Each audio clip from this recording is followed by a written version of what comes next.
I wish you all a journey that is free of illness.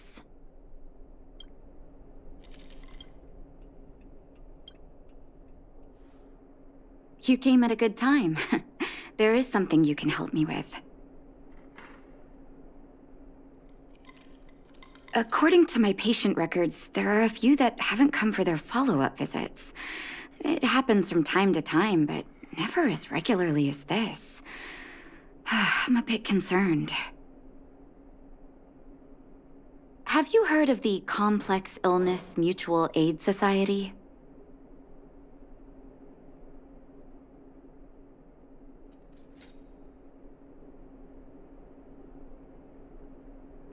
I agree. Generally speaking, mutual aid societies like these allow patients to share their experiences and support each other. It's a way of countering all the negative emotional effects of being ill. But there might be more to this society than that. I've got a few patients who have started refusing treatment since joining the society. It certainly makes you wonder.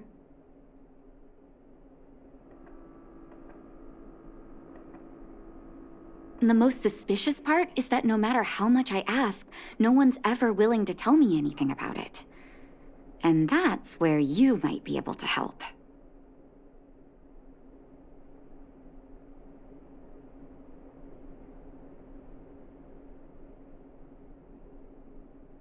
It sounds dangerous, but what I want you to do is actually very simple.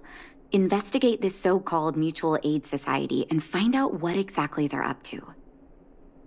If I find out they're preventing me from doing my job, or if they're bringing harm to my patients, I won't just sit on the sidelines. Can I entrust you with this task?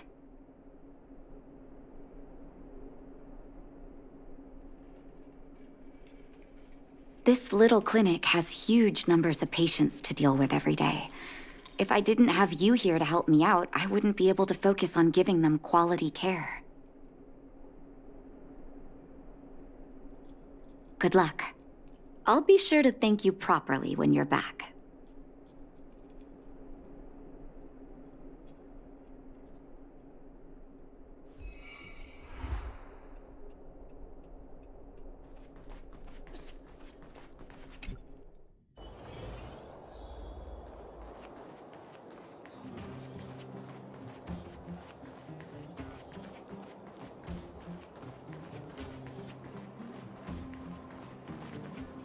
You. I've seen you in the clinic. You run errands for Natasha, right?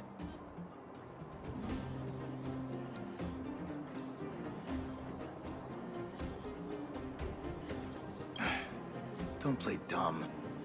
I might be sick, but my eyes still work. Let me guess. Natasha wants you to persuade me to go back for a follow-up visit, right? What's the use? I'm terminal. Life will be over before I know it. Of course not. I read it in a book. Every book I read has descriptions that match my symptoms exactly. I can diagnose myself with a dozen incurable diseases before I get halfway through.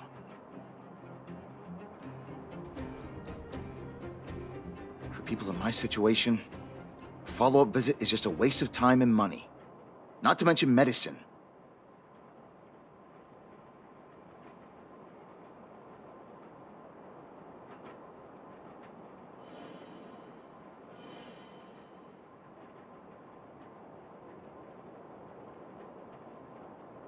What else is there to say?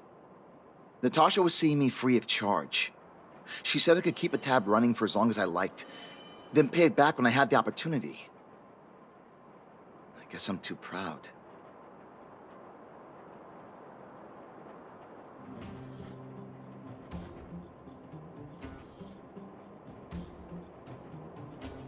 Are you making fun of me? Have at it. You won't change my mind. Dr. Vash never charged me anything either. Natasha's great, but Vash was always my number one.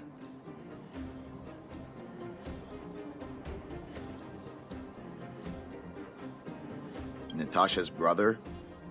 They both used to practice medicine back in Rivertown.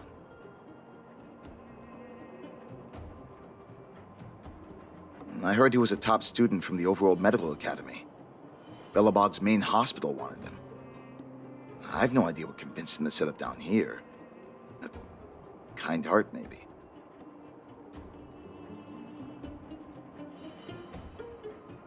What do you mean?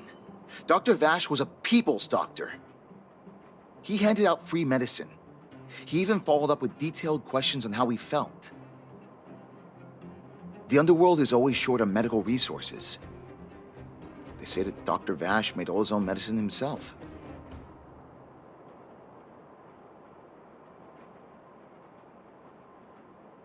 You think I don't want to? I heard that he passed away. I should keep my voice down. Don't go telling anyone else about this next bit. I heard that Natasha had something to do with Dr. Vash's death. They say she was jealous that her brother had stolen her patients, so she...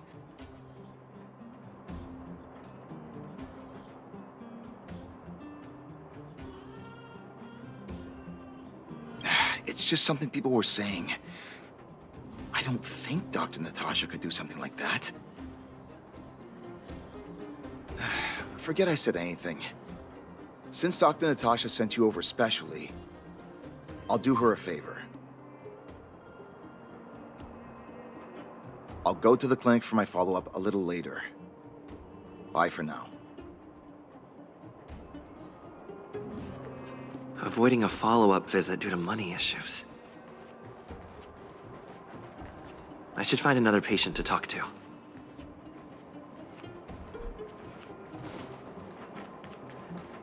Where have you been?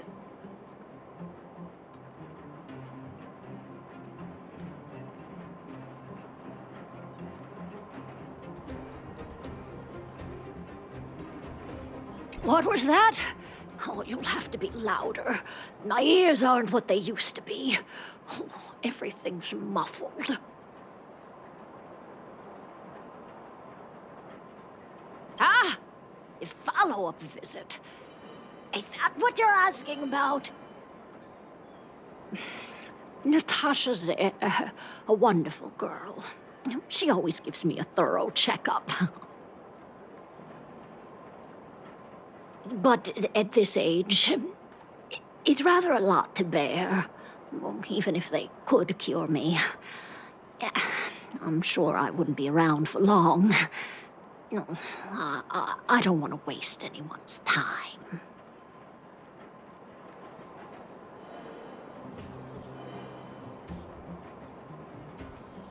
That girl's always trying to get me to take my medicine on time. I know her heart's in the right place. My husband had the same illness as me, but he never touched the medicine. He wanted to make sure I had enough. Then, one day, he said he needed to take care of some things at the mine. He never came back. He was forever saying he wanted to go before I did. Ah, selfish old fool. I miss him. Now that he's gone, who cares how long I stick around?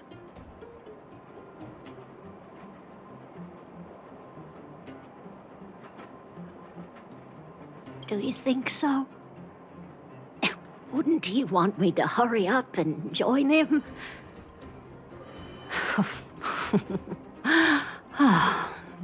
Kids today. Don't give up easily. Okay, you win. It's off for another follow-up visit with Dr. Natasha, I suppose. Did you want to say something else? My ears are terrible.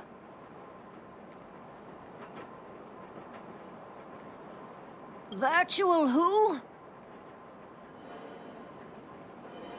All right, I heard you. Do you have to shout?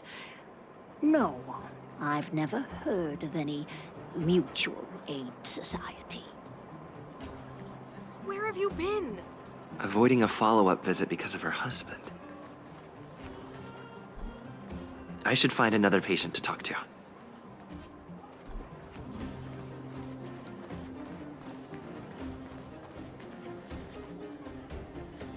Why haven't I gone for my follow-up visit? Are you a patient too, or did Dr. Natasha send you over? Who else would care about people like me? I don't need Dr. Natasha's help now. Tell her to save her worries and medicine for other people.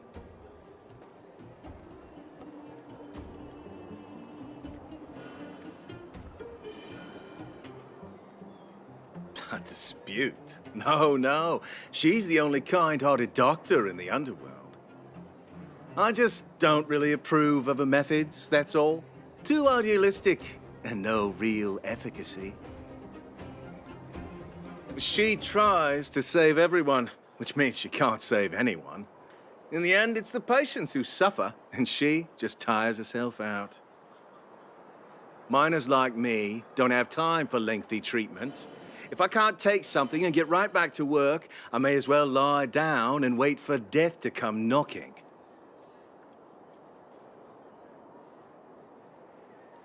Did you, know Dr. Vash?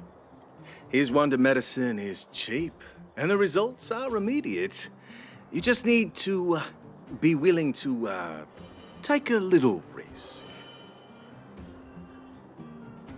Dr. Vash's medicine is different. Lots of people make a full recovery after taking it, but some get worse, and the unlucky ones check out early. Even knowing the risk, most people fight tooth and nail to get hold of the medicine. You know why?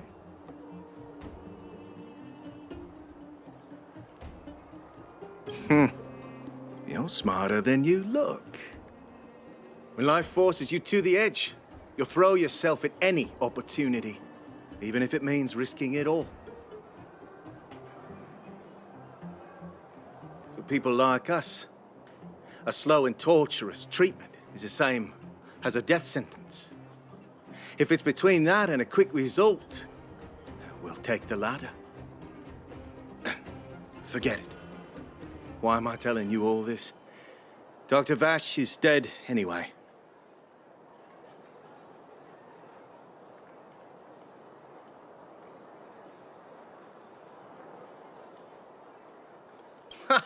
What? Now you're interested in the wonder medicine?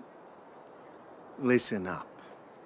The Complex Illness Mutual Aid Society is still selling that medicine. I can tell you where they trade, but there's a rule. You must not tell any of this to Dr. Natasha, you hear? If you break the rule, you'll face the consequences. Here, take this. It's the address. A final warning. Do not reveal this information to Natasha.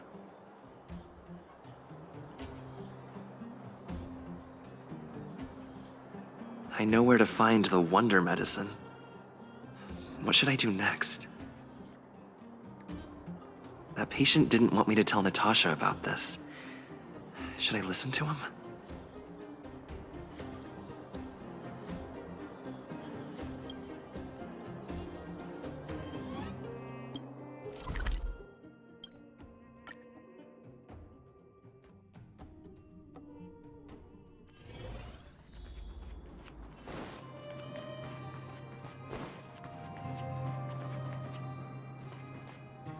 Hey, where do you think you're going?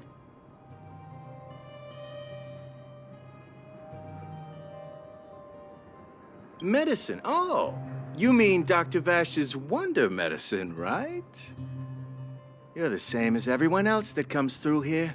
If you want medicine, you don't need to go any further. You talk to me. And we only take cash. This ain't a charity.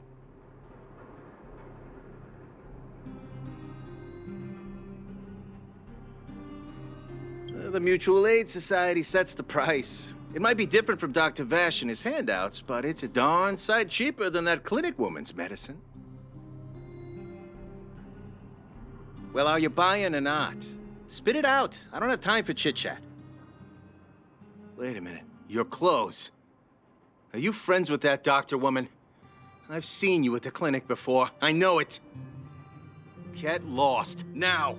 If you're a friend of that woman, then you're not welcome here. Ugh.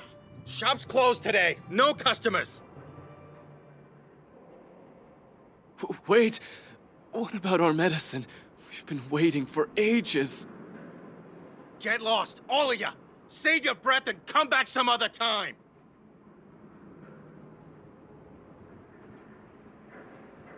That medicine seller sure closed up shop in a hurry. I should head back and report to Natasha.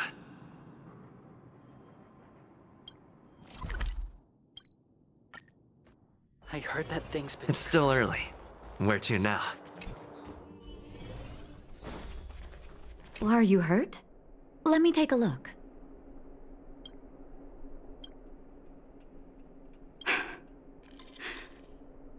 So the Mutual Aid Society found Vash's research results, and now they're selling this so-called wonder medicine to patients? Any organization doing something like this is interested in more than just mutual aid.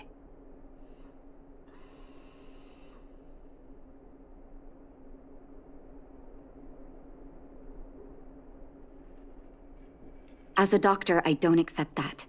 I'm responsible for their well-being. My attitude towards this wonder medicine won't change. What Vash left behind is nothing more than reagents and experimental byproducts. The word medicine doesn't apply here. I warned the patients countless times, but seems like they had their heads in the sand all along. No wonder they kept the Mutual Aid Society a secret from me. I'm guessing the patients you met weren't exactly singing my praises, which is why you tracked the dealer down and made inquiries first. I don't blame you. After everything you heard, I'm grateful you came back to find me. Your trust is important to me. If you're curious about Vash's wonder medicine, you should ask some of the patients in the clinic. See what they have to say about the effects.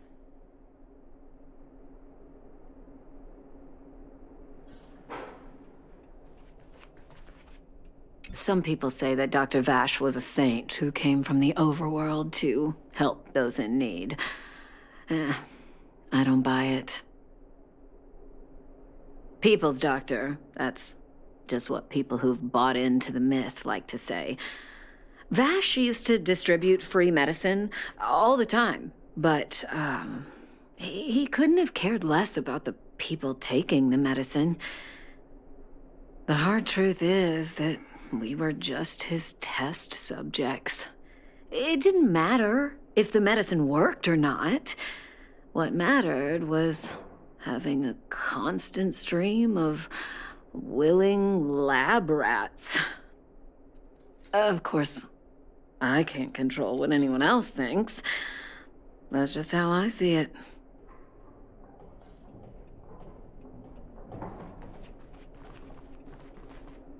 The medicine Vash left behind? That stuff... Can you even call it medicine?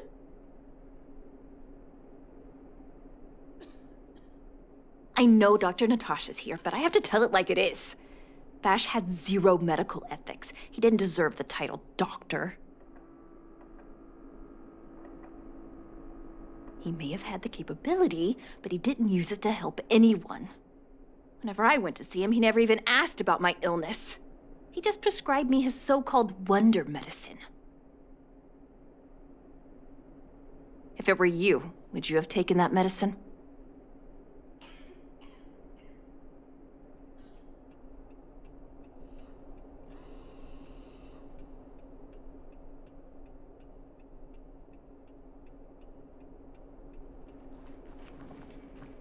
Are you hurt? Let me take a look.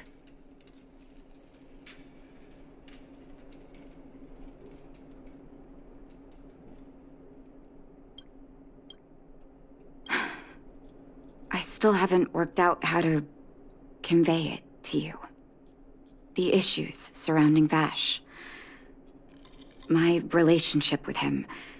The things he's done in the underworld. It's a long story. I'm guessing you've heard a lot of different opinions on Vash. What do you make of him?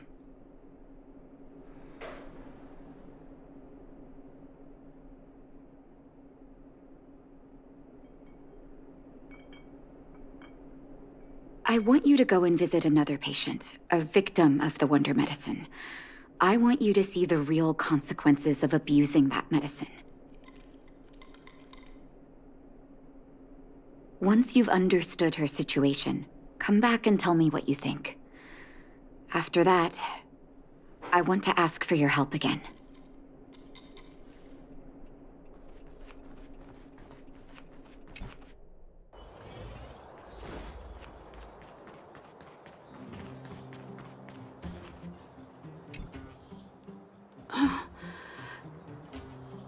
Who are you?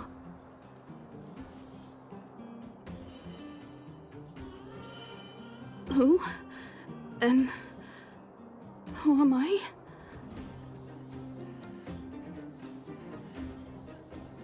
Where's my husband? And where's my child?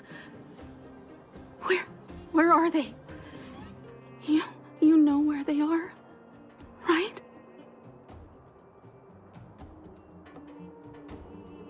You don't know. They don't know. Nobody knows. Where? Where did they go? Come over here, child. It's best to leave that poor lady in peace. Let me explain. That poor lady. Both her husband and child became ill and passed away.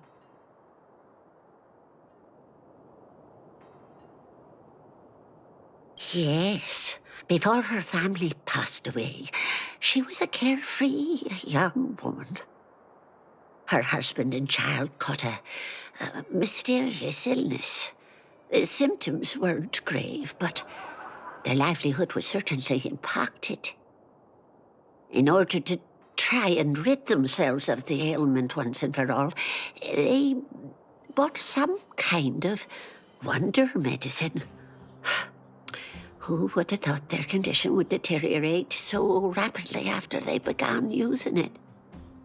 The two began to suffer terribly, such that death then became a blessing. It wasn't long before they departed this world, one after the other. From that moment on, she became as you see her now. If Dr. Natasha hadn't taken her under her wing, well, it doesn't bear thinking about.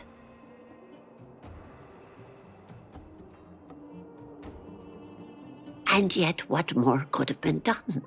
They were warned about the medicine. They were told about the risks. They chose to roll the dice.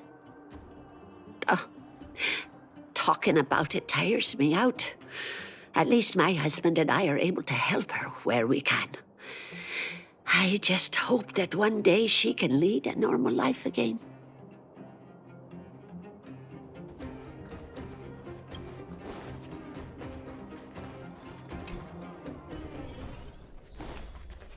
Are you hurt? Let me take a look.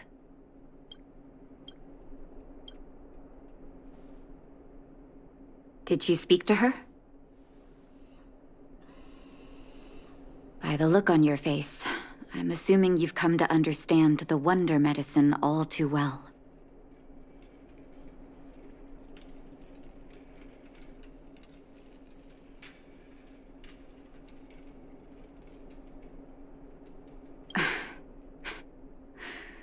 Yeah. Be it Vash or the Mutual Aid Society, forces like that can take full advantage of the typical underworld state of mind. Let me tell you a story. There was once a brilliant overworld doctor with unmatched pharmaceutical skill.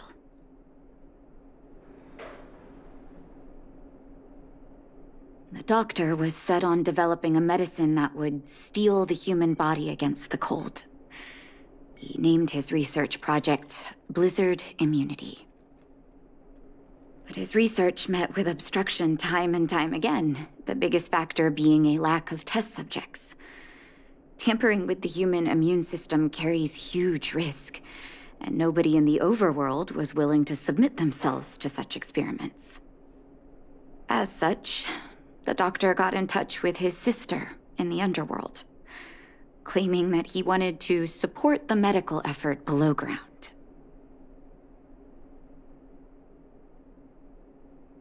Naturally, his sister was overjoyed.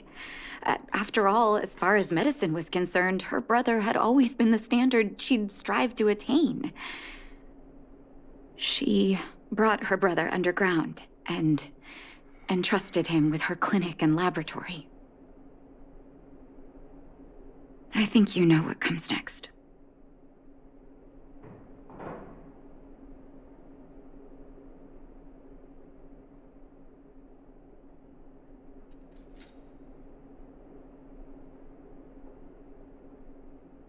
Issuing free medicine to the needy was just Vash's way of conducting experiments on his test subjects. On some level, his reagents were able to alleviate the patient's suffering, but nothing more. They would forget their pain for a while and neglect their regular treatment plans. The result? Patients with mild illness would attribute their recovery to the so-called wonder medicine, while patients with serious illness would quickly deteriorate, and sometimes die. I cannot accept that their fate was simply the result of misfortune or risk. No true doctor would accept that. That's why I want you to help me recover all the wonder medicine. Are you willing to take on this assignment?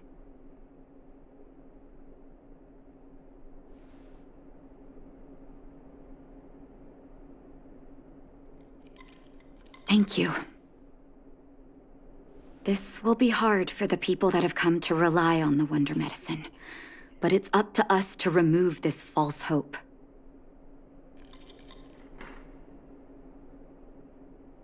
You mustn't hesitate. Recover every last reagent that Vash left behind.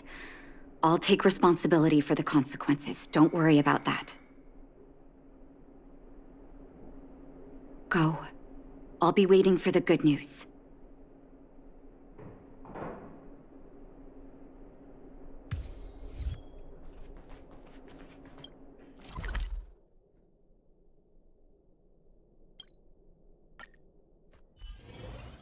This will strengthen our position. Let's wait and see.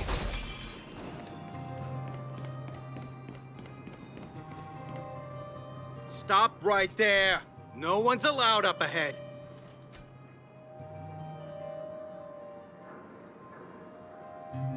Oh, playing the hero, are we? Is this a stick-up?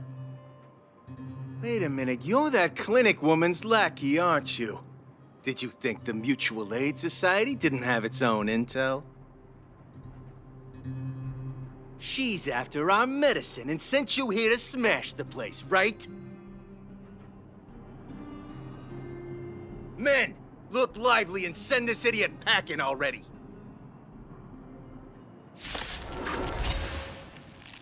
Repay!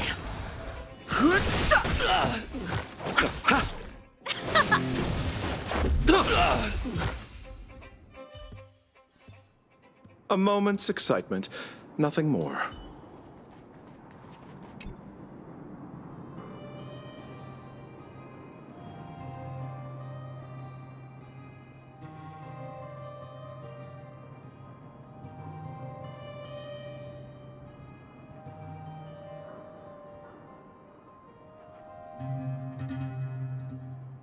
Well, look who we have here.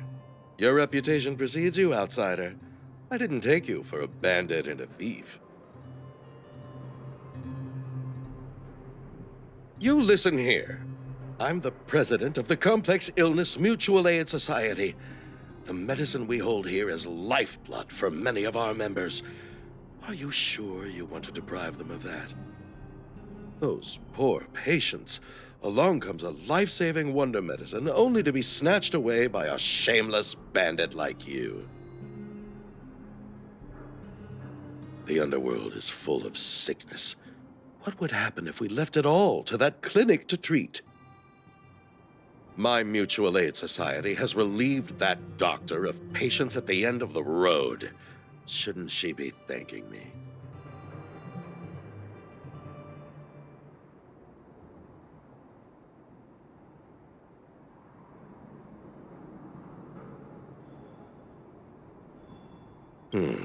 Seems like you are quite bent on dismantling our operations, aren't you?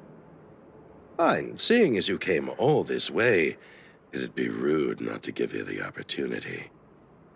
Men, seize the medicine thief!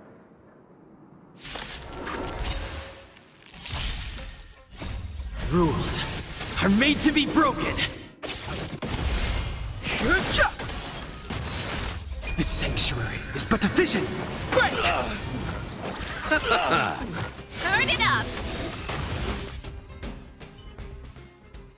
Blast it! What did we ever do to you? Why are you taking away our moneymaker? Moneymaker? So you admit it then? You're not in this to save lives, you're in it to get rich.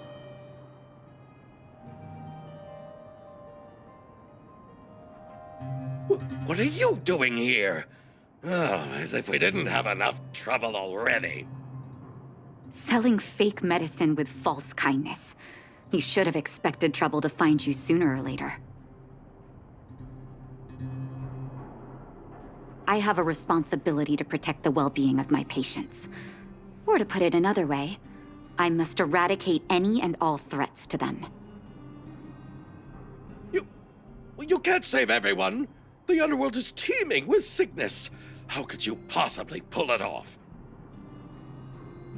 You're right. I can't save everyone alone. But if I must, I would sacrifice food and sleep to treat them. The debt that Vash owes to the underworld rests with me. All I can do is help everyone to the best of my ability. To the very end. So stubborn. In that sense, you're no different from your crazy brother. I'll take that as a compliment. Thank you. Your actions today have saved many underworld families. I'll find a way to dispose of Vash's leftover reagents. Next time the Mutual Aid Society wants to whip up a quack cure, they'll be out of luck. Let's go back to town. I still owe those patients an explanation.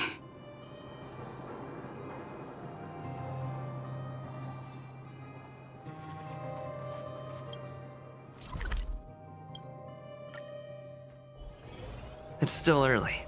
Where to now? Uh-oh. It looks like the patients have surrounded Natasha. Let's hear what they're saying. What are you saying, Doctor? The wonder medicine is out of supply? Correct. That medicine is a wolf in sheep's clothing. Wildfire has cut off the supply chain. Your ailments need rational, scientific treatment.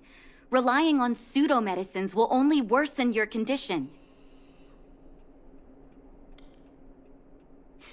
Rational and scientific, huh? The way I see it, you're just jealous you lost your patients.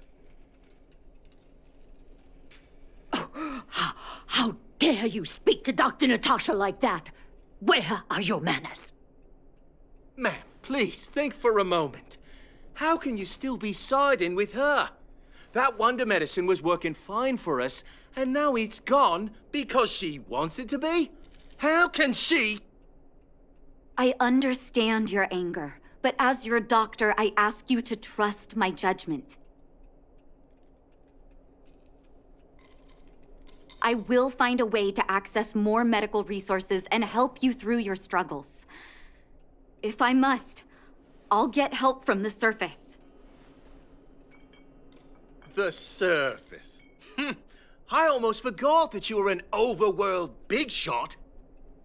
Have some respect for Dr. Natasha. If it's respect she wants, she better find a replacement for the wonder medicine fast. If not, I'll tell everyone about how she set up Dr. Vash. I'm out of here.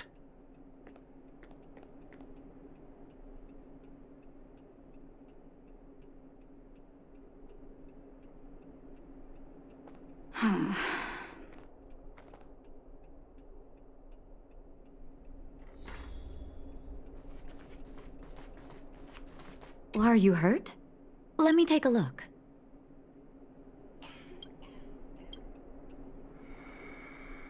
Oh, you're here.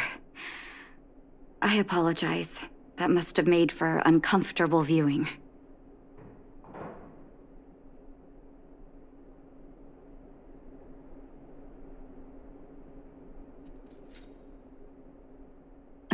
Don't let your emotions get the better of you.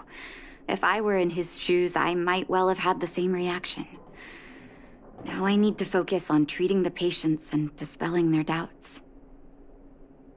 Let's leave it for now. I'll feel a lot better once I've gotten rid of this mess that Vash left us.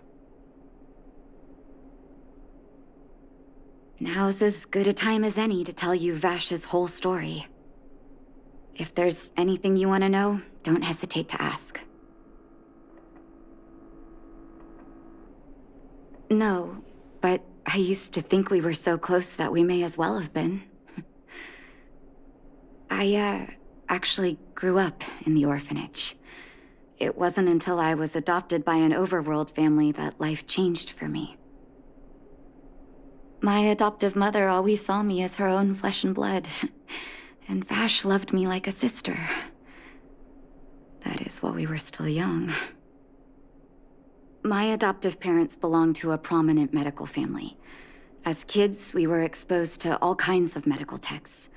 When we were older, both of us got straight into Belobog's medical school. We were on a path into the medical profession. He was gentle and introverted. But when it came to work, he could be absurdly obsessive, like a completely different person. Whenever I made a mistake in an experiment, he'd bite my head off. And then a while later, he'd apologize and comfort me. He was conflicted in that way.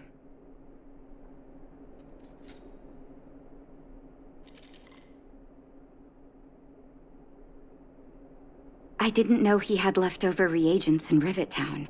I was shocked when you told me.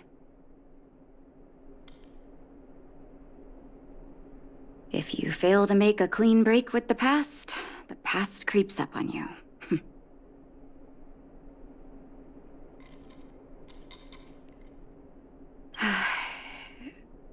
That's a long story. Ever since he was little, Vash had always wanted to develop a medicine called blizzard immunity.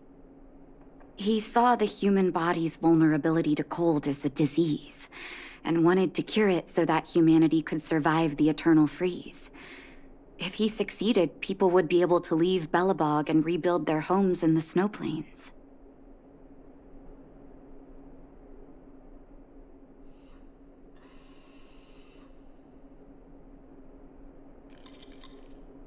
I do admire his vision and perseverance, even though blizzard immunity always seemed unachievable to me. I knew his research in the overworld wasn't going well. I used to write to him and ask him to come down and stay with the kids in the orphanage for a while. I thought it might help take his mind off his research. But I was too young to know what long-term frustration could do to a person. It changed him in a terrible way.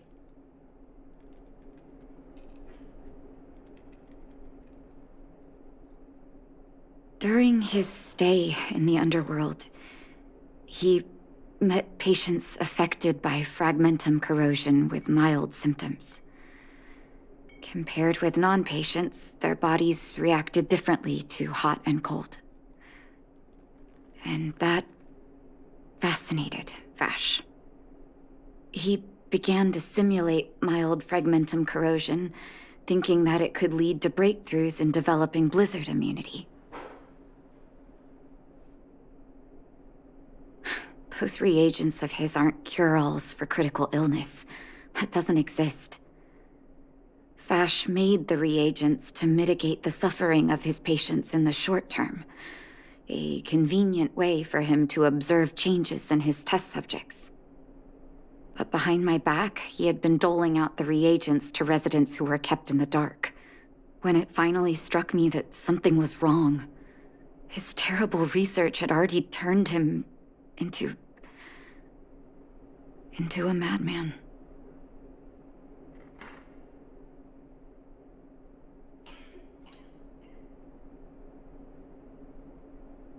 I trusted Vash with all my heart. Funny, isn't it? And pathetic. When his experiments were exposed, I spent a long time with Oleg discussing how to handle the aftermath. This was shortly before the underworld was sealed off. There were hardly any Silvermane guards remaining. We spent ages trying to find a way to handle Vash. In the end, Oleg suggested that we banish him and permanently deny him access to the underworld. Had his victims found out the truth, Vash would have been torn to pieces by furious underworlders. I was young and weak at the time. Oleg must have worried about how I'd react to such a scenario, or he wouldn't have suggested banishment.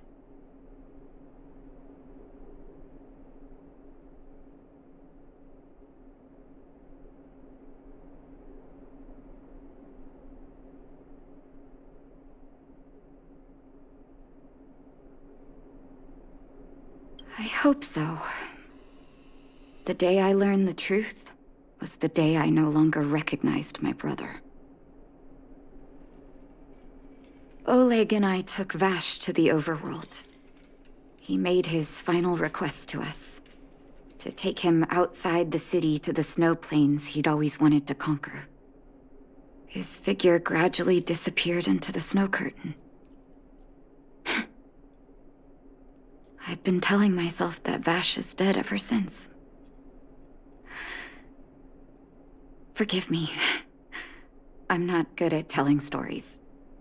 Vash was a terrible brother and a worse doctor. That's all you need to know. Let's call it a day. Thank you for cleaning up the mess my brother left behind. Here, for your trouble.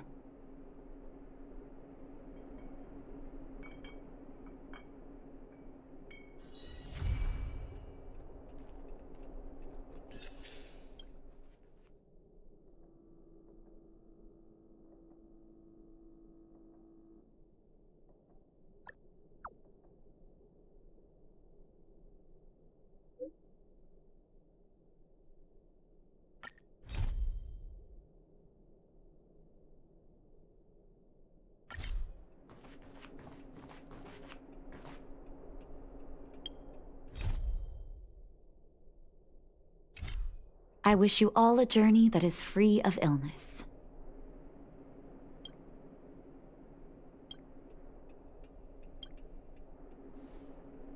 Can I talk to you for a moment? I have a favor to ask. Something rather personal. I want to thank you again for recovering the Wonder Medicine. It meant a lot to me.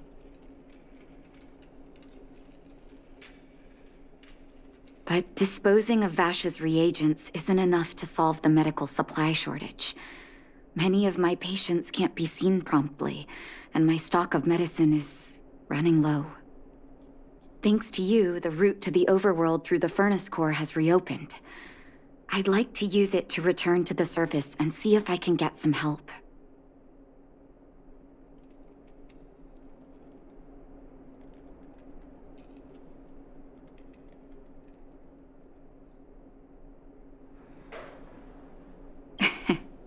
I knew you'd be interested.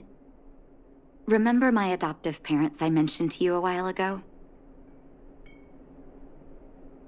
After the reopening of the Furnace Core passage, I had an idea. I wrote a letter and asked Sampo to deliver it to my parents' old address. I didn't have high hopes, but amazingly, Sampo brought me my mother's reply.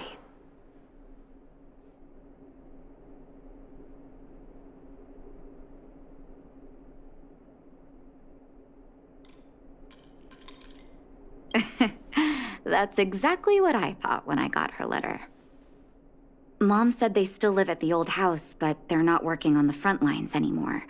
They should still have some connections in the medical school and the hospital, though.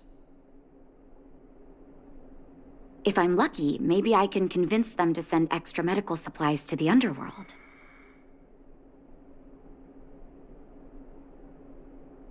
Of course, that's not the only reason for me to go back to the surface. I can't wait to visit my parents again, and I can tell from my mom's letter that they feel the same. If possible, I would like you to go with me.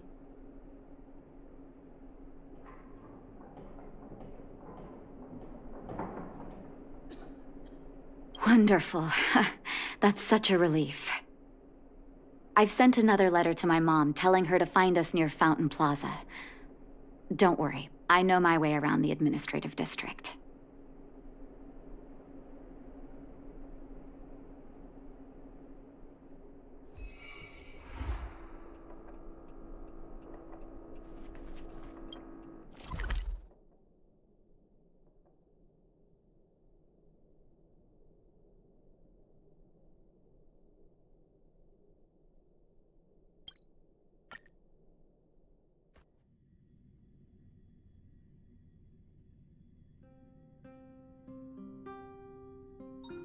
It's still early. Where to now?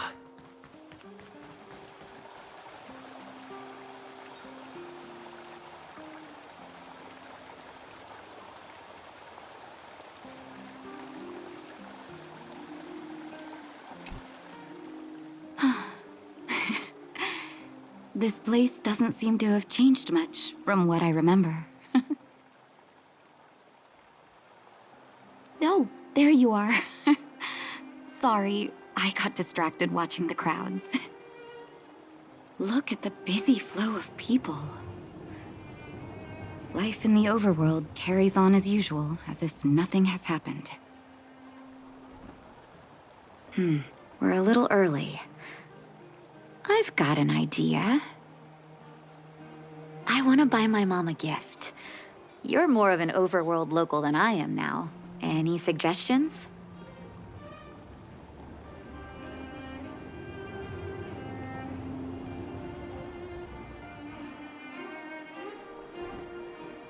Flowers, huh?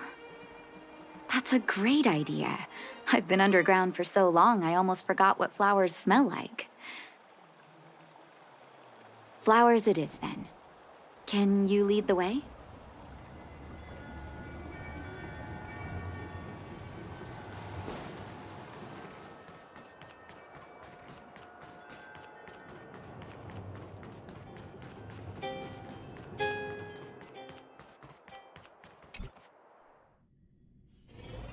I'll take this one.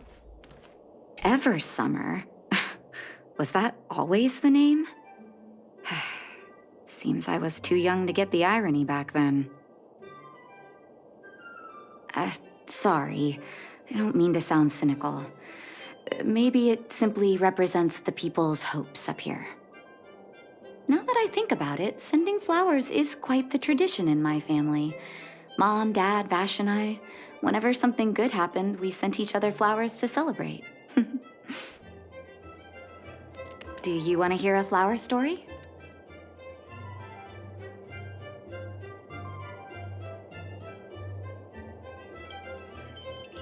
Each year for their anniversary, my dad would send my mom a bouquet of ball peonies wrapped in red paper. I heard that ball peonies represent love that knows no end. It does fit their marriage.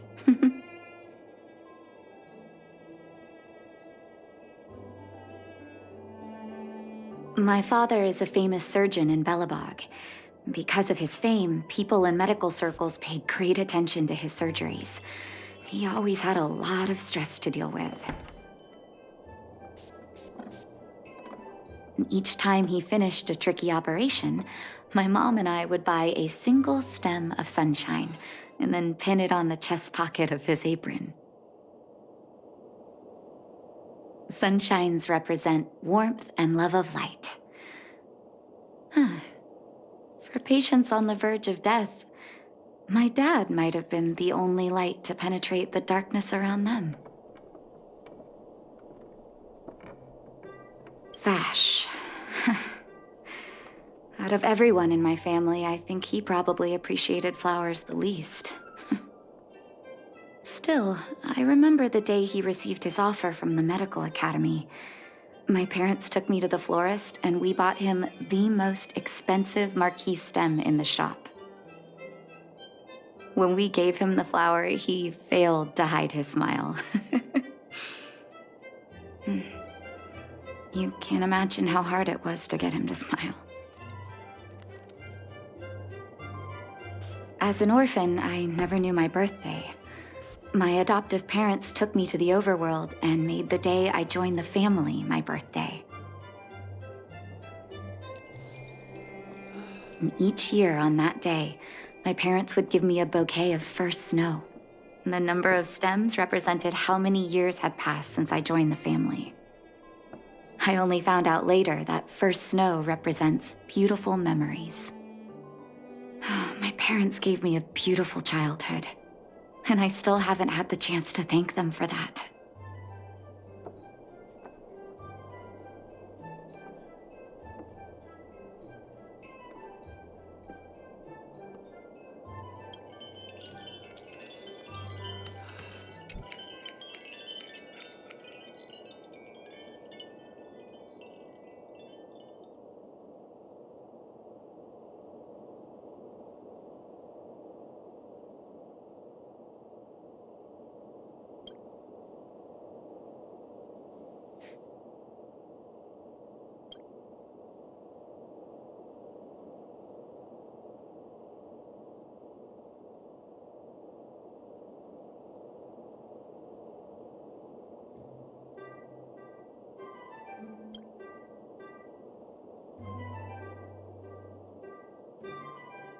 Oh, ball peonies, is it?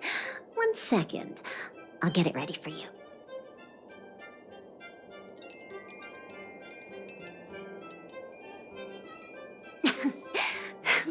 There you go. Sorry for the wait.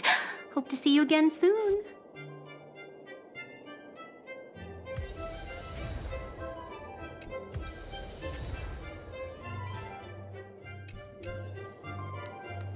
All done? May I have a look? Ball peonies. Nice pick. I wonder if Dad still sends Mom flowers on their anniversary. I knew you'd pick the right flowers. Mom and Dad will be so happy. Let's go. My mom will be there soon. Best not to leave old folks waiting.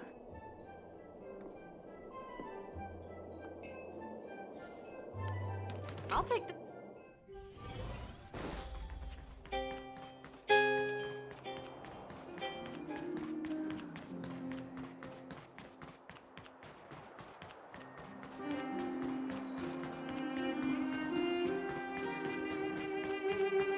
Come around and have a look.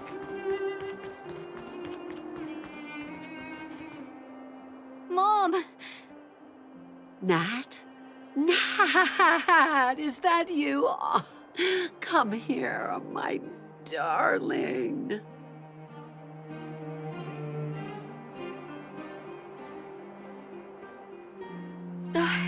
It's been too long, Mom.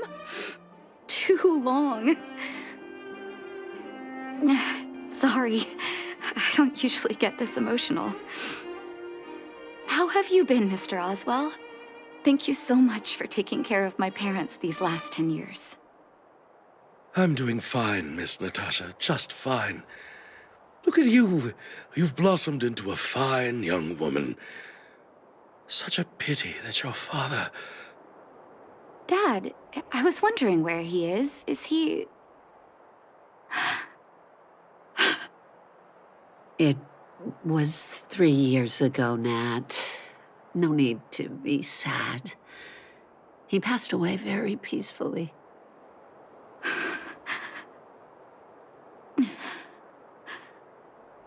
I'm so sorry, Mom. I'm so sorry. For 10 years, I left you both in the overworld. Mr. Oswell, I'm sorry you had to bear all this weight. Don't be, my dear. It is my honor to look after your parents. It's not your fault that they sealed off the passage between the surface and the underground. Don't be so harsh on yourself, daughter.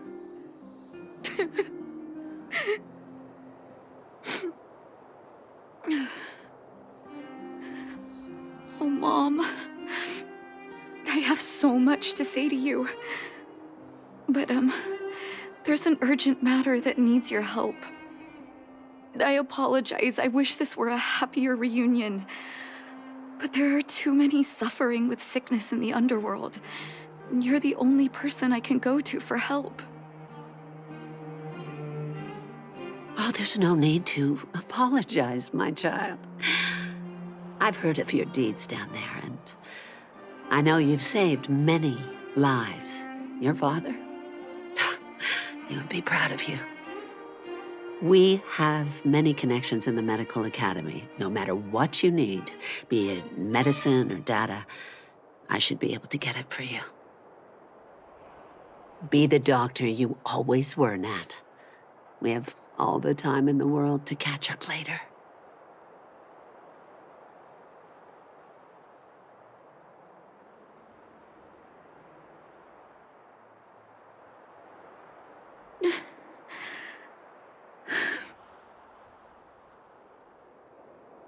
It's all right.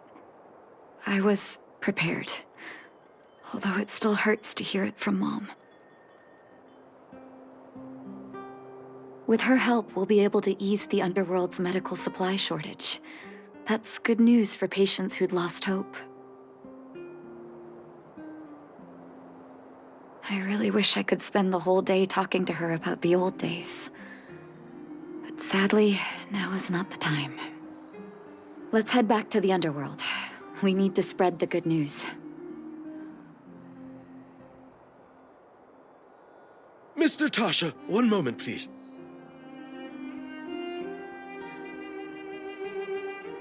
Mr. Oswell? I thought you headed back home with Mom. How come... I apologize, Miss Natasha. As a matter of fact, there's something I have to tell you in person. Something that Mom isn't supposed to know? You haven't changed a bit. Smart and sensitive. The fact of the matter is, in the first 2 years after the passage was closed off, I received many letters from Master Vash. What? Letters from Vash? Are you certain, Mr. Oswell? Of course, miss. I recognized his handwriting. You'll see what I mean when you read the letters yourself.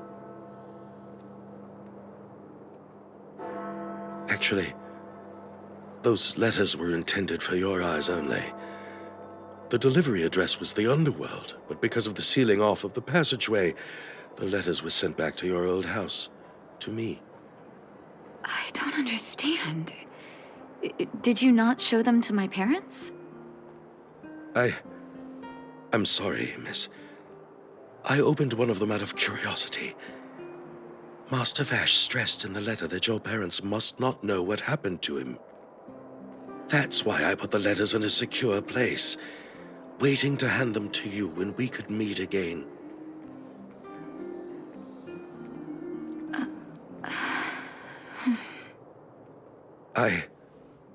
I'm not sure if I did the right thing, Miss Natasha. I just didn't want your parents to feel that their son was so close and yet so far away. Do you have the letters on you, Mr. Oswell? Let me take a look. Of course, here. You can tell it's the young master's handwriting.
The cold has revealed to me my arrogance. How can a child who grew up in warmth ever begin to comprehend a cure to bitter cold?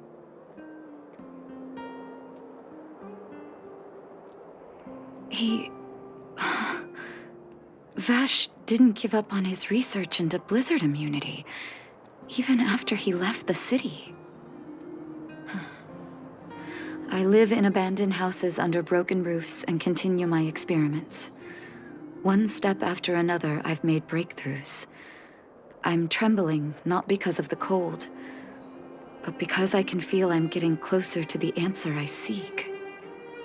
If what's in here is true, then Vash must have built a lab somewhere in the snow plains, and even made progress in his research.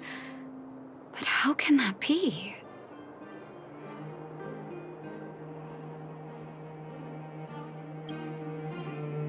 There'd be no point in him lying to me in the letters. Still, it's possible he may have gone completely insane before he started writing them. I need to leave the city to recover my brother's research data. Are you willing to come with me?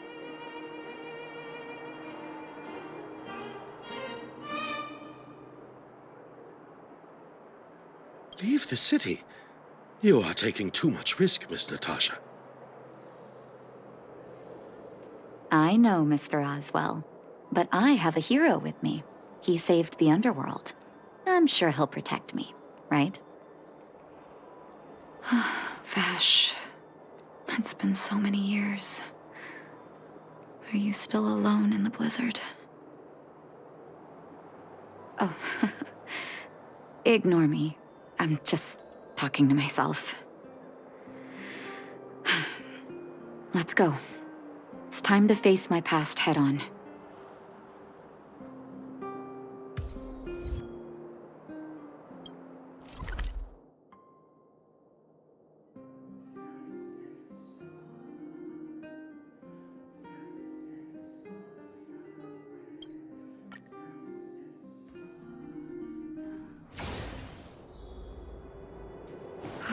Such harsh cold.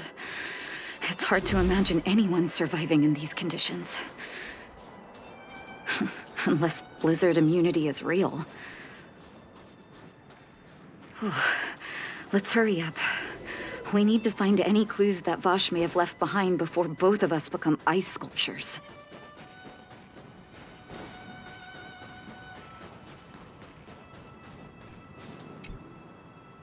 Here, this looks like lab equipment. Maybe Vash left it behind. Huh. Still, it's all just used test tubes, beakers, and other vessels. There's no sign of any sample reagents or lab notes for that matter.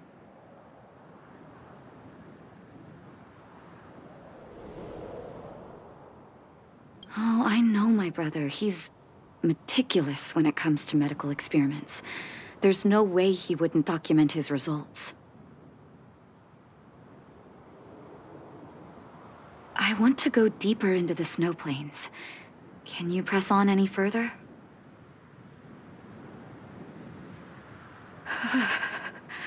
Gosh, the temperature keeps getting lower, but we can't give up halfway.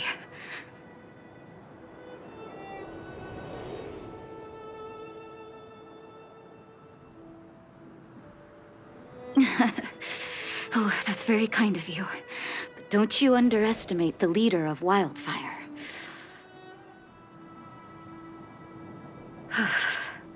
Let's press on then. This may not sound like me, but I hope that deity the architects worship can grant us some luck.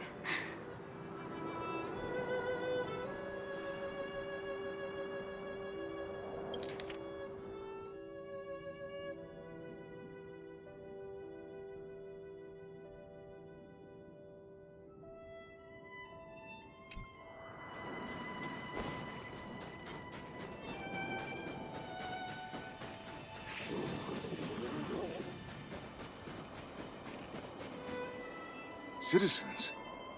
Outside the walls? Hey, you two! Stop right there! That's a Silvermane guard. Is he yelling at us? Oh, I'd almost forgotten. No one can leave Belobog without authorization. Looks like we need to talk our way out of this.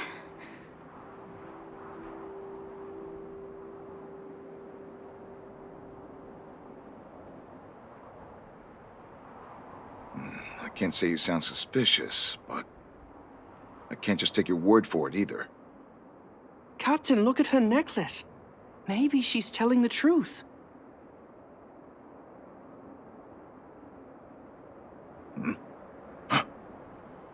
It's the same as Dr. Vash's. My brother does wear an identical necklace. Do you know him? Are you really his sister? Dr. Vash saved a lot of my soldiers. Saved your soldiers? Yes. Take a look at the guards patrolling outside the city. All of them are risking their lives. Aside from the monster-related casualties, we lose men to frostbite every year. But thanks to the medicine the doctor leaves us, my soldiers are able to withstand the cold. They can make camps in the snow plains as footholds for our patrols. If it weren't for the doctor, we would have long since frozen to death. Medicine. Blizzard immunity.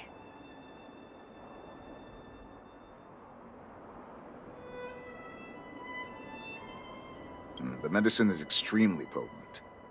A small vial can keep someone warm for a week. We have over half our stock left. Dr. Vash is elusive. My squad only met him once, and he didn't seem like the talkative type. He leaves the medicine at specific locations, and our patrols go there to collect it. Speaking of the doctor, it's been a long time since we last saw him. At least 2 or 3 years. I hope he's alive and well. So he really did have a breakthrough in the snow plains.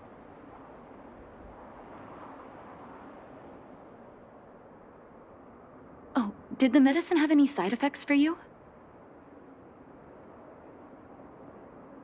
Side effects? Not that I know of. If there were a problem, it'd be that we couldn't go back to the city until the effect had worn off. Because the city would be too hot for us. We'd break a sweat just sitting idle.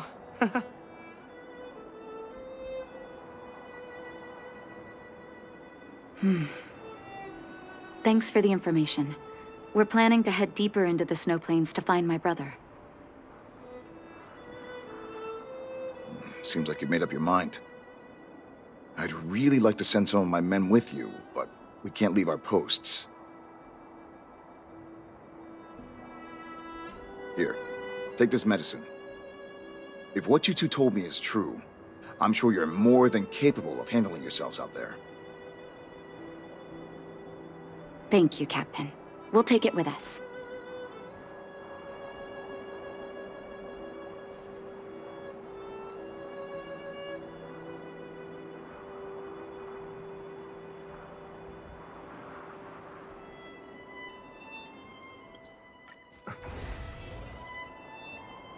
Hold on. That's a big guy over there.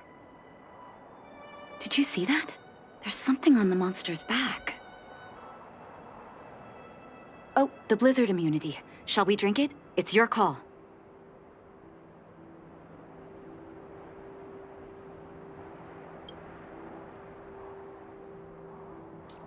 This will strengthen our position. Let's wait and see.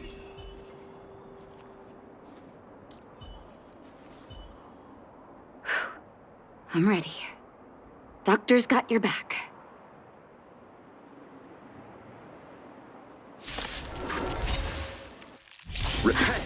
Can you feel it?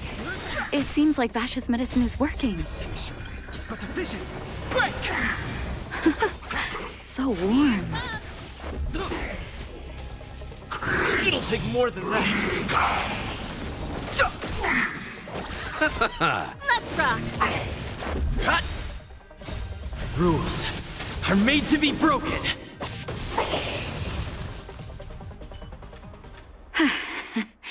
It's done. That was my first time seeing you in battle.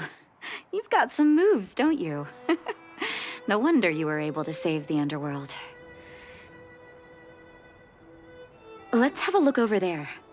My gut tells me we should find something connected to Vash.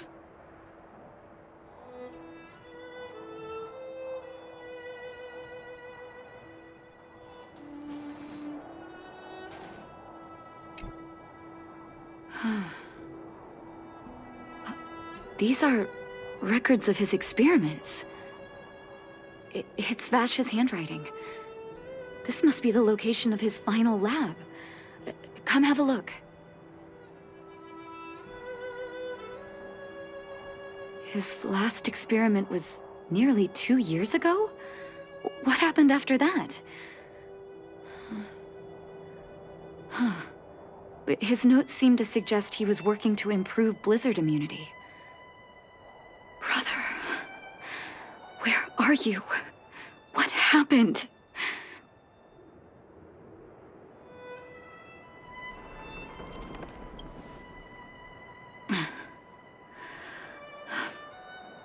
Sorry.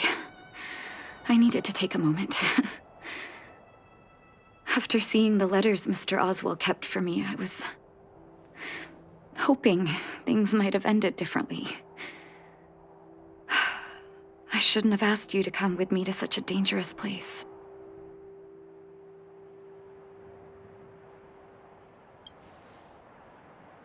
He was my family, and someone I used to look up to. I can't forgive him for what he's done. Nor can I say I don't miss him.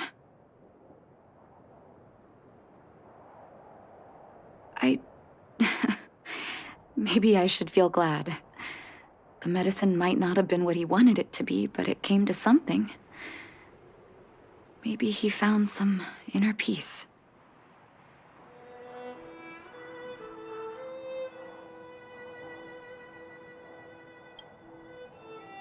You're right. There can be no forgiveness for the crimes he committed. He didn't deserve the title of doctor. But maybe this blizzard immunity can now bring benefit to others, even if it was made by a monster.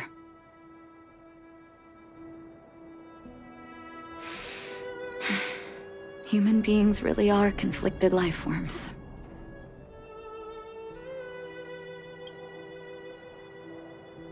I'll take his records and data with me, and continue what he started. One day the world will see a perfect blizzard immunity.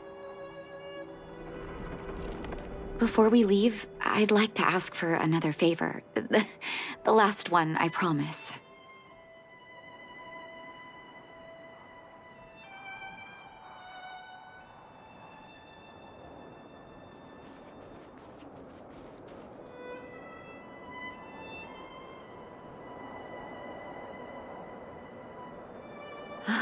That should do. Hope it can withstand the snow.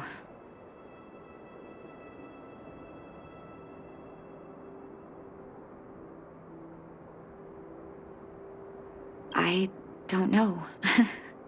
It's just something that suddenly occurred to me. People write things on headstones, right? Let me think. Here lies Vash, my brother. That'll do. Thank you for helping me. I feel like a great weight has been lifted. So long, brother. Hope you don't forget Dad's teaching.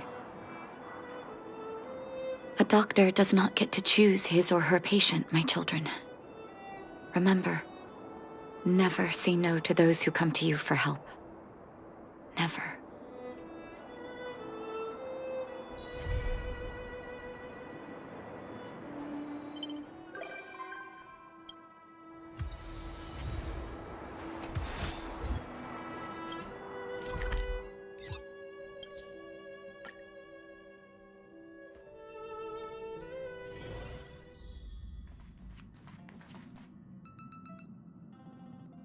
Not so long ago, I was still wondering whether I'd ever see Belobog's sky again.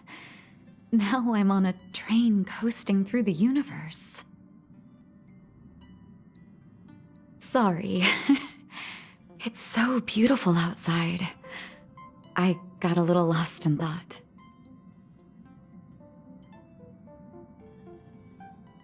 I'd love to come visit more often, if you don't mind. When I stand aboard the Express, I can feel that you and I are really the same. Manifesting our own futures in this universe to the best of our abilities.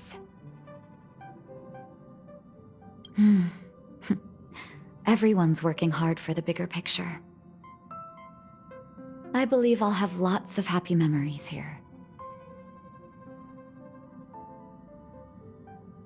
Thank you for inviting me aboard the Astral Express.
You! Hey, you! Stop!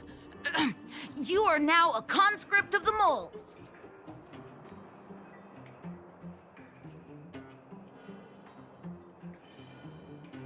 Huh, I'm not a sidekick. I'm second in command. You know what? No, this ain't the time. We got trouble. The boss went to the Great Mine along with her Diggertron. And she refused to let anyone go with her. I feel like she's doing something dangerous. You have to go check on her for us. Fursman is in the mines. It seems like the boss heard some bad news about him and then just ran in there. She even took her Diggertron. Is she preparing for a fight with the vagrants? There's lots of bad guys in the mines. Miss Natasha said kids ain't allowed to go in. Go check on her for us now. He's Hook's daddy, and he's like a daddy to everyone in the moles. He's like a great person.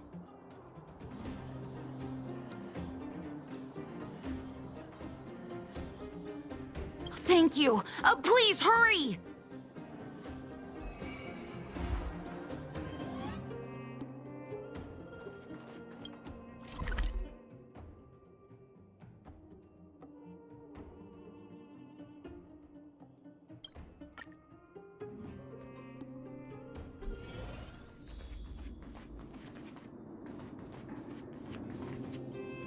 Calm down, calm down.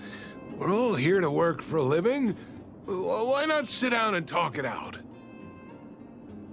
Save it! We treated you as our leader, but look how you treated us. Such a rat! You sold the intel about the vein to Antonia, but we discovered it first. Now we lost the mine, and we have to work for those guys. Traitor! Well, nothing to say for yourself, huh? So you admit that you sold the intel to the mining team? Go away, you brutes! Don't bully my daddy! Oh, little Hook? Oh, no, you have it wrong. It's your daddy who bullied us first. Ask him if you don't believe me. Daddy? Yes, I told Antonia about the vein, but I was the first one to discover it. I have the right to do anything with it.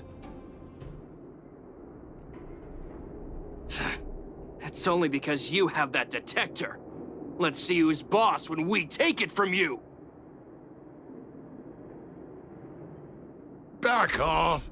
I was thinking about the bigger picture when I did that. Unlike you all who just look for trouble every day. Well, I think someone needs to teach you a lesson. Guys, get him! You'll never lay a finger on Daddy without passing through Hook.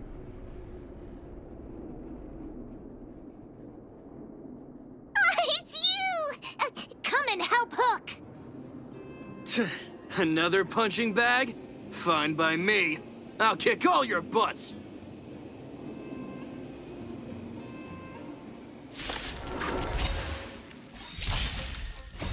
You can fight it, or rock with it!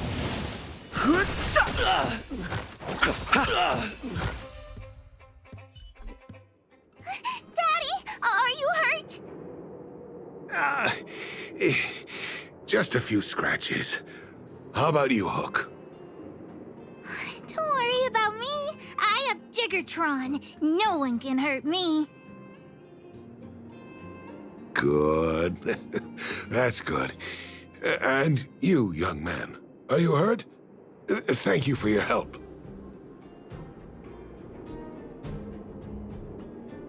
Quit acting tough, young man. Your injuries must be treated right away. Ah, I remember. You are the outsiders Natasha mentioned before, right? I heard that you helped resolve some conflicts around the mines when you arrived. And again today, when you saved my life.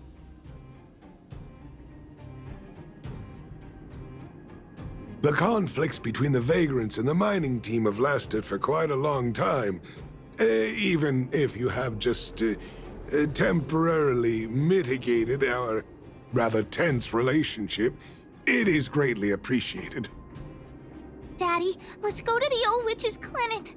You're seriously hurt. But the vein detector that rapscallion was after, Somebody already stole it from me. I need to keep searching. Otherwise, I might never see it again.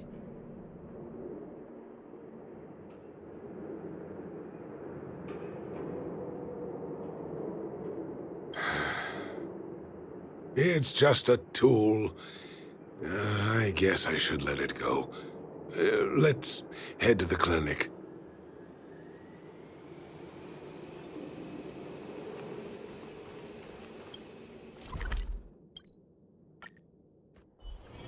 It's still early. Where to now?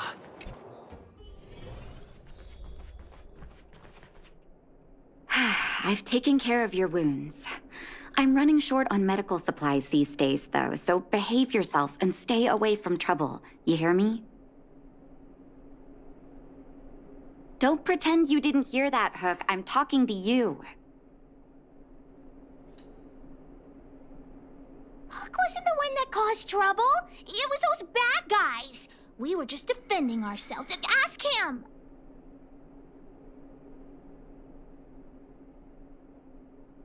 Hey, whose side are you on? I'm glad we're on the same page. We can't just let this kid do whatever she wants.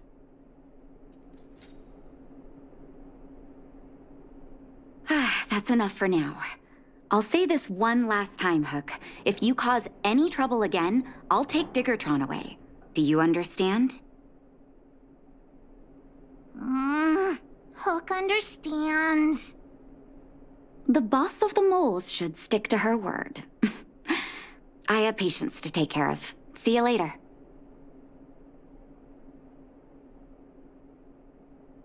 Thank you again. If it weren't for you and Dr. Natasha, Hook and I probably would have been in big trouble.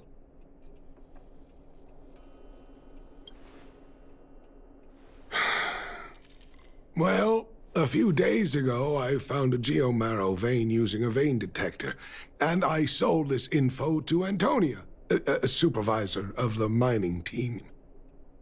Then, those vagrants heard about it and accused me of being a traitor. They believe that since I'm also a vagrant who came from another mine and ended up in here for a living, I should naturally be on their side. The mining team could not agree with that, of course. I'm just too old for this. Daddy? Are we short on money? Why did you do that? My poor child. Daddy is old now. Who knows how long I can stay by your side? I have to start preparing for your future. People say I'm selfish, think I'm a traitor, but it doesn't matter to me. All you need to know is when I'm gone, you will have the money to take care of yourself and survive on your own. Daddy. Forget about it. Since I've got the money from the mining team, I have nothing to complain about now. It's just a shame that I lost my vein detector. It was indeed a treasure.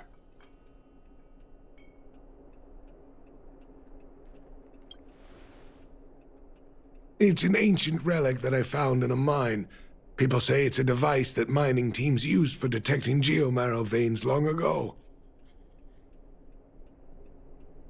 I often carried it around looking for a fresh claim. Perhaps some villains up to no good took notice. It's a rare device, you know. No wonder somebody stole it. Anyway, I guess I don't need the detector anymore. The less trouble, the better. I shouldn't care who stole my device. Whoever it was, I hope they get good use out of it.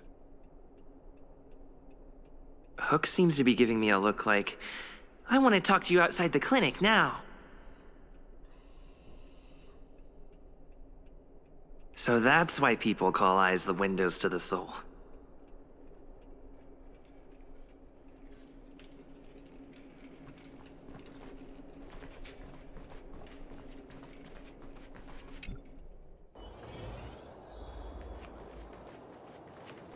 Wait!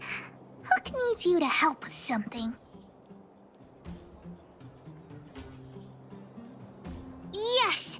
can't just stand by and do nothing.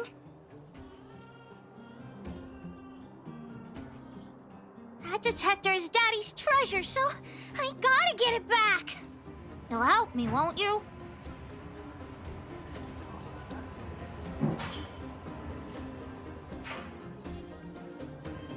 All right then. I'll be waiting for you at the shelter in the mine, big brother. I mean...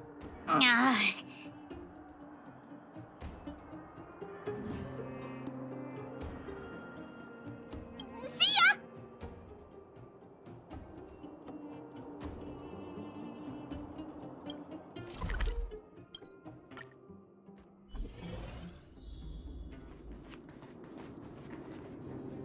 Too slow, honorary member of the moles. You should have gotten here before Hook. Let me introduce you to Sweta. She is Daddy's most trusted miner. Not at all. Mr. Fursman trusts every vagrant, and every one of us trusts Mr. Fursman. But after what happened over at that Geomarrow vein, the atmosphere at the shelter became a bit tense. I'm here to find Daddy's treasure, his vein detector. I heard that someone stole it. Is that true? Well, I would guess that's probably true. After the conflict in the mine, Wildfire gathered everyone out of the shelter and took a head count to check on the wounded. 4 people were not there.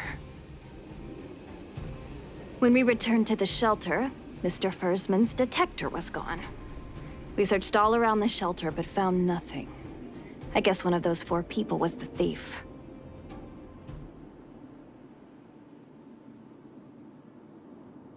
Yes. The shelter was usually crowded, so thieves would have had a hard time stealing things when everyone was around. We vagrants have our dignity too. I'm sure we will catch the thief, but... But... what? Actually, we've already asked those 4 suspects about it. But they all claim to not have stolen anything.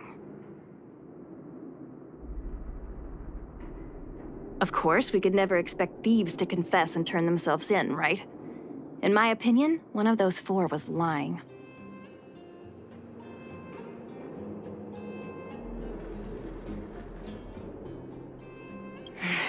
I agree.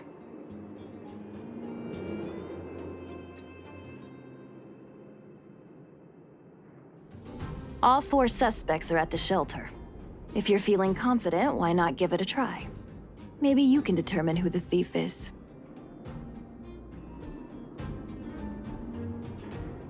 Adults are so dishonest. Hook's gonna question them one by one.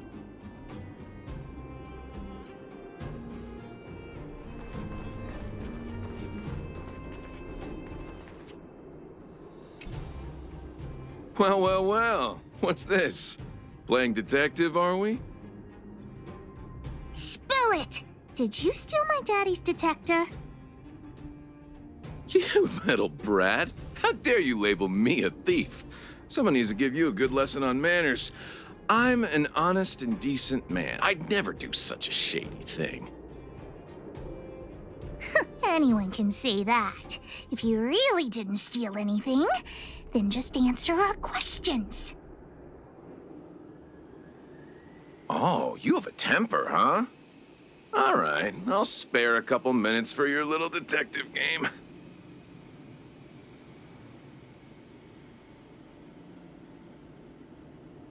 I'm a cook. What else would I be doing? Don't you notice the smoky cooking smell all over me? It's just that I happened to be out shopping for ingredients at that time. Otherwise, who'd want anything to do with this kind of thing?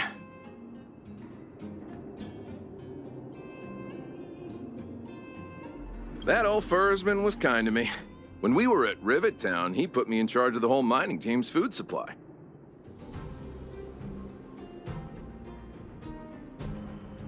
And it's because I trusted him that I came to this mine with him.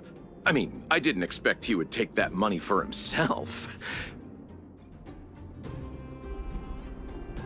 Anyway, he found that geomarrow vein by himself, so I won't blame him for not sharing. But you know, what he did was not like the old Fursman I knew. Well, I don't want to be a snitch, but out of my respect for Fursman, I'll tell you a secret. The helper over there? I saw him sneak into Fursman's tent and come out holding a box. See? Isn't he the most suspicious one?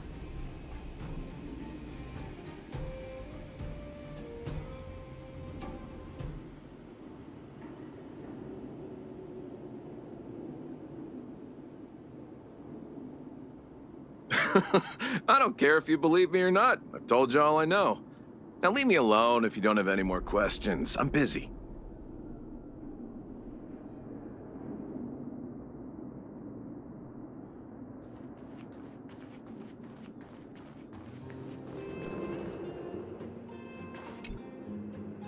Did you steal Daddy's detector? Nope. I'm no thief. Really? Then you better answer our questions honestly. Ask away. Let's not waste time. Spacing out. Didn't notice anything. Good man. But a bit of a cheapskate. Nope. What detector? Hey, would you mind talking more nicely? What? I always talk like this. I don't feel like she's the thief. I know.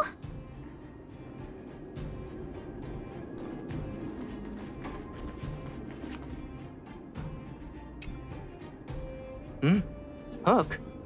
What's the matter? Did you steal Daddy's detector? What? Oh, if I'd known I would become a suspect, I wouldn't have gone out at that time. How foolish of me.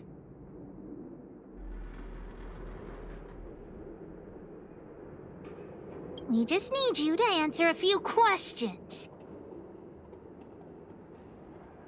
Okay. Ask away. It would be good to clear myself of suspicion.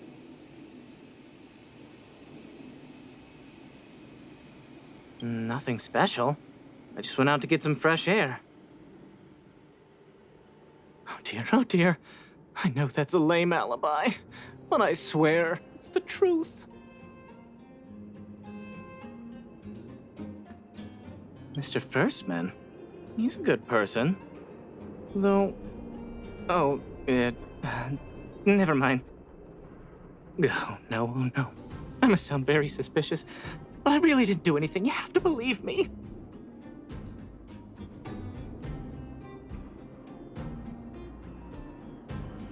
Detector? No, I haven't seen anything, and I don't know anything. Is that all the questions you have? Have I proven my innocence?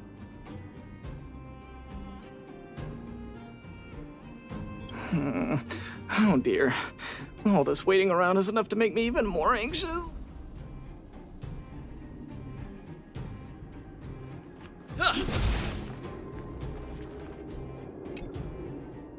Did you steal Daddy's detector? What? How could you say that? You're gonna make me angry. You know what a businessman values the most? Reputation. If your slander ruins my reputation and harms my business, you'll pay for that.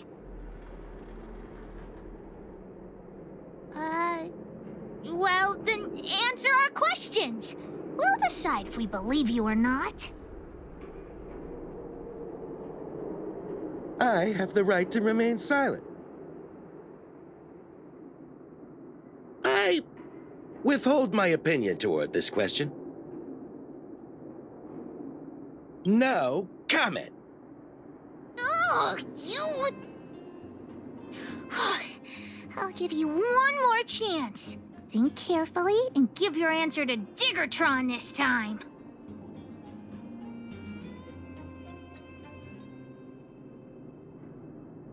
You little brat. Grow a couple of feet taller before you think about threatening me. Here, how about we make a deal? I'll tell you what I know in exchange for a small intel service fee. Fair and honest. Great. I like your style. Customers who don't fuss over the price are the best. So what do you want to know? Ask away.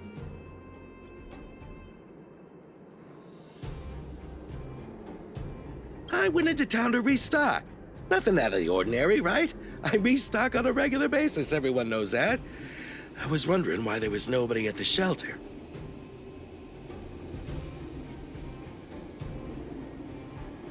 Versman is an old customer of mine. He's pretty nice to me, though we are not so close.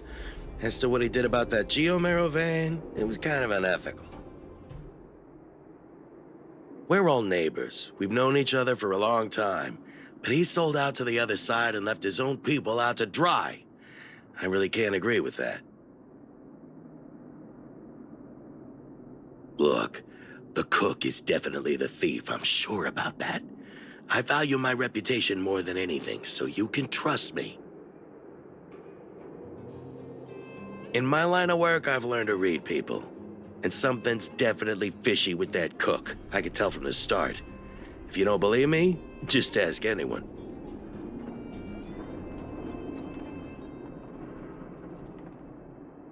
Hook's head is spinning. Do you remember everything they said? Don't worry, I've written it all down for you. Remember, among these 4 people, only the real thief would lie. The cook said the helper did it. The tailor said it wasn't her. The merchant said it was the cook, and the helper said it wasn't him. So, do you know who the culprit is?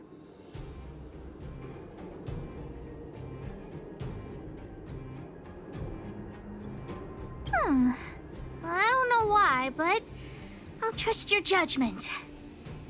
Come on, let's go accuse the culprit.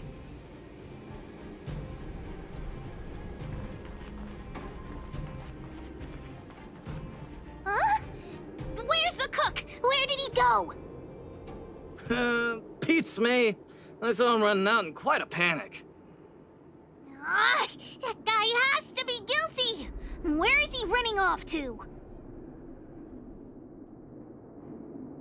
Oh yeah, I saw Mr. Sampo on the way to the mine when I came here. Could he be involved in this?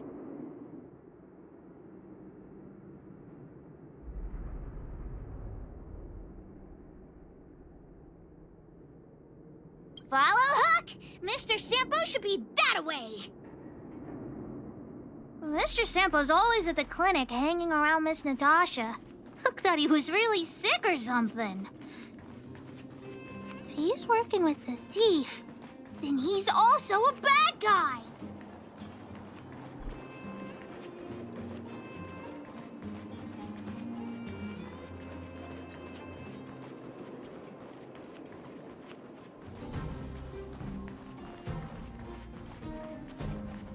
My friend, are you serious? This device is quite rare. Are you really willing to sell it to me at such a low price? No, why are you making this so complicated? Do you want it or not? Just tell me. You two stop right there! Pitch Dark Hook the Great has arrived!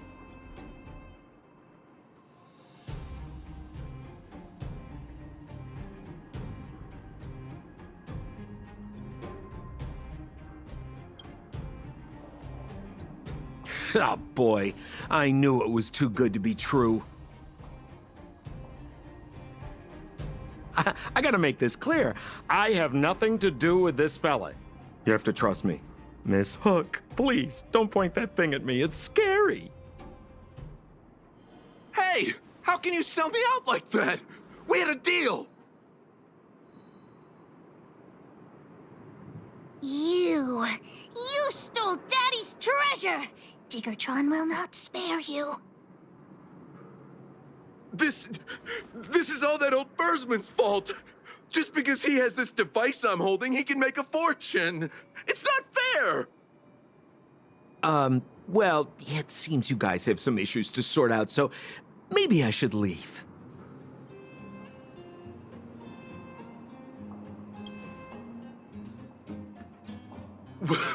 What kind of a reason are you looking for? With the underworld in such a sad state, how are we supposed to survive if we don't resort to robbing and stealing? Anyway, I got the device now. Come take it, if you have the guts.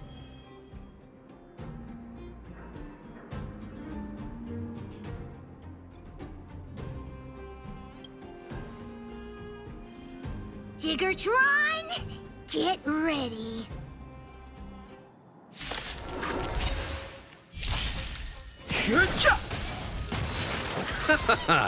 The dead return!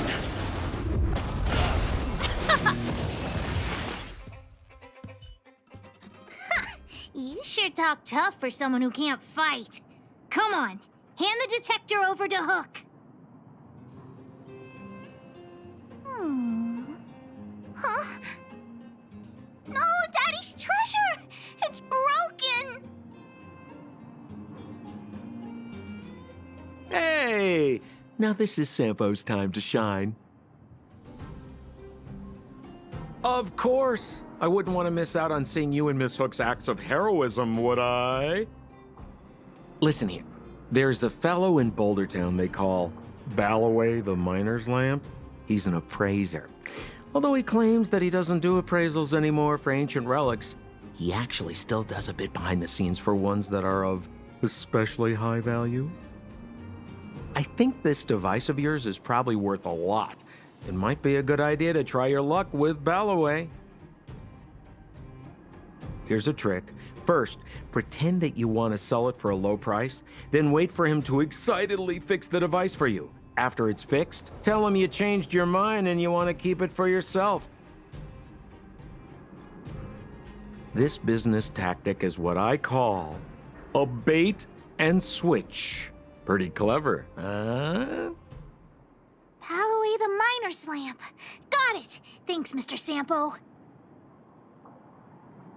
Let's go into town to find him. Have a safe trip!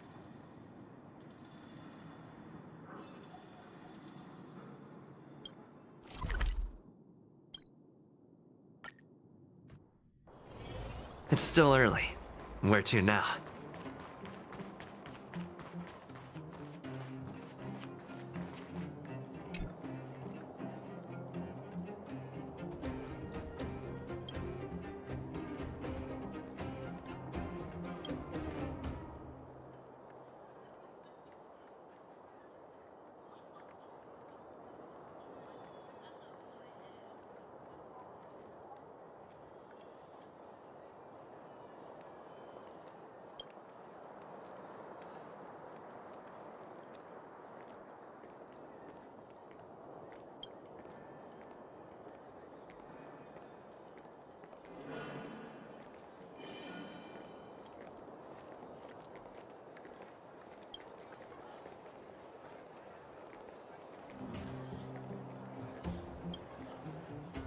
I'm already retired from appraising ancient relics, so unless this detector is some kind of precious treasure... Look at this! The detector's probe broke off. Can you fix it? Oh ho ho, this certainly is a rare relic. Let me take a closer look. Oh, yes! Look extra close. You have to help Hook fix it. This device... I've been in the business for a long time, but never have I seen an ancient relic like this one before. I think this is probably beyond repair. But still, it is a rare treasure. Even broken, I'd be willing to pay a high price for it. What do you say?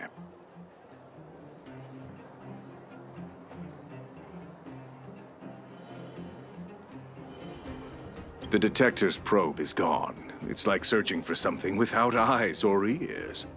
Now, it's nothing more than a pile of junk with no practical value. I'm willing to offer a generous price for this thing, so do you want to sell it or not?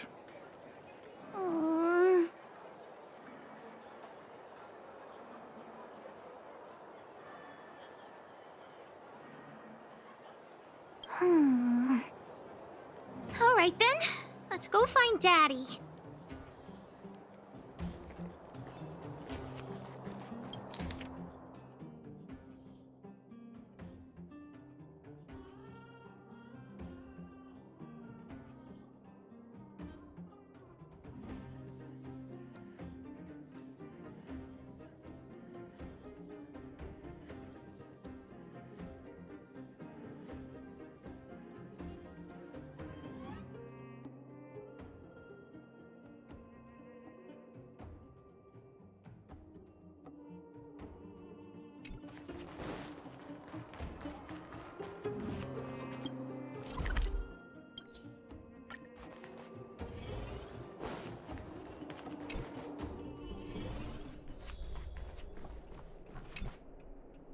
Where have you been, Hook? I was just about to go looking for you. Come on, let's go home. I'll cook some salt-baked rock crabs for you. What's wrong with this kid?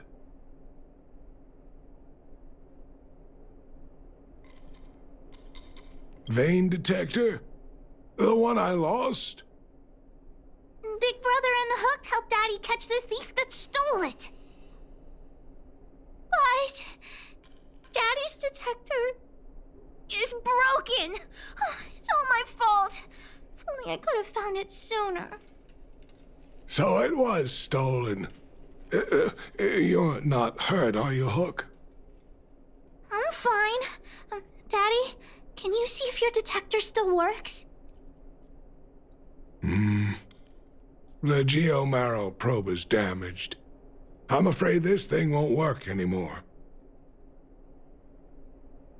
I'm sorry, Daddy. I didn't help one bit. What are you apologizing for? Thank you so much for looking out for me, Hook. But Daddy's treasure...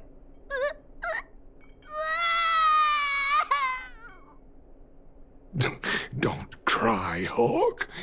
Daddy's true treasure has been here all along. It was never lost or broken.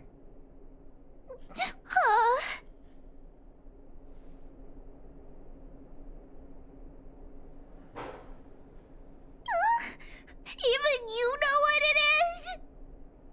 The detector helped me find lots of geomarrow veins, and it saved the mining team a lot of money. In that respect, it was a very good thing. But at the end of the day, the detector is just a tool. A true treasure must have irreplaceable importance to someone. Hook doesn't really understand. That's okay. I'm saying some things that might seem strange, but you will understand someday. So, the treasure Daddy's talking about is still happily running and jumping around. Daddy!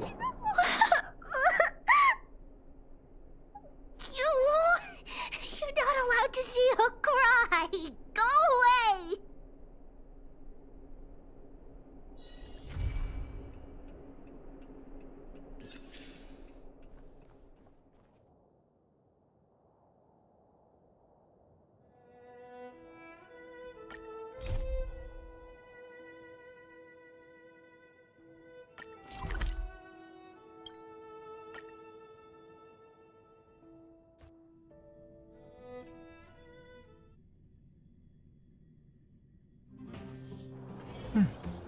I'll need to record today's notes in the databank.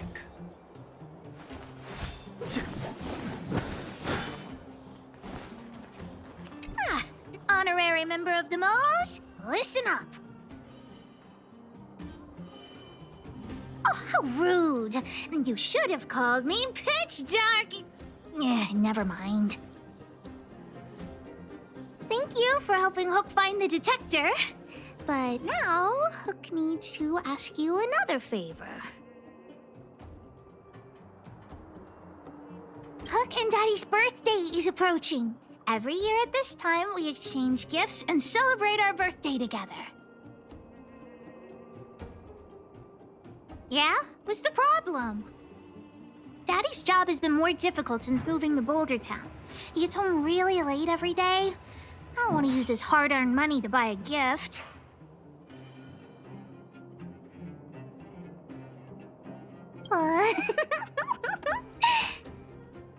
Hey, are you patronizing me?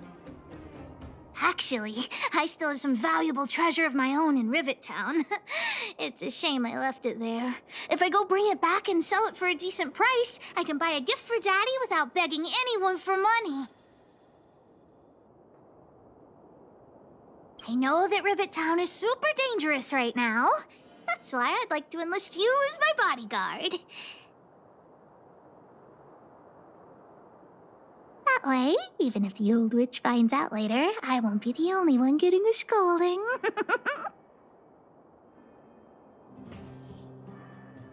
Then it's settled! Let's meet in Rivet Town. I'll be waiting for you in a safe spot.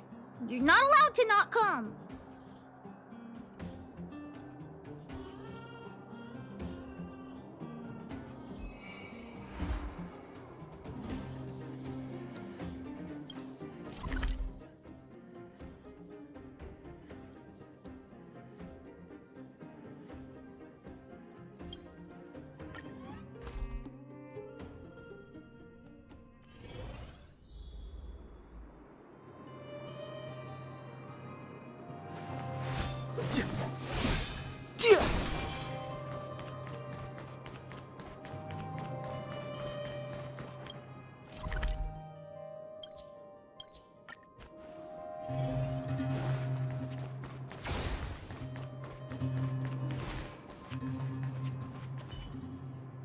What took you so long?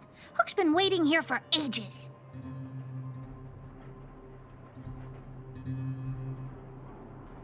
Well, it wasn't actually that long. As long as you're here now, it's fine. I got some good news and some bad news. Which do you want to hear first? I told the rest of the moles about the plan, and Julian asked me to get some treasure for him. If we don't help him, he'll tell the old witch where we've gone. The good news is that he's willing to contribute to our adventure. Look, he gave me this gardening shovel.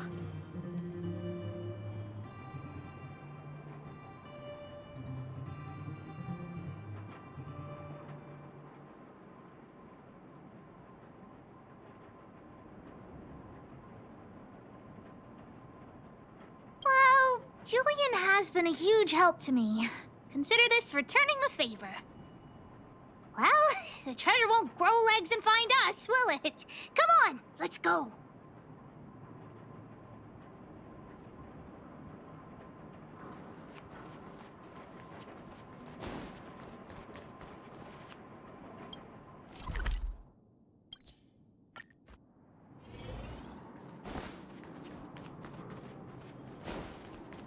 Julian's adoptive parents used to own a business in this area. When we were all forced to leave the town, there were lots of things they didn't have time to take with them, so... It shouldn't be too hard to locate his treasure. Let's start by looking over there. Ah, we found Julian's treasure! No, not the key. These glass marbles. Oh, look at all the different colors.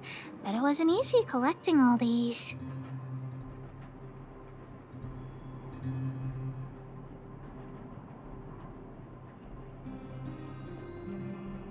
What? You don't know? Have you never played marbles before? Oh, by the way, what does this key open? Maybe Julian knows. What's that look on your face? Oh, I get it. You don't think this jar of glass marbles is worth anything, right?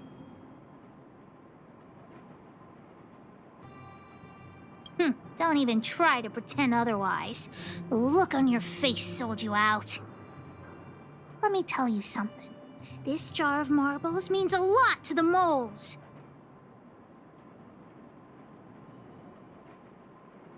Julian used it to help the moles overcome a super huge crisis for which he was promoted to second in command.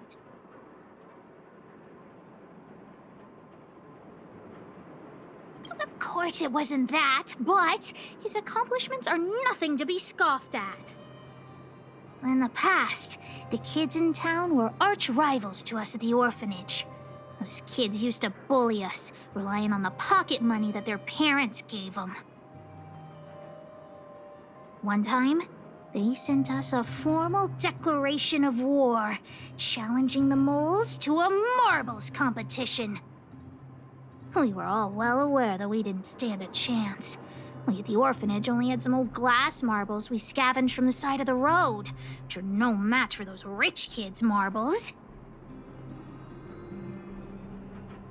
Nonetheless, Julian bravely accepted the challenge and triumphantly returned with a pile of colorful glass marbles he won. It was incredible.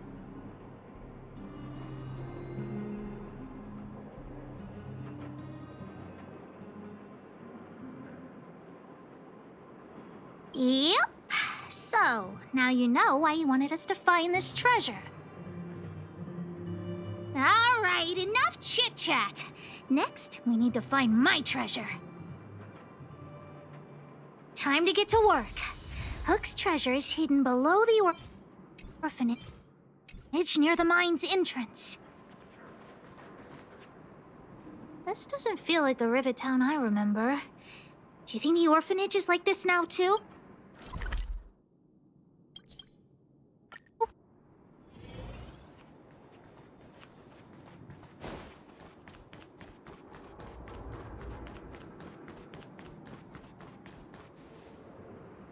This place is nothing like it was before I left. Boxes and minecarts are all over the street. What a mess. Oh, did someone move my treasure too?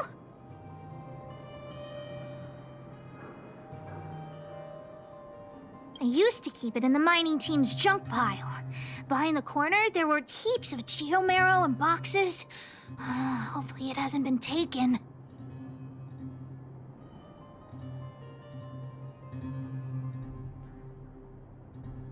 I'll look with you. We'll definitely find it if we work together.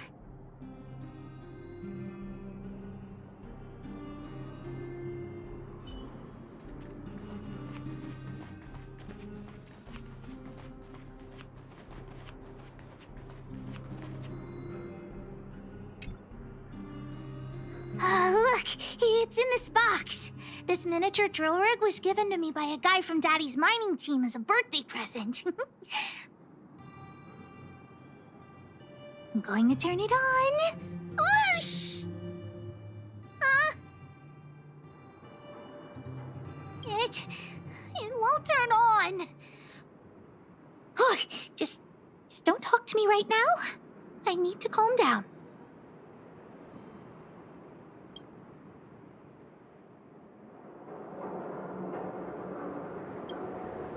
Honorary member, I wonder, how much do you think Julian's glass marbles would sell for?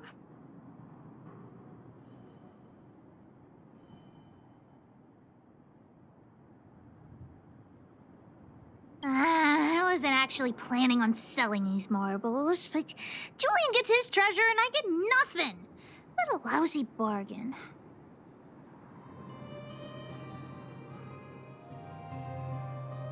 Well, not as much as Dickertron, but that guy who gave it to me was pretty skillful.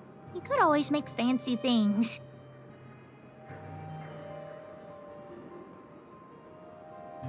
Not possible. Daddy said that guy went missing one day and he never saw him again. Maybe he went someplace far away. I have no idea when he'll come back, so that definitely won't work.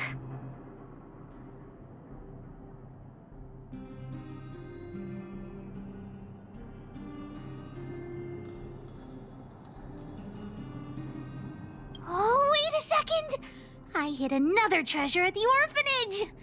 I don't want to sell it, but if I want to buy Daddy a gift, I don't have any other choice. Honorary member, please, please help me look for it. Just one more time.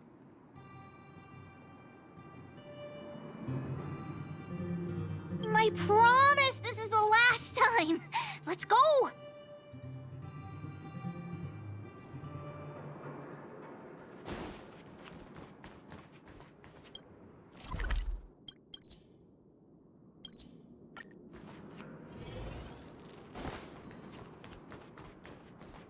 Why are there so many monsters here?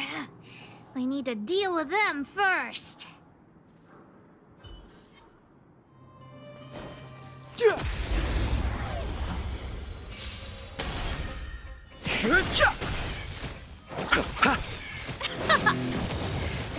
You can fight it, or rock with it! The sanctuary is but a vision! Break! Nothing. Keep up!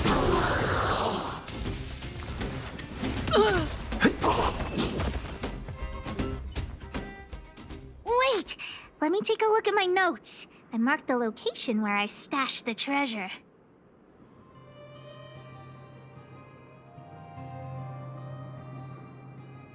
It's a reward from the old witch. You'll know what it is after I dig it up.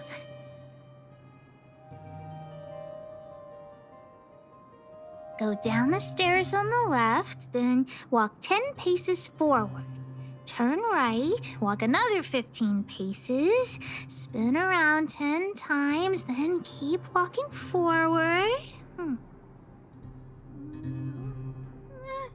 Oh no! I'm doomed! The second half of my notes are completely ruined!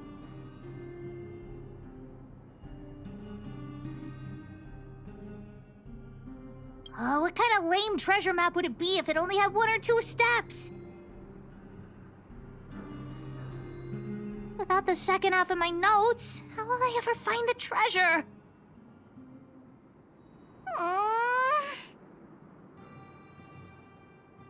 Really?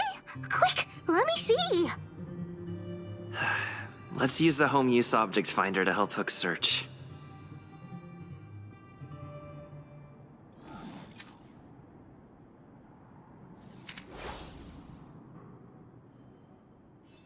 Beep, beep, beep! Finding the home use object finder at your service. Please say the target object you want to search for. Oh, wow! This little thing, it can talk? That wasn't too difficult. Wow, you can talk as well, little thing. Huh, aren't you sassy? But if you can help me find my treasure, I'll let it slide. What's this? Oh, looks like something is written on it. For Julian, 50 years in the future. Whatever. Since we've already dug it up, let's open it. I guess you're right. We should wait 50 years before opening it.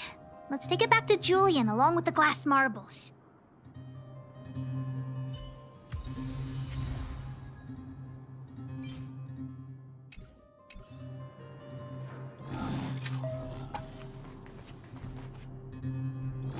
Beep, beep, beep. As stated in the terms of service, my search result accuracy and reliability are not guaranteed. For more information, please call Interastral Peace Appliances. Here it is! My teddy bear! The old witch gave it to me as a gift. Yes! He's called Junjun. Whoa, Junjun. How did you get covered in dirt? And why do you have so many loose threads? If we don't get you cleaned up, no one will buy you.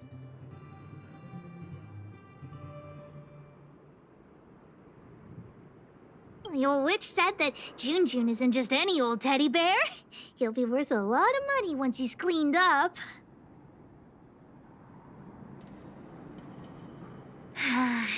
There's no other way. I haven't learned to sew yet. I'll have to ask the old witch for help. If she finds out I went somewhere I shouldn't have gone, Hook will get lectured all over again. What? So what if the old witch yells at me?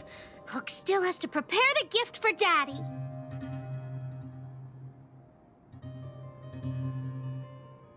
We found the treasure.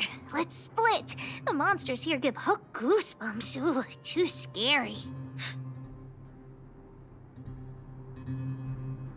I'm warning you. Don't you dare tell the old witch about Hook's plan to sell the treasure.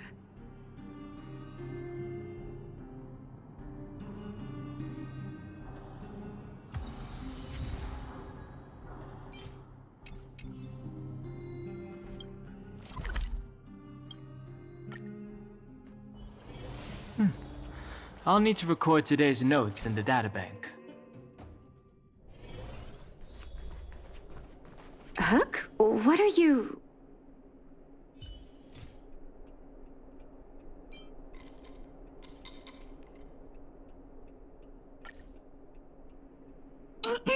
Natasha? Junjun's in bad shape. Can you help me fix him? I remember giving you Junjun. I haven't seen this fella in years. Where did you find him? The wind brought him back to me. Be honest with me, Hook. Big Brother helped me find him in the Rivet Town orphanage.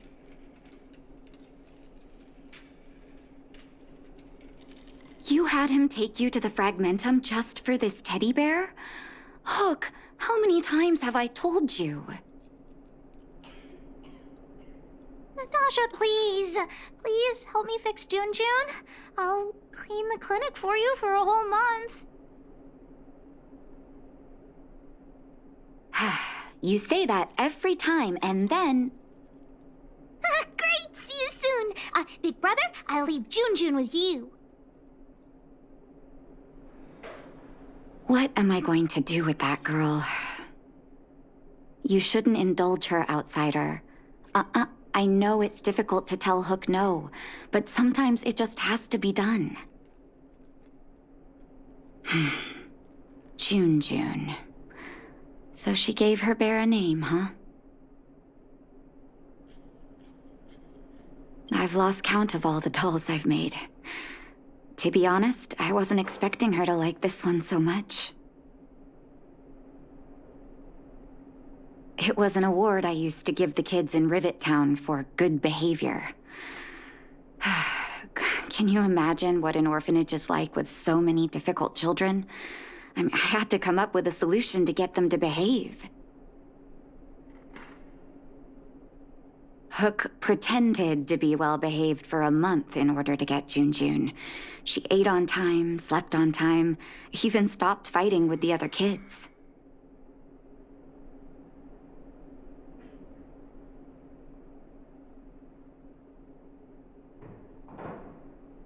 Of course, as soon as she got her award, she went straight back to her old self. Hook has an uncanny ability to rally people to her cause, both adults and children. It's a skill, all right, and forcing her to be well-behaved puts a lid on it. Well, this teddy bear has sure been through the wars. Don't worry, I'll help Hook repair Junjun. But I'll need to find some stuffing. Wait, look at the eyes. They must be...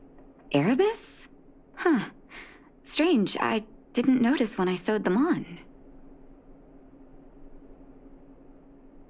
I'm no appraiser, but these two gems look to be high quality. Well, our war-torn bear here just became a priceless doll. Not bad, Junjun.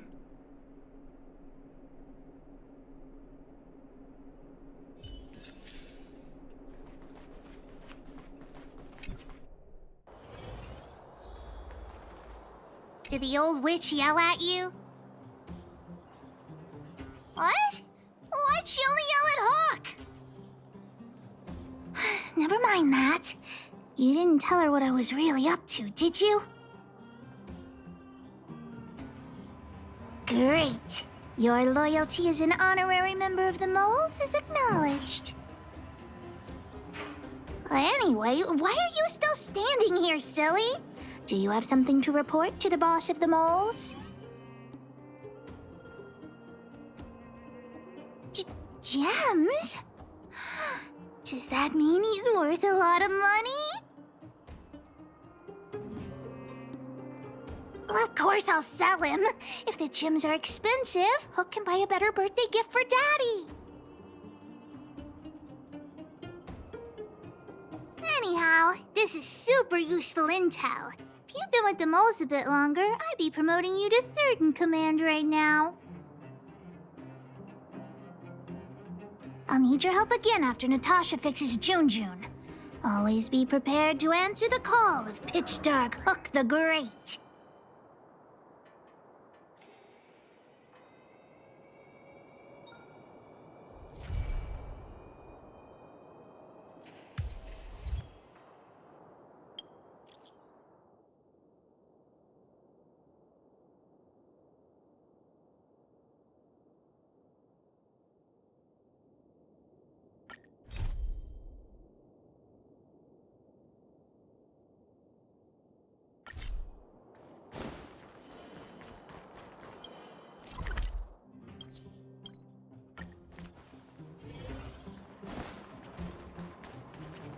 Love at first sight, sold at first strike. The Wildfire used item auction is opening soon. If you're interested, head down to the Vagrant camp and get involved.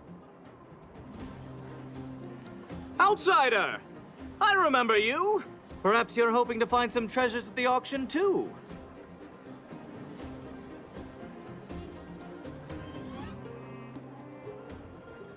We're not sticklers at this auction. You'll find everything from exotic Bellabog rarities to tattered roadside socks.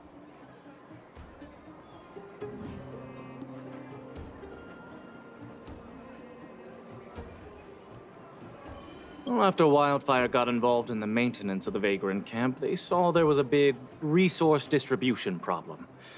People would rather keep a stockpile of useless objects than exchange them for useful resources. So we intend to hold a public auction. We'll allow folks to make the best use of the stuff they have by exchanging it for the stuff they need.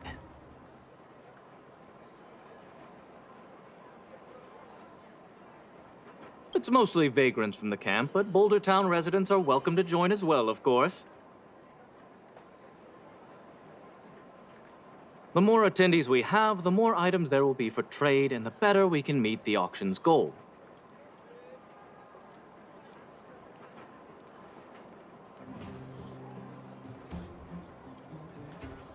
Buyers and sellers must all register their personal information. To ensure the quality of items, the sellers must also register details for each item.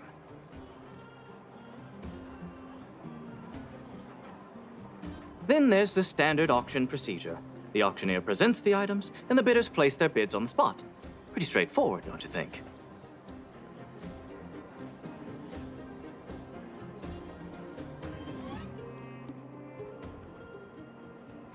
Oh, plenty. Gloves used by Chief Oleg, the domestic robot that Miss Fedora built.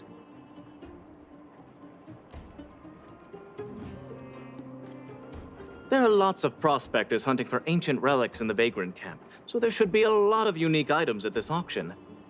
For example, I heard that one of the goods up for auction is a barely used geomarrow probe.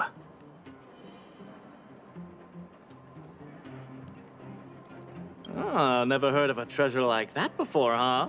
More excited about the auction now? Oh, here, take this pamphlet. It has more information on all the rarities up for auction. Remember to stop by the Vagrant camp.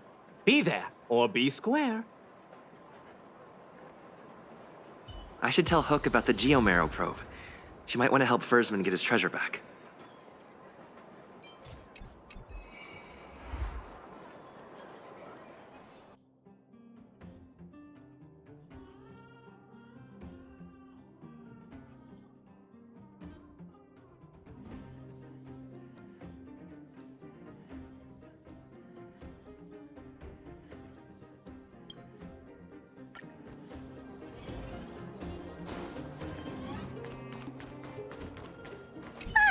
Honorary member. I was just about to go see you. Huh. What's so urgent? Spit it out. How did you know what I was thinking? Hook was about to ask you about the probe. Honorary member! You found some clues?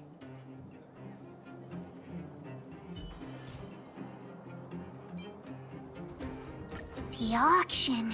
So that's where the probe is?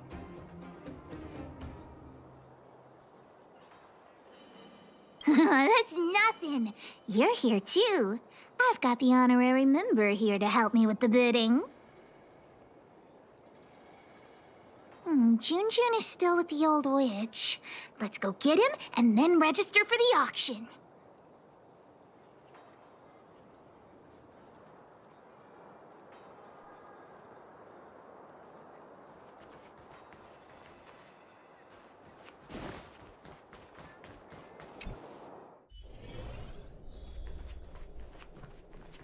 Are you hurt? Let me take a look.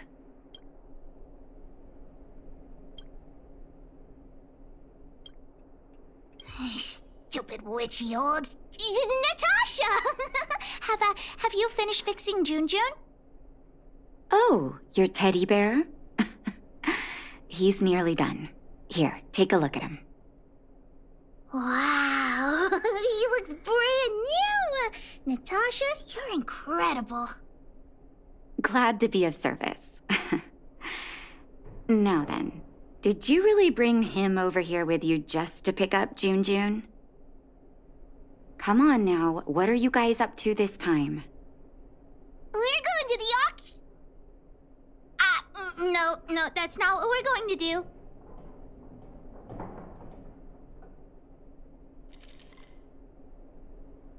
Oh, yeah, that's right. The auction, right, Hook? The one at the vagrant camp? So you made me go through all this effort to repair Junjun just so you could sell him?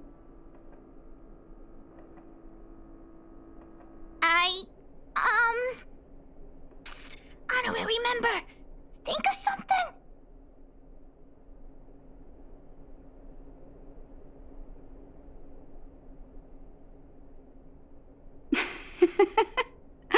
You two make an adorable duo. I was only joking, Hook. Junjun is yours, and it's entirely up to you what you do with him. But you must make one promise to me. Wait, what is it? Don't go charging into the Fragmentum again. Mr. Fursman heard about what you did and came to me to find out what happened. Your dad worries about you. Stop giving him reasons to. Daddy? Okay. I swear I'll never meet Natasha or Daddy worry again. I'm going to have to trouble you to keep an eye on this kid again. You seem to be doing a good job, so I'll leave it at that.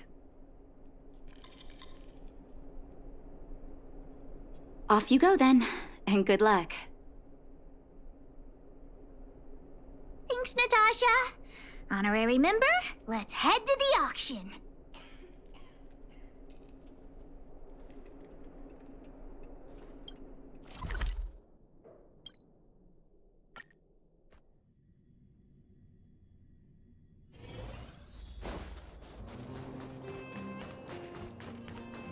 Welcome! Are you here to take part in the auction? Yep. Hook wants to auction this teddy bear. Teddy bear. How about I take a look at it first, little missy?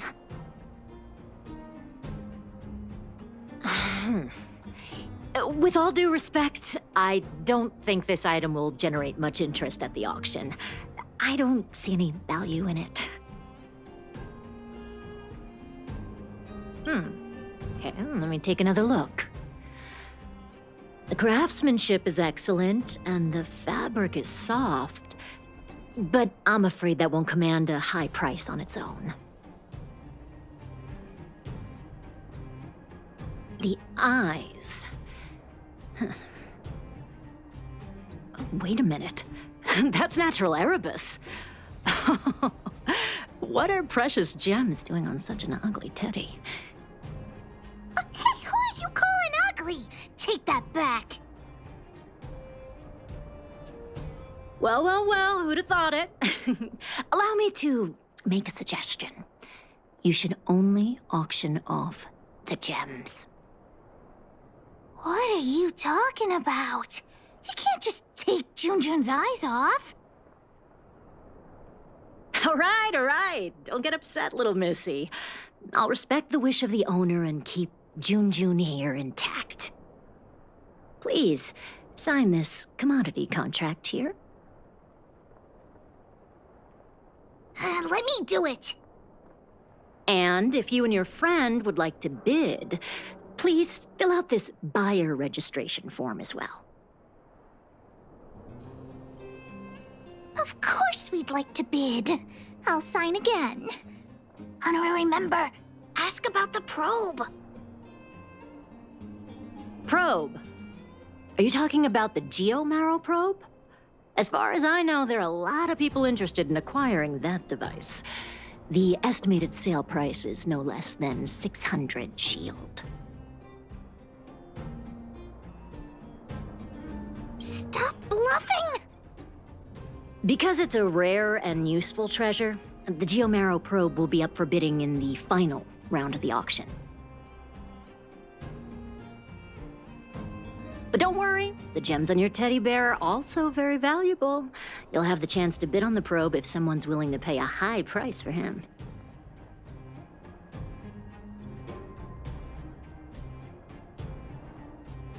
Don't be so pessimistic.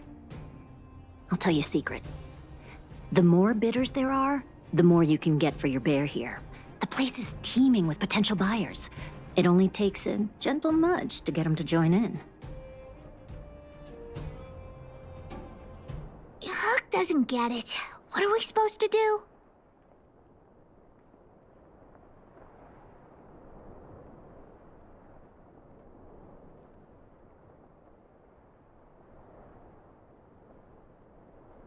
Oh, is true love really that useful? Let's ask around. Junjun's super cute. I'm sure there'll be loads of people interested in buying him.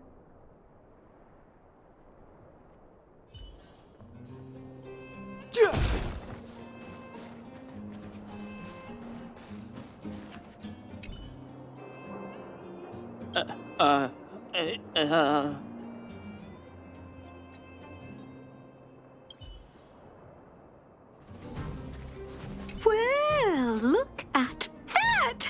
That's no ordinary teddy bear.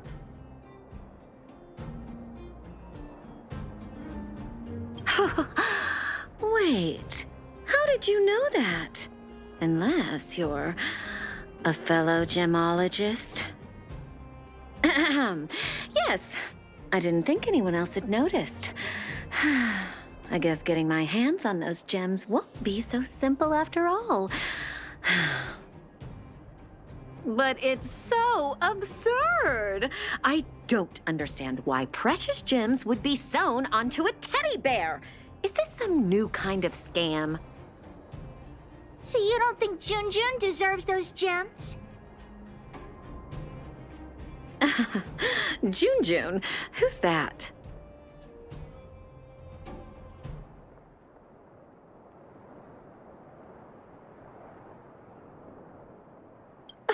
Why didn't you bring that up earlier? Your item has piqued my curiosity. In any case, Erebus of that purity is hard to come by in the underworld. I have to get my hands on that bear, even if it means breaking the bank. Junjun will break your bank for sure. The gemologist will be bidding too. Hook's teddy bear may be the center of attention.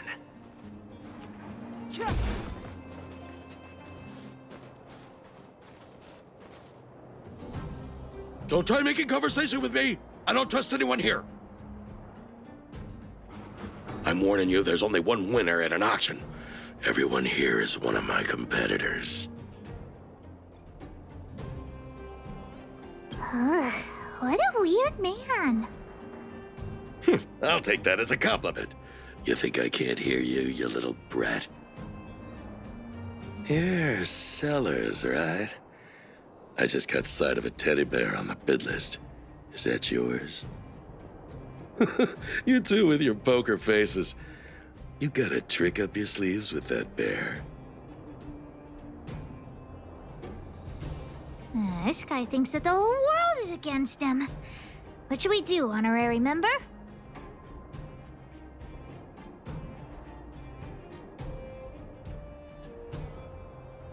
But I don't want to sell Junjun to such a weirdo. Don't want me to profit from your item, huh? Well, in that case, I'll just have to place a bid and solve the mystery of your teddy bear. Ha! What? We could find the auctioneer now and kick off the bidding. Although there's still some time left. We could also see if we missed any buyers.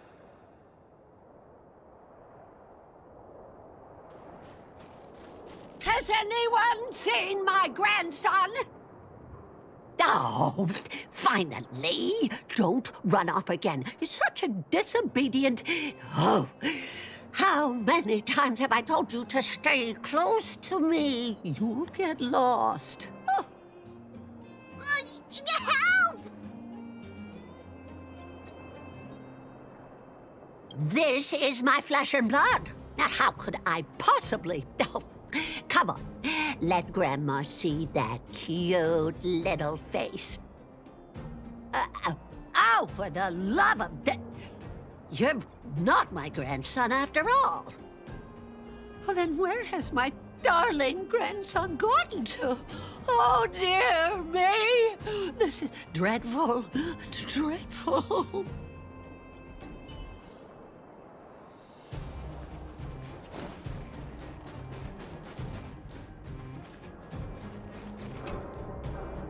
So, why you hanging around here by yourself, Tiny? Yeah, Tiny. Where are your parents? You didn't go out on your own, did you? Oh. But you brought me over here. My grandma's just over there. Hey, did we give you permission to speak? All right, enough, Mr. Nice Guy. Give us the money, now!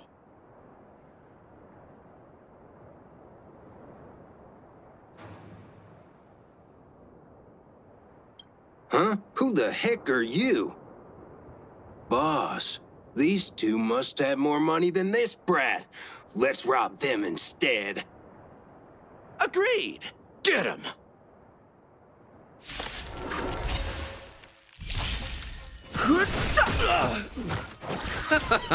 Keep up!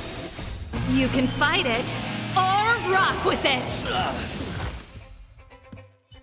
You're safe. Go find your family. That was really brave of you. I hope I can be half as strong as you someday.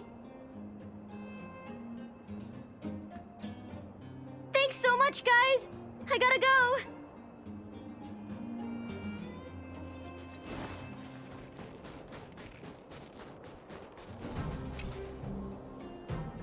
Isn't this the kid we just saved? Oh, it's that brave girl! Grandma! Grandma! They're the ones who saved me! Oh, my goodness. Oh, I can't even begin to express my gratitude. Thank you both so much. He's my only grandson, and I don't know what I would have done. Can we buy the teddy bear at the auction, Grandma?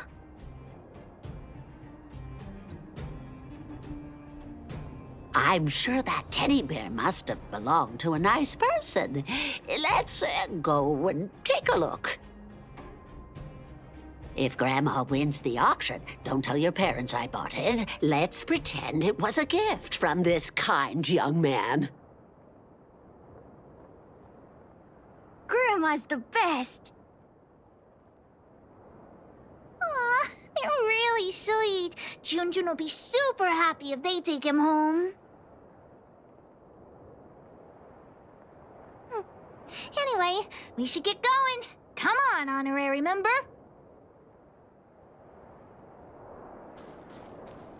The teddy bear? I've seen it. The one with the Erebus eyes, right? I was planning on bidding for it. Correct. I rushed over here from a neighboring town and forgot my darn wallet. Well, that can't be helped. But I also have my own items to auction, and a commodity contract. If I can sell my stuff at a good price, I might be able to afford the bear. So, what's the catch? The catch is, I lost the contract.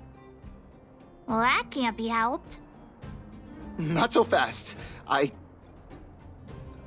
know where the contract is.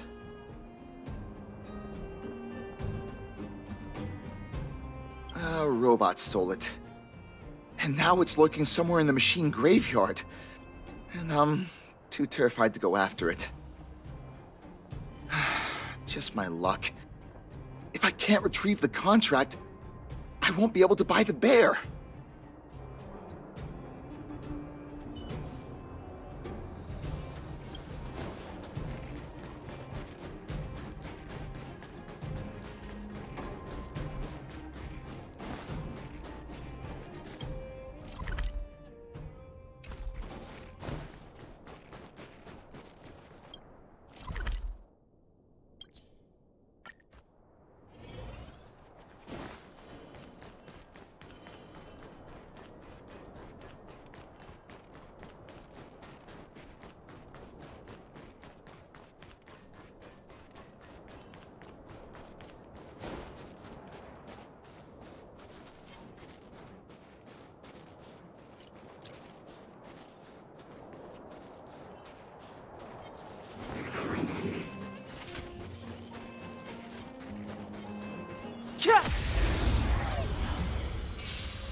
This sanctuary is but a vision.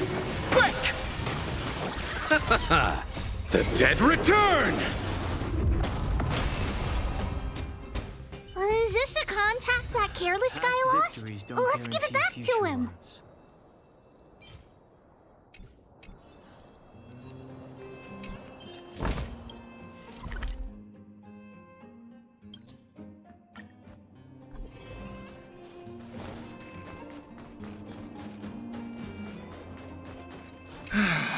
When am I gonna catch a break?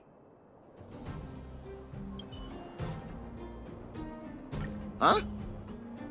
But that robot stole it. How did you... We defeated the evil robot and got your contact back. Really? Thank you so much. Now, if I can just sell my items, I'll have enough money to bid on the Erebus Teddy. You two have done me a huge favor. I won't forget it.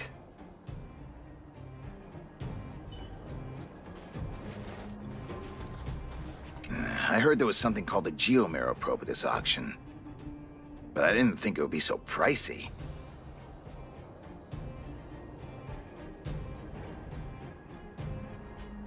Where did you hear that? What is a Geomero probe exactly? I'm not sure. But it was Balloway that told me. I'm not sure why he wants it. So expensive. There must be a lot of people after it for the price to skyrocket like that. Oh, who cares about that probe thing? There's a teddy bear at the auction that looks pretty valuable. What's so appealing about a toy? We're clearly operating on different wavelengths.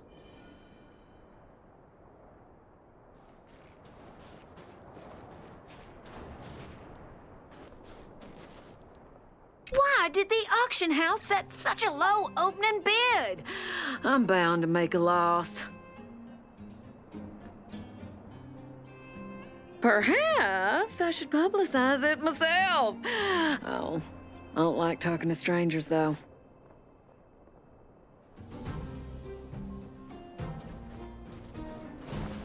Please wait a moment. The auction will begin shortly. The next item has been provided by Hook, a gemstone collector from Boulder Town.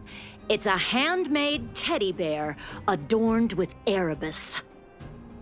An innovative design, it combines incredibly valuable Erebus gemstones with a good old-fashioned cuddly teddy bear.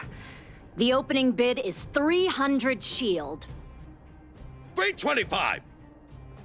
Oh, you're adding 25. Isn't that... Hey, what's the problem with 325? That's my offer! 350! I'll add another 50! And I'll add 50 to that! I'm putting my reputation as a gemologist on the line. I have to get my hands on that Erebus. Add another 100 shield! 550 going once. Any buyers going higher? 550 shield for the Erebus teddy bear going twice. Any other offers? 550 shield going 3 times. And sold. Phew. The gems belong to me. Oh, I hope this money is enough to buy the probe. You're right. Let's do this. The bidding for the Geomarrow probe has been postponed due to unanticipated complications at the venue. Please be patient and don't leave the auction if you want to bid on it. Don't worry, everyone. Just a minor technical issue. We'll take a quick break now, and the auction will resume soon. A break? Do you think there's something wrong with the Geomarrow probe? Let's go ask that staff member.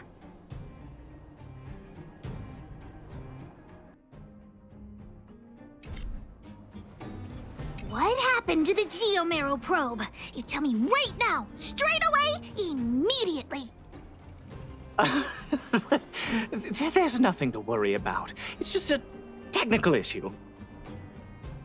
You don't sound very convincing.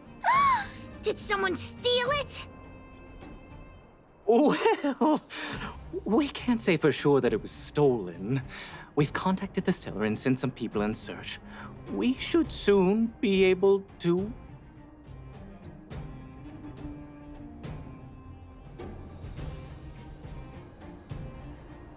Yeah. Why wasn't Wildfire keeping a lookout? I gotta catch the thief and get the probe back. Any ideas, honorary member?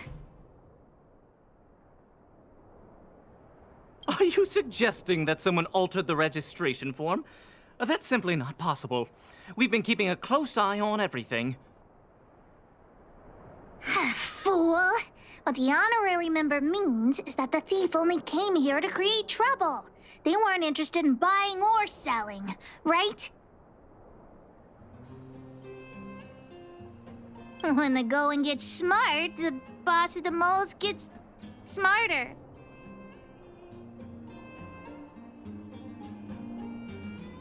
Wait a minute. Let me see. Aside from you, there was someone else who registered as a buyer but never put in a bid. And I think there was a miner who registered with him. Come on, let's go and interrogate them.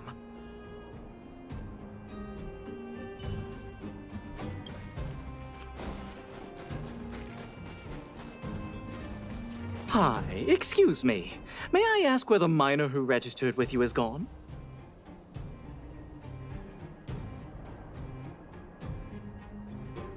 Him? I think he went back into town. So, he already ran away. He came here saying he wanted to buy the Geo-Marrow probe, but then he changed his mind for some reason and ran back to Boulder Town alone. I don't know him all that well. Why don't you just head into town and look for him? Do you really think he'll turn out to be a thief? I'm not so sure now. Anyway, outsiders, you should go and look for him in Boulder Town. I need to make sure the other buyers haven't left. If you don't find anything, the thief might still be among us. Let's head back to Boulder Town and catch the thief!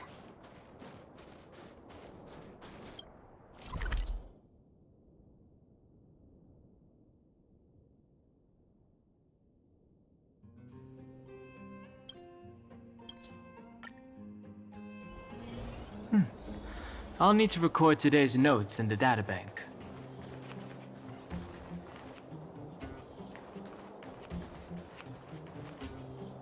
Hey, you!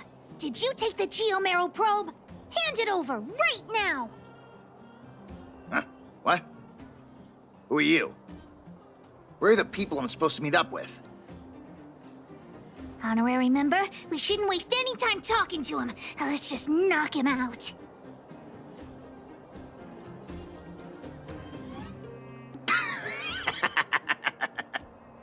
What could a couple of brats do to me? Do you even know how much the probe is worth? You two better think twice. The boss put in a lot of effort to find this item. If you even... Enough talk! How about a Diggertron Knuckle Sandwich?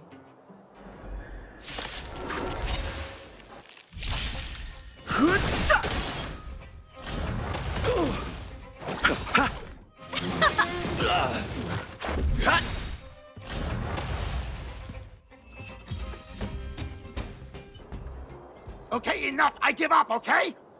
Stay calm! I'll give you the probe, just listen to me. I overheard the auctioneer say that the Geo-Marrow probe would fetch at least 600 shield. 600 shield! Have you ever seen that much money?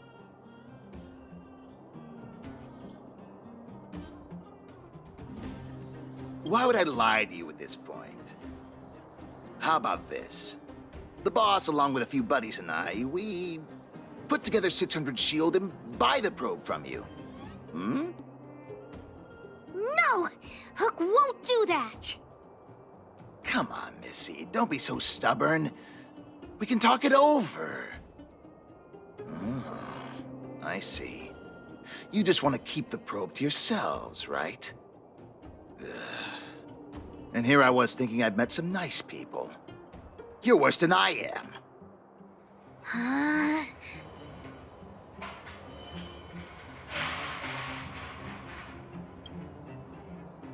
Yeah, of course I do. Let's go, honorary member. Back to the auction. Wait a minute. You're just gonna give it back? That's 600 shield! 600!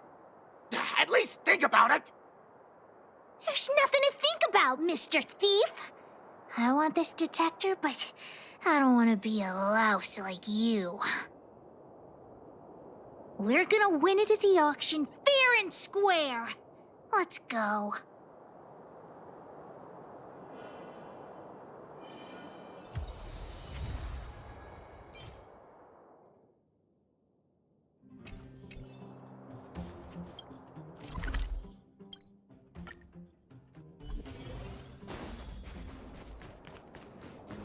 You got the probe back? Amazing! Fantastic!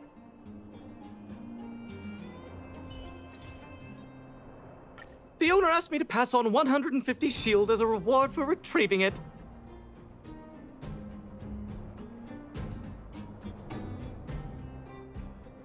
And thanks to you, the auction house has regained its credibility.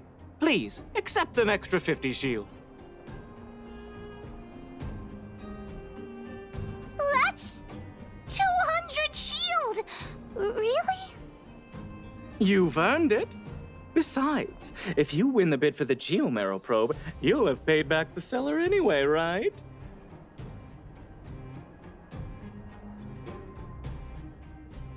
Well, I didn't say that, but you could certainly interpret it that way. Hook generously accepts the reward. We've got 750 shield for the auction! Ladies and gentlemen, the technical issue has been resolved. The second half of the auction is about to commence. Please gather in an orderly manner.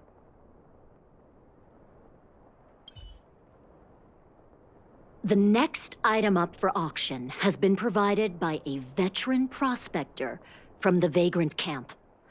It's an ancient relic, a Geomarrow probe. The item itself was once a key component of another old world relic, and its one-of-a-kind craftsmanship has long since ceased to exist. This meticulously preserved probe is a rare work of art. The opening bid is 400 shield. 450! 480! 520? 550! 560! Order? You're just throwing bids out at random. 650. 700! 720. Everyone's looking at us. What should we do? 750! 750! Did you hear that, everyone? That's what a one-of-a-kind treasure costs. 750 shield going once. 750 shield going twice. 750 shield going 3 times. And sold! Congratulations to the winner! Honorary member, did I win the bid? Does Hook really get the probe?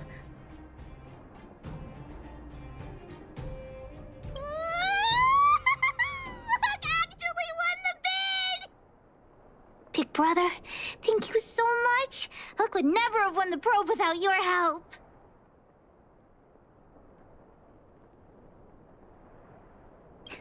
It doesn't matter whether you're an honorary member or not. Just accept Pitch Dark Hook the Great's gratitude. Let's go see the old witch later. I'll ask her to wrap this probe up as a beautiful gift for Daddy.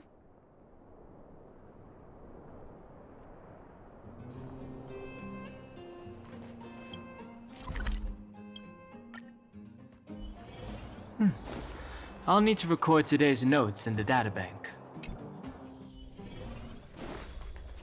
Are you hurt? Let me take a look.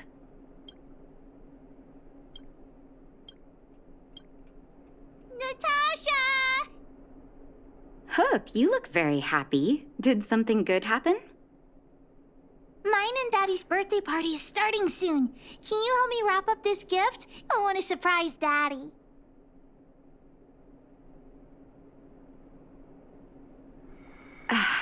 You rascal. You only come and find me in situations like this. Please, Natasha. I'll help you clean the clinic for half a month if you help me. Deal. I can't believe you won such a valuable item. Junjun must have fetched a small fortune, huh?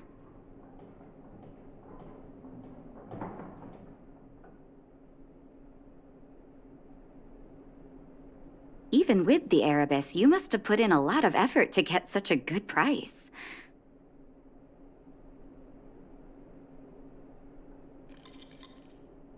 Fursman will be very happy with his gift.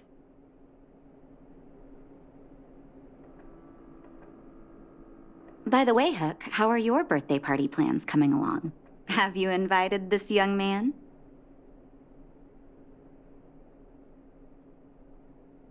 Oh, not yet.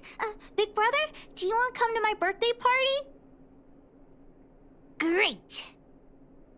I'll contact the other members of the moles too. Come find me when you're ready. We'll go together.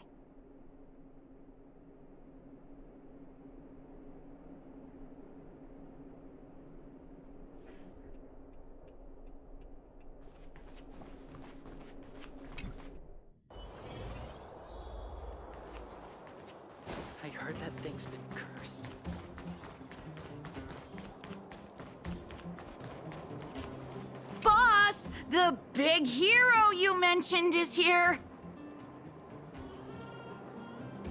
Julian, knock it off!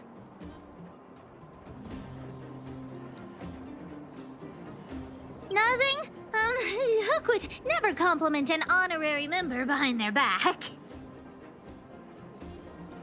We were talking about the birthday party. You want to hear about it too? Aunt Gertie always makes a big black bean cake for Hook's birthday.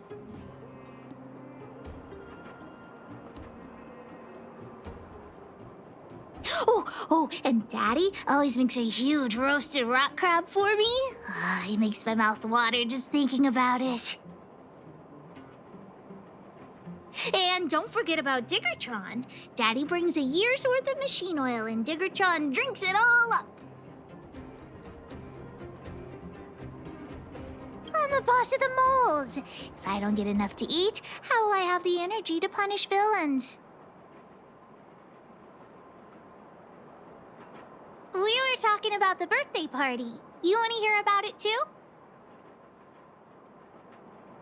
Well, I had to invite Daddy first. Speaking of birthdays, Daddy never used to celebrate them. He only started doing it when he adopted Hook. I also invited other members of the moles and... Oh, yeah, Sela too! She couldn't come today, but she said she'd still send me a gift. I also invited the old witch, Sweta, and you, of course, the honorary member. We were talking about the birthday party. You want to hear about it too?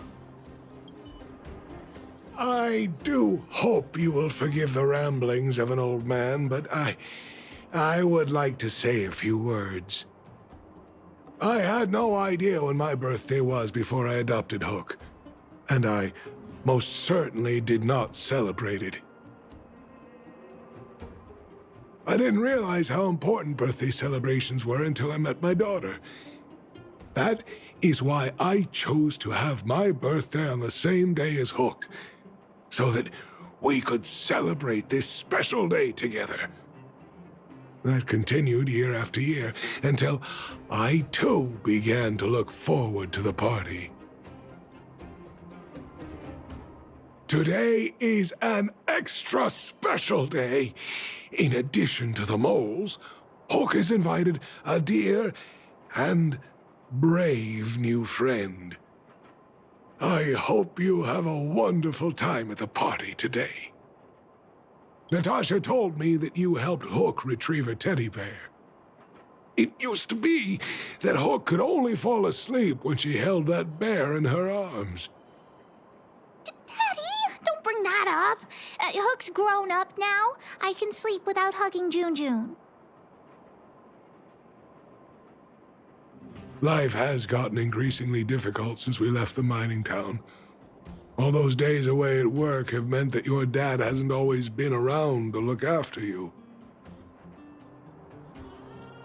But fortunately, June was always with you, to keep you company when I wasn't around. Oh, Daddy, I have to tell you something. I sold June. Huh? You sold him? Oh, don't worry, Daddy. I don't need a doll to keep me company anymore. Natasha, the moles, and the honorary member will keep me company from now on, so I won't be lonely. You sold him. I truly am an incompetent father. I had no idea. Not true. I know you care about me the most, Daddy. I just didn't tell you because I didn't want you to worry. Huh. Thank you, Hook. But the birthday gift I've chosen is, Huh? What did you get for me, Daddy?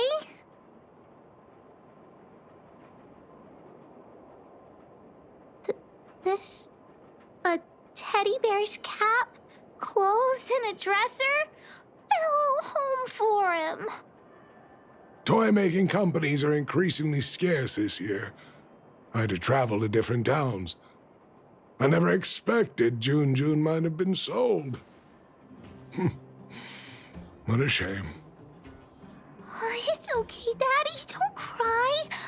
Natasha will teach me how to make another doll. Oh, yeah, I got a gift for you, too. Open it and take a look. For me? I'm curious.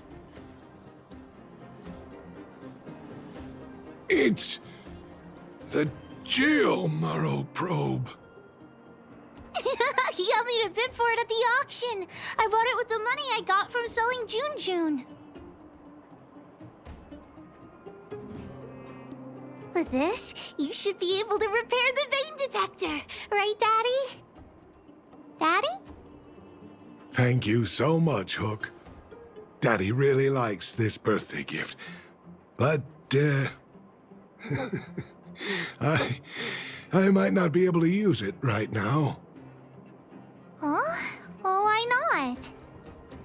It's like this, Hook.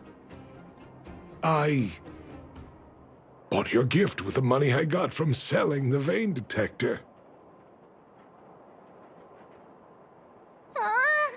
So, my gift is also useless.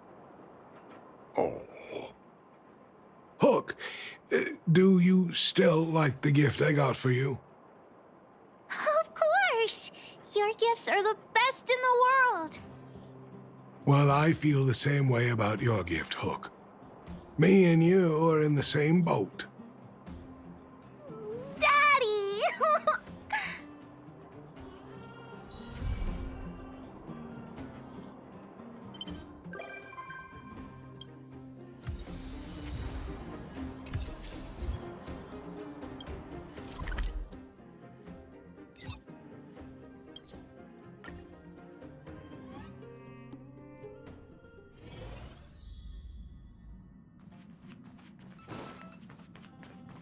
Wow!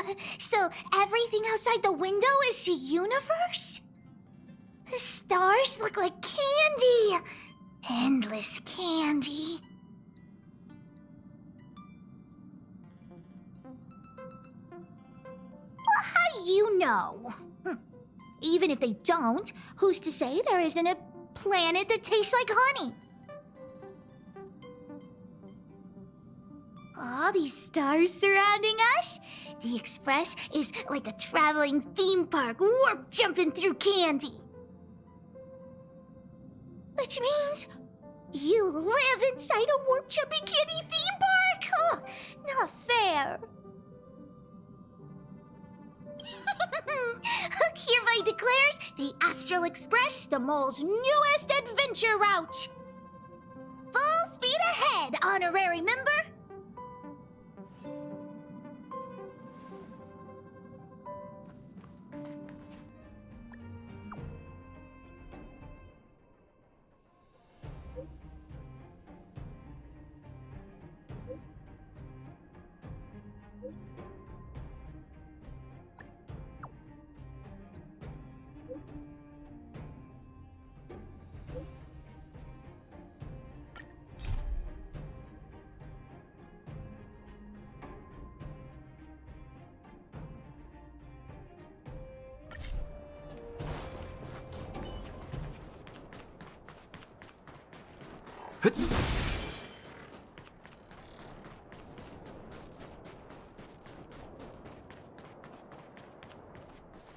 The thief has stolen parts again?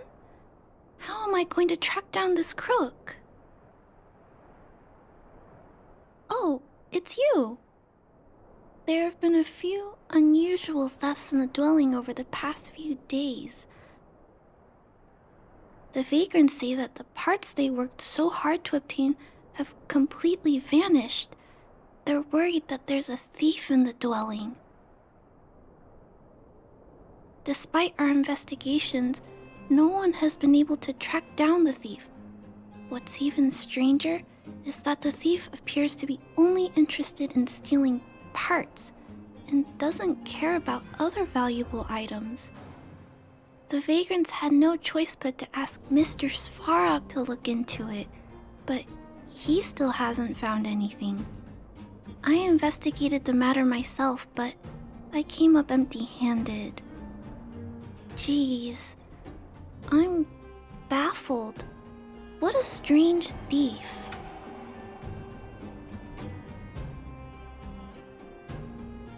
Are you also here to look into this case? Perhaps if we work together, we can uncover some clues that I missed.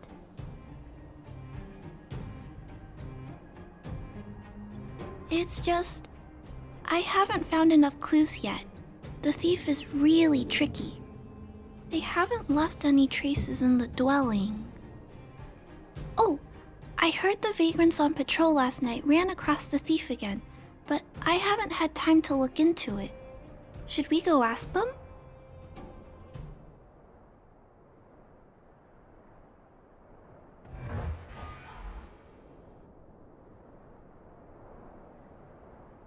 You sound so cool.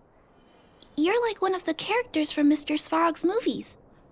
Aren't they called detectives? Seeing you so fired up has me excited too. Now, let's get started.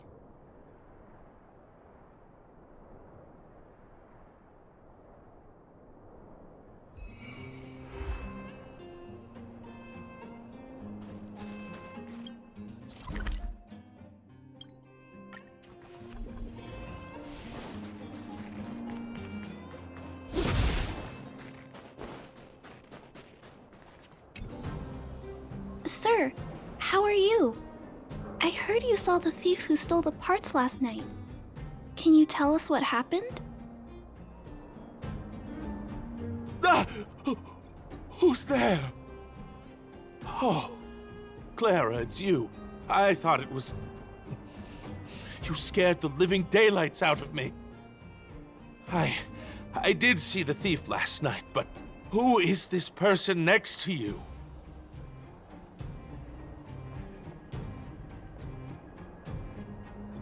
Trailblazer?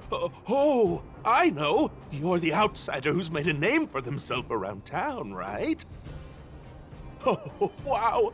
I feel way better knowing that a big shot like you is here to catch the thief. Hold on. I'll explain what happened last night. Just let me gather my thoughts first. Okay. So, last night, I was on patrol when I bumped into the thief stealing the parts. Then I just...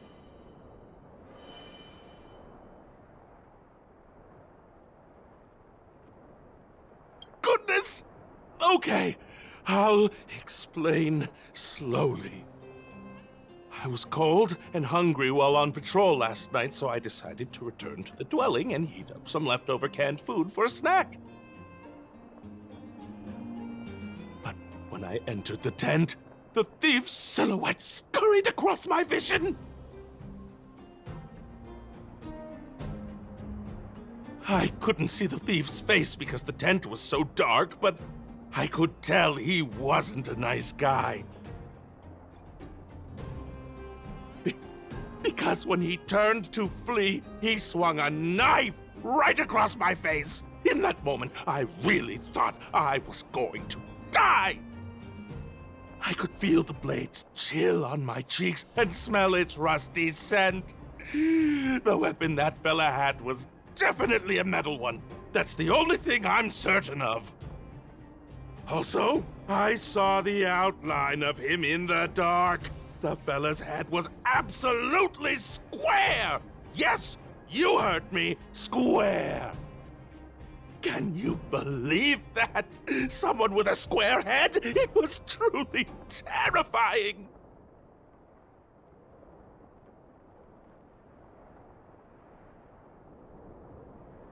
Oh, you're right. I see. I'll jot it down.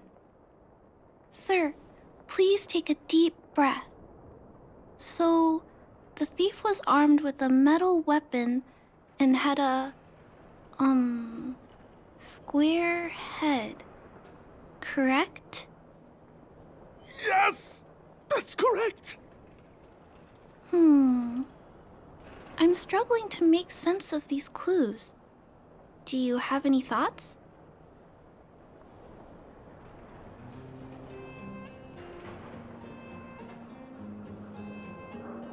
I'm sorry. I was too scared. When a shadow leaps out at you, who could possibly pay attention to such tiny details? It seems that's everything. We now know one of the culprit's physical traits, and that he is extremely violent. But how can we track him down? Ah, yes! I remember something! While the culprit was hurrying to escape, he knocked something over. He may have left some clues or something. This is a crucial clue. Let's go investigate the crime scene together. I think he ran that way. No one has touched the crime scene, so any traces he left behind should still be there. Please, catch the thief for us.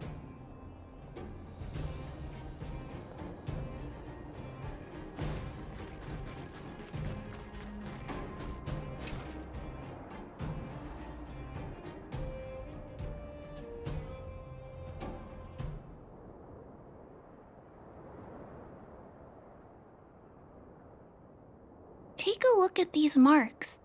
These are very suspicious.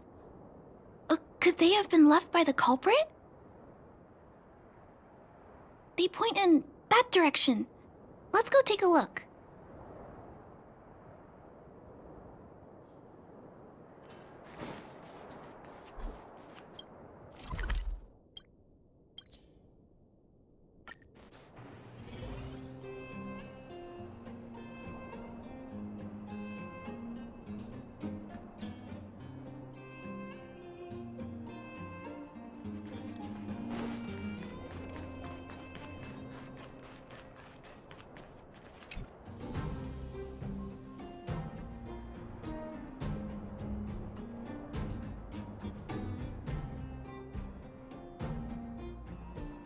And look at these! How unusual! They don't appear to have been left by a human.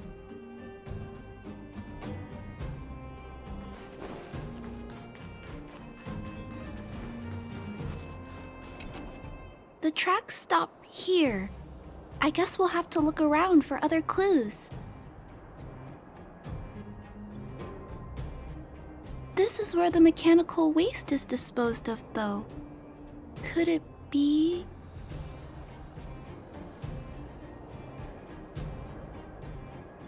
Oh, okay.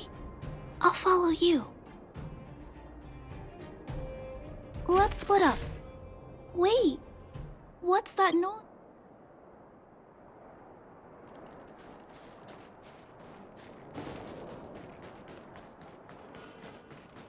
It's a tiny robot? Is it searching for something? But I don't remember Mr. Svarog issuing an order like this recently. It looks like it's carrying the vagrant's missing parts. And those tracks and metal scratches we noticed earlier.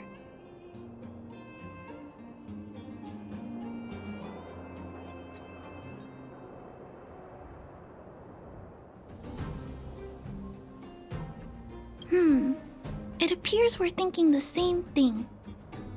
This small robot doesn't appear to be a Belobog creation. It looks like it's been welded together from random scrap metal materials. Oh, it appears to have a small mechanical arm.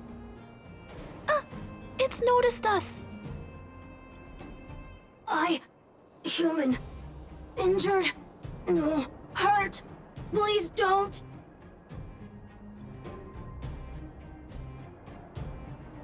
I don't understand what it's saying, but it doesn't appear to be trying to flee or attack us. It appears to be trying to say something. Human, please, don't hurt. Is it trying to say, please don't hurt me, humans? Human, Parts. Rivet. Need. Repair. Need. Town. Parts. Need. Need. Need. Need. Hurt. Don't. It appears to have a malfunction, but I think I can understand it.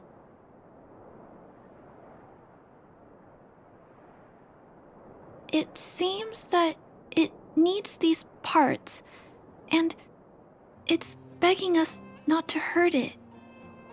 I've never seen a robot with this kind of malfunction before. What happened to it?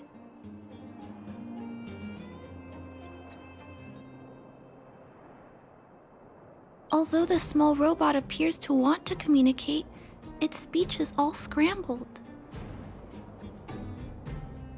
Perhaps there's an issue with its language module.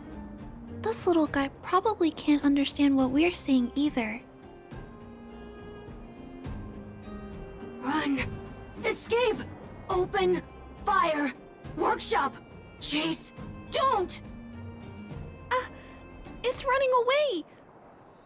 No, we can't let it escape. It still has the Vagrant's parts. What should we do? We gotta stop it. But please don't be too rough on it. I'll figure out a way to repair it later.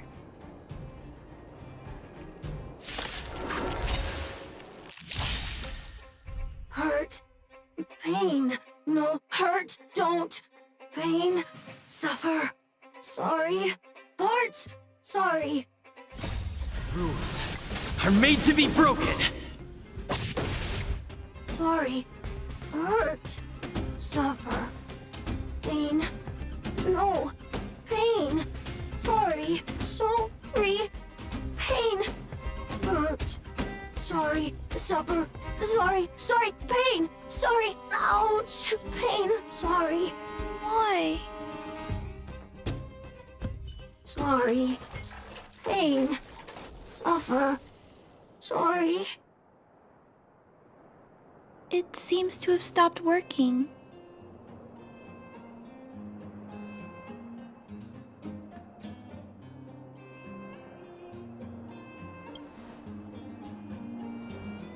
Yes, but why? I feel bad about this. I guess we should return this little fella and the parts. I think I can... I'll repair it. And if I can't, I'll ask Mr. Svarog for help. He always knows what to do.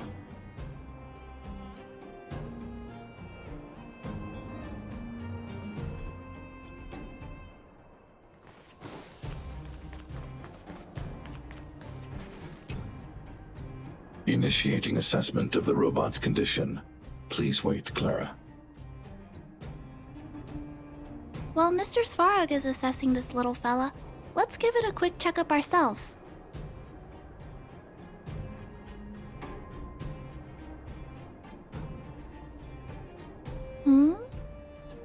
This paint job and these custom parts, and the way the parts are attached, it's all quite strange.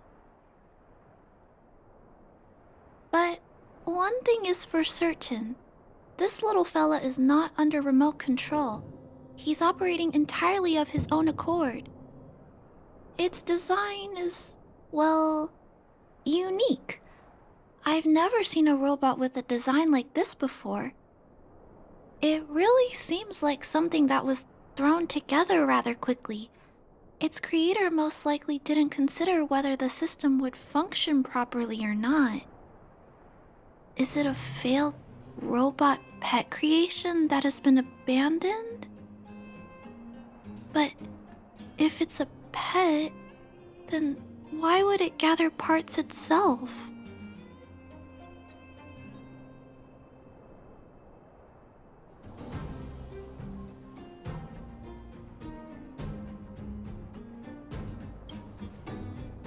I've heard that some vagrants in the dwelling keep the little robots they find as pets.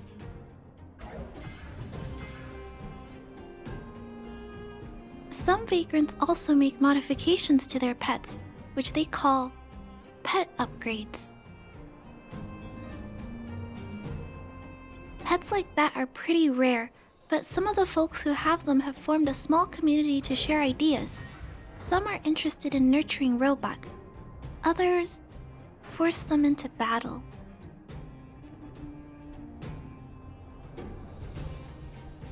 If my memory serves me right, the parts this little fella stole were originally designed for that kind of pet upgrade.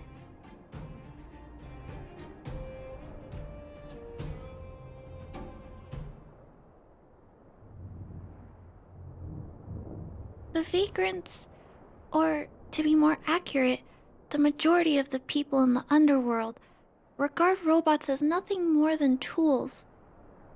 But I disagree. Robots have their own thoughts and feelings. It's great that you understand what I'm saying.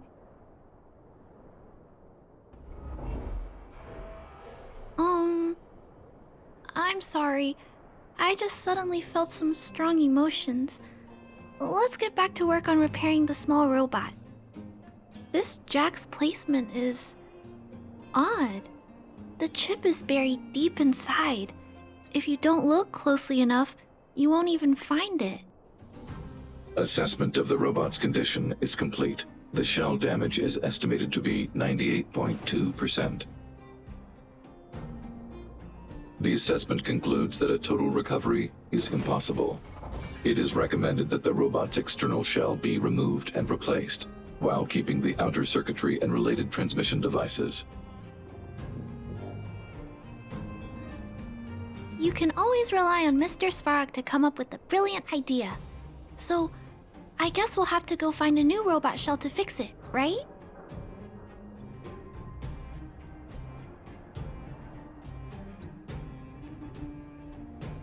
Please don't use violent methods to solve this issue.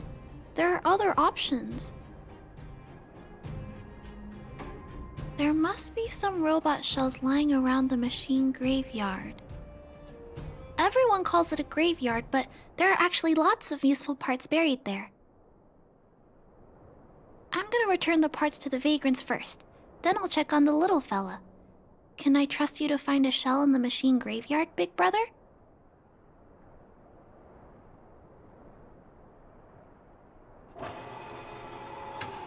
Please, please don't say things like that. You'll upset me. Then, I'll entrust this task to you, big brother. Look for Toby at the front entrance. His appearance is crude, but he's the robot most familiar with the machine graveyard. Just follow Toby.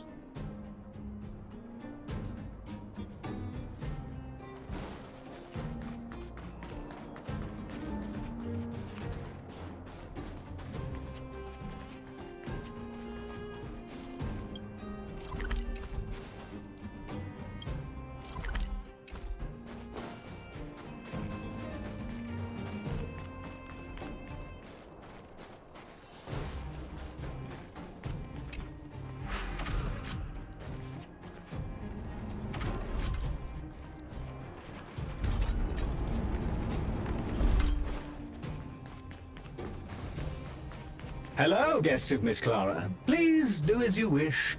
It's my honor to serve you.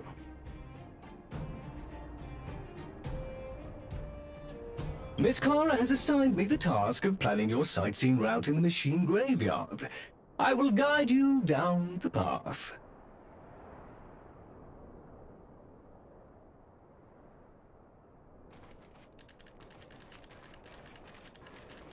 Would you like to engage in super speed mode? If so, please confirm by spinning counterclockwise 10 times, then clockwise by 270 degrees. We have arrived at our first destination. This model is known as the Dire Wolf, and was scrapped after it sustained piercing damage during a battle with another robot pet, which caused the chainsaw's fuel tank to burst. Robot pet battles sound a little frightening. The inside of the armor is a total mess due to being melted by the heat. Unfortunately, it appears to be useless. We are on our way to the second destination. Please take a seat, buckle up, and hold tight.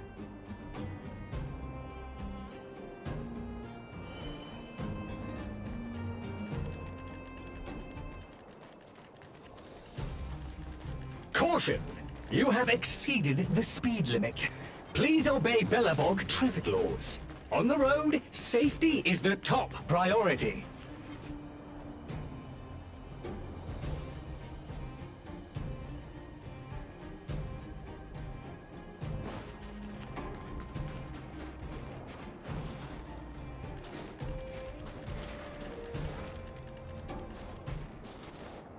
We have arrived at our second destination.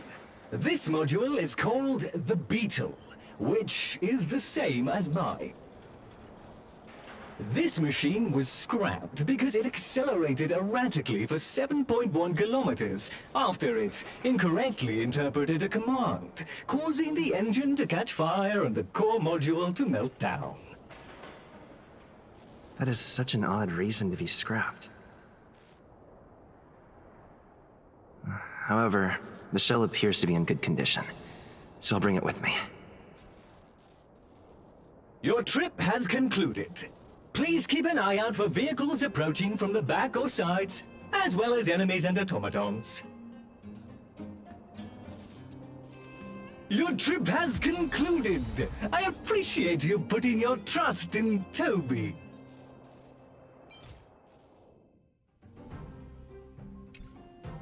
A 5-star review for this trip has been automatically generated for you. You're welcome.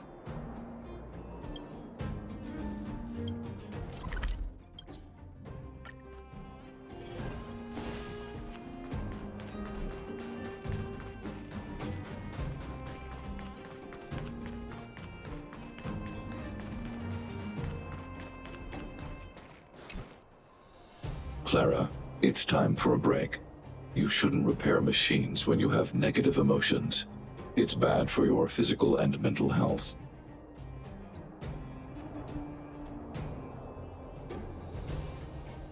Don't worry, Mr. Svarog. I'm fine. Oh, you're back already. How did it go? Did Toby help you find a shell?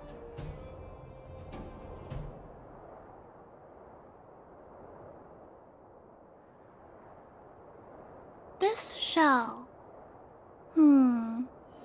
It doesn't appear to be the same design as this little fella's.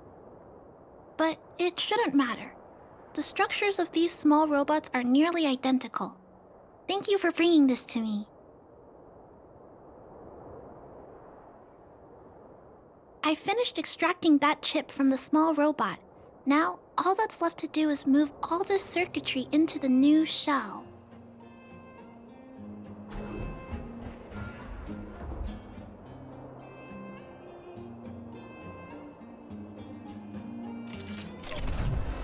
Although its appearance has changed a lot, I think we did a good job.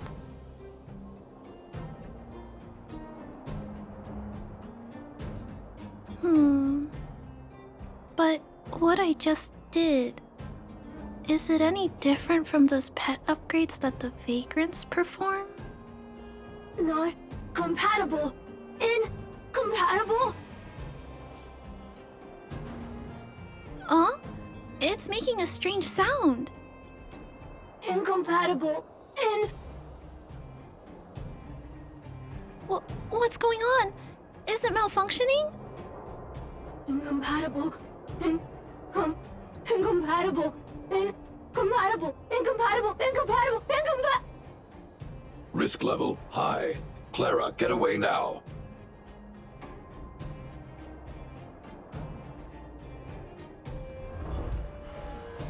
Big brother, watch out! It's out of control!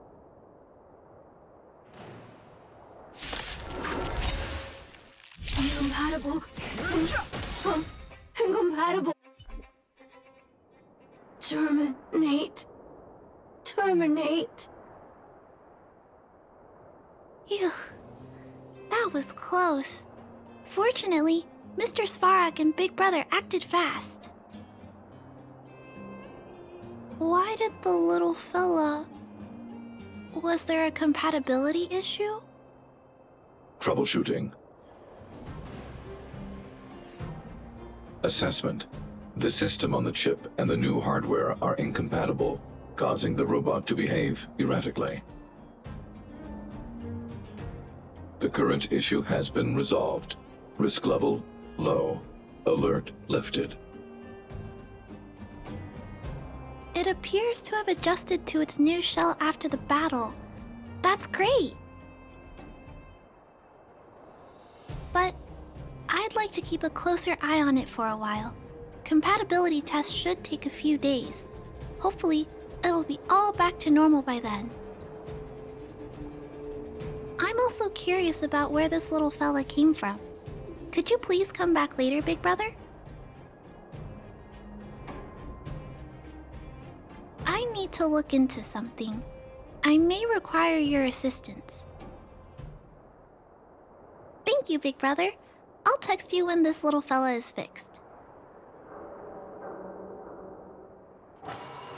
Mr. Svarog, I'd like to give this little fella a name. Any ideas for a good name? Accessing name database. Search results. Abby, Abigail, Ada, Addison. I should come back to Clara later.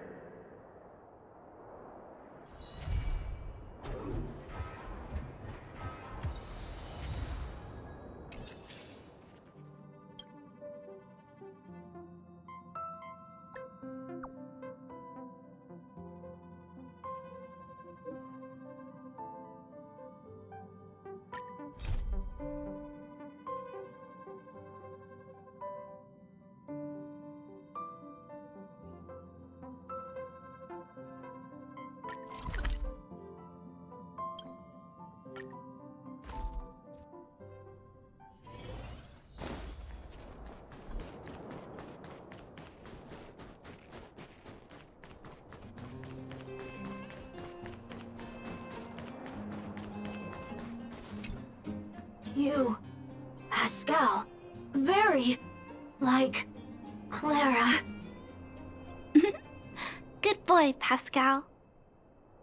Based on the information gathered, it is recommended that Pascal's data be formatted and integrated into the base network so that he doesn't threaten the property or safety of the camp's residents. I know this is the most sensible option, but Pascal... Welcome, outsider. Thanks to Clara's hard work, the repairs were completed successfully. Yes, the little fella is alive and well again. It's just that some parts aren't completely back to normal yet. Well, how should I put it? You, Pascal, good. I am called Name. Oh, look, Pascal is greeting you. It's just, his speech is still a little confusing. The examination conducted earlier revealed that the information stored in this robot's core module is incompatible with the new hardware. Furthermore, many defective networks were detected in the core module. A significant amount of muddled information with unknown content was discovered during a deep scan. Simply put, Pascal's brain is filled with junk information of unknown origin. This junk, along with hardware that's incompatible with his core, caused him to lose his ability to communicate. Fortunately, apart from the language module, Pascal is still functioning properly.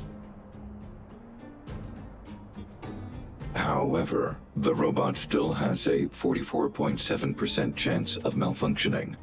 It's recommended that Pascal's data be formatted and integrated into the base network.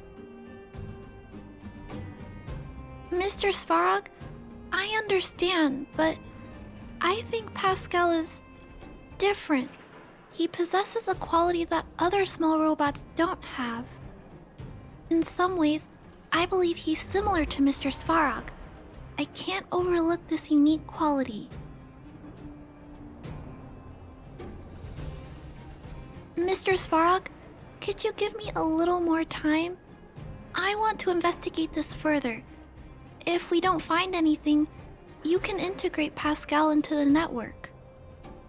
Understood, Clara. I respect your wish. In the meantime, I'll make sure that this robot doesn't endanger other people or property. I'd like to recap what I discussed with Mr. Svarog earlier. Let's begin by doing exactly what we did before. Find a new shell, put Pascal's core in it, and see if the hardware is compatible. According to the analysis, Pascal's original hardware was a direwolf or grizzly model. If we can put its core into the appropriate shell, there's an 87.3% chance that its language module will return to normal. There are all kinds of abandoned robots in the machine graveyard. Let's go take a look.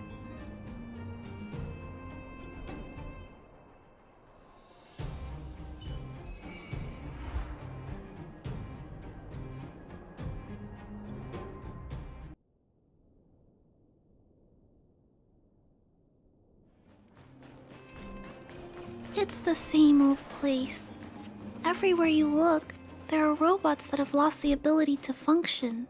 Hey, Big Brother, take a look over there.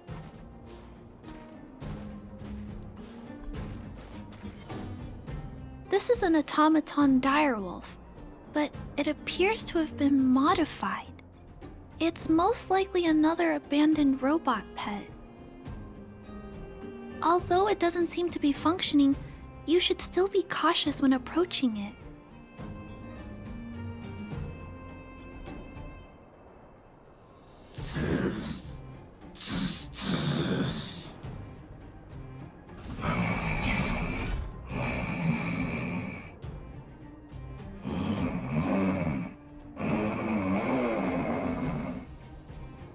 Oh no! It's still active! Watch out!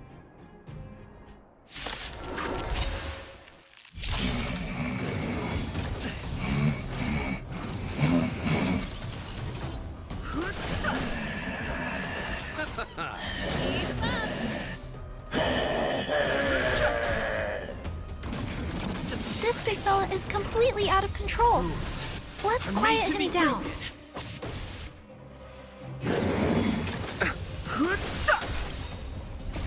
This sanctuary is but a vision! Break!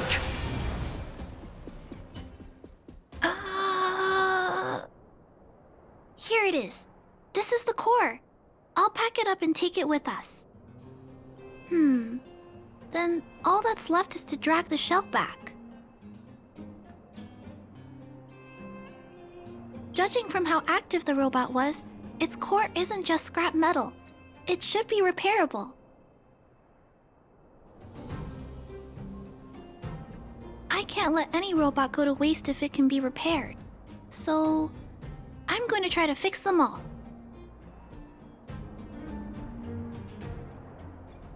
Thank you for understanding me. You know, I have a large safe full of core modules that I've gathered around the underworld. Every day, I try to figure out how to repair some of them and return the robots to normal. Except, there are a lot more than Mr. Svarog and I can handle on our own. But I'm sure I can fix them all one day. We can't relax yet. We must work harder.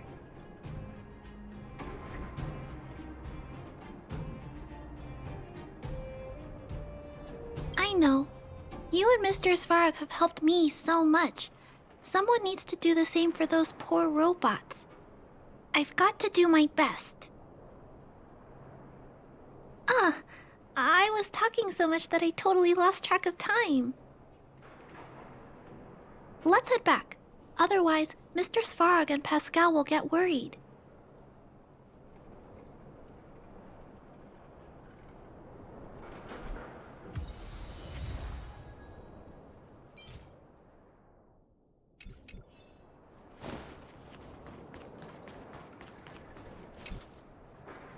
Mr. Svarog, we're back. Welcome back. Return. Clara. Rivet. Failure. Welcome back, Clara. I've completed my further analysis of this robot. Conclusion. It is impossible to determine the time of manufacture, purpose, and ownership of this robot. During my analysis, I extracted the robot's serial number and searched for it in the Underworld's automaton database.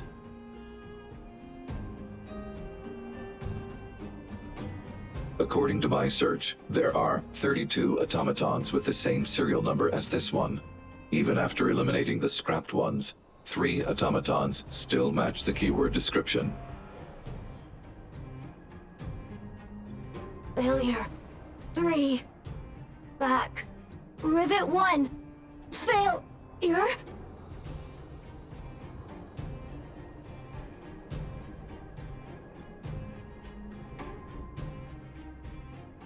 Assessing. Assessment complete. Conclusion. Search results cannot be narrowed down any further. The 3 automatons that match the keyword descriptions are located in Multamerville, Rivet Town, and Forge Town. All 3 of these mining towns have been abandoned, and no automatons have been discovered in these 3 sites recently. It appears that the trail has gone cold yet again. Tempering. Tempering. Back. Back. Back to Rivet. Fire. Fire. Pascal is becoming increasingly unstable. We should change his shell.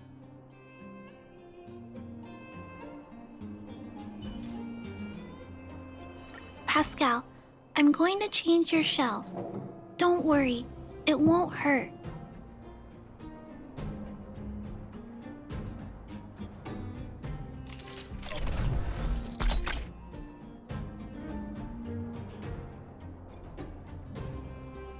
Back. Back. Back. Back. Back to Rivet. Rivet. Rivet. Return. Waiting. Continue. Repair. Waiting. Failure. Waiting. Still not functioning properly? What's wrong, Pascal? Watch out, Clara. Failure. Failure. Failure. Failure. Failure. Failure. Pascal? No! He's running away! Clara. Pascal! Did he run off towards Rivet Town? Let's follow him! No, Clara. Just leave it to me. I'll order the robots to pursue this one.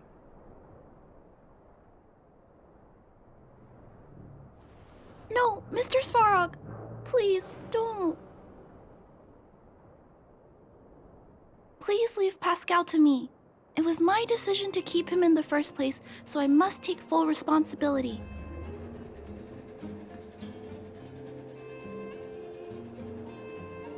I'm certain Pascal won't do anything to harm anyone. But if something goes wrong...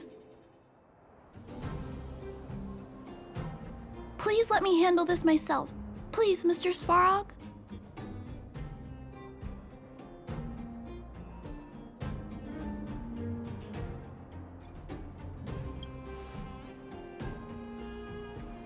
That's right.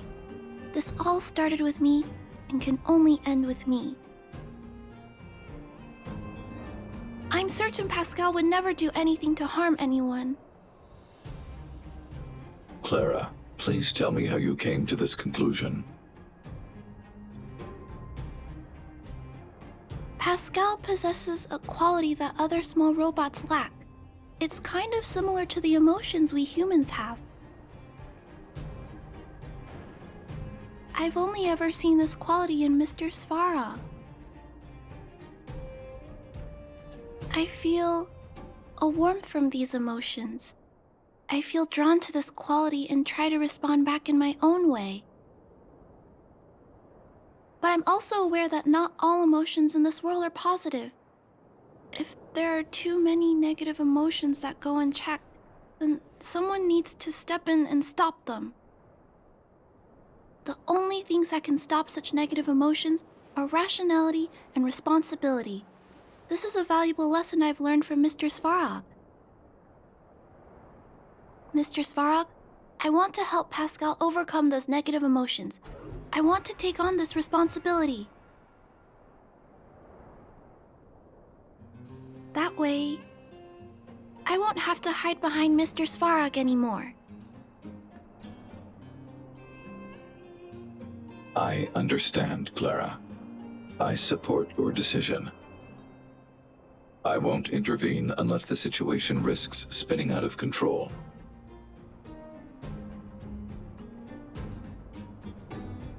Thank you, Mr. Svarog. So, let's go.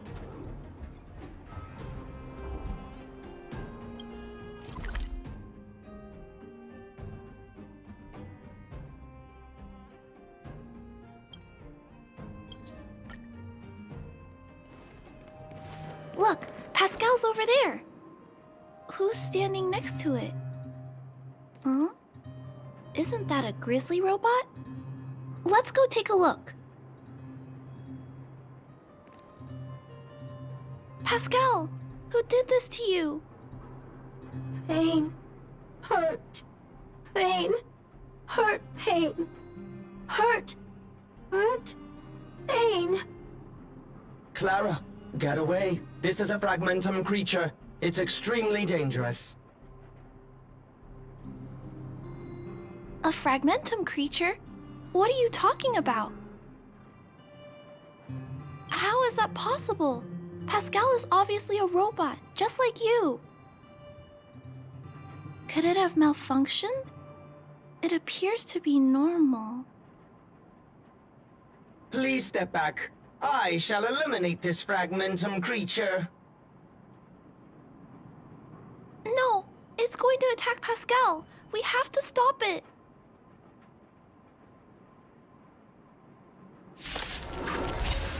Hostility detected. Commence elimination protocols. Oh no! It seems to think we're its enemies as well.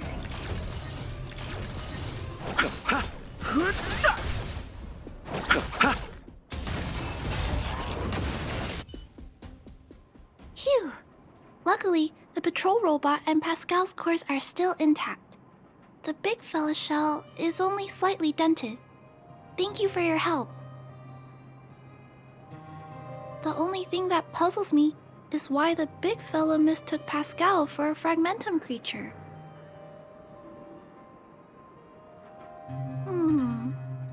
I can't figure it out.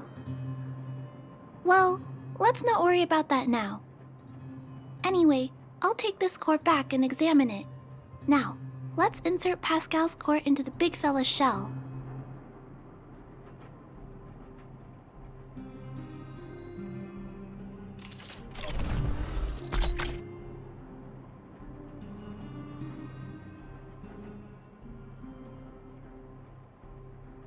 Language module. Connect. Connecting. Connection. Complete. Testing. Verifying. All modules working. Connected. Welcome back, everyone. Finally. Pascal has been waiting. Pascal, you're back to normal. We still need to ask Pascal why he was stealing parts in the first place. Pascal, could you please, explain why you were stealing parts? Collecting parts. Returning to workshop. Workshop? Oh, do you mean the tempering workshop in Rivet Town? Been waiting. Repair. Follow, please. Pascal!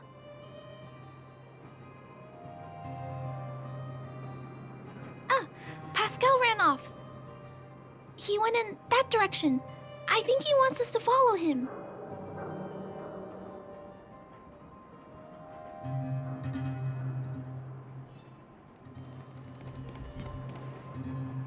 I think this place used to be a restaurant. One time, I found a bunch of canned food here. The vagrants in the camp were so happy. However, I've always wondered, the light here, why is it still on? This place has clearly been abandoned for a long time. Also, there's dust all over the place, but none of the equipment appears to be deteriorating.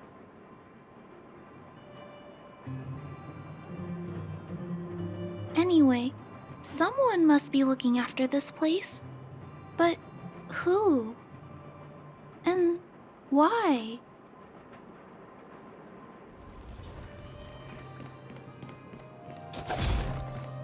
Clara, welcome back, Rivet Town. Look, isn't it shiny? Job, Pascal, done, nice. Huh? Could it be Pascal has been repairing this abandoned town? Pascal, repair, indeed. Waiting, been everyone.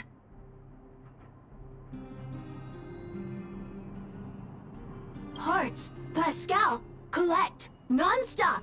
Rivet Town, repair, non-stop.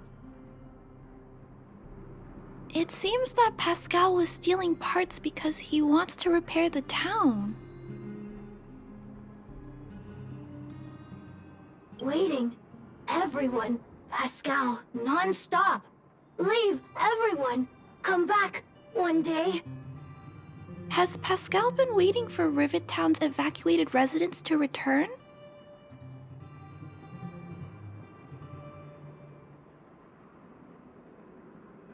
Repair, been every day. Pascal, use, can, everyone return. Pascal has been looking after the town so that everyone can go back to their previous lives when they return.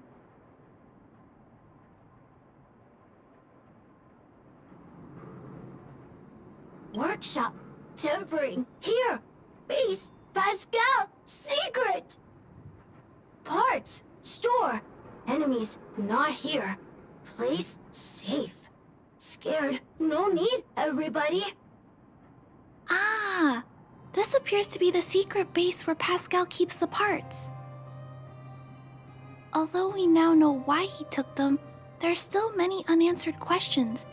For example...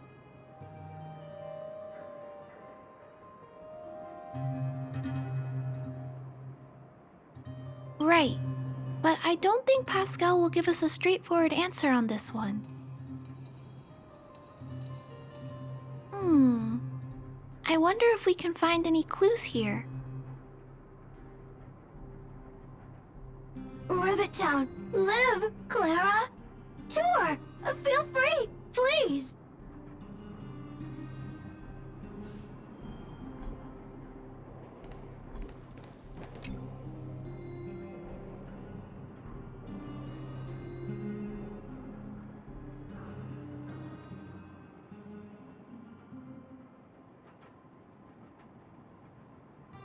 These pages are so neatly cut out.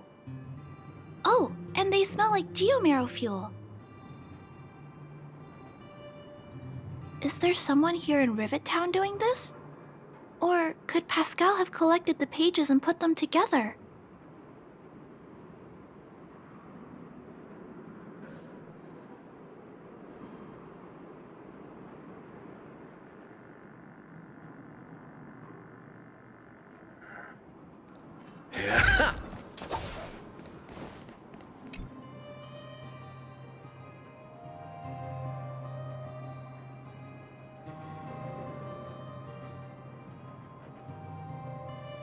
This must be the result of Pascal's meticulous repairs. But the little fella doesn't really need the monitor, does he?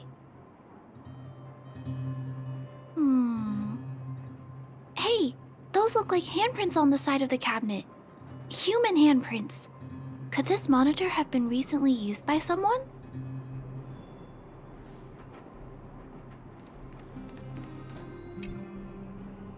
Huh? What's this? A diary? Wow, such neat handwriting. No, wait a minute. I think this was printed onto the cover. Could it be Pascal's?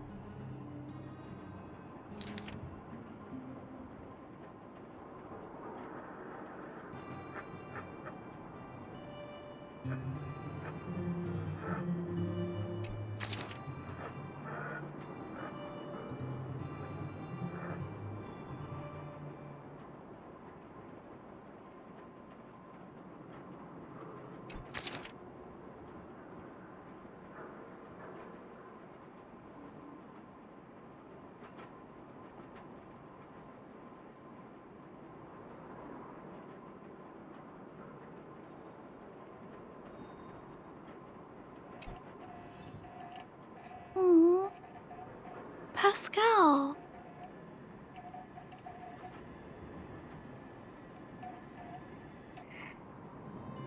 So that's what happened. Let me think. How about we go over Pascal's whole story again, from the start?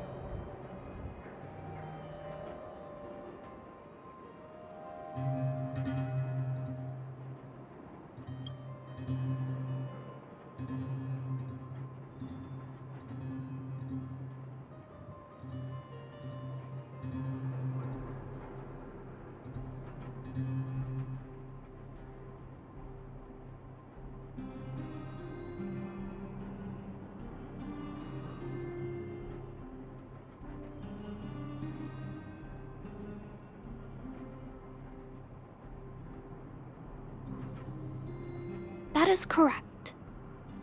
So, Pascal used to be a robot guardian of Rivet Town. Pascal's backup power was activated for some reason shortly after the residents were evacuated. It woke up to discover that the whole place had been abandoned, so it decided to collect parts, repair the town, and wait for everyone to return. However, for some reason, Pascal keeps getting attacked by his fellow robots because the automatons think he's a fragmentum creature. I'm not sure, but I suspect Pascal's tormented sense of self stems from him being constantly attacked by his fellow robots.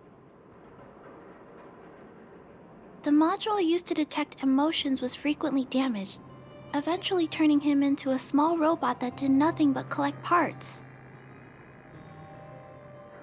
I don't know.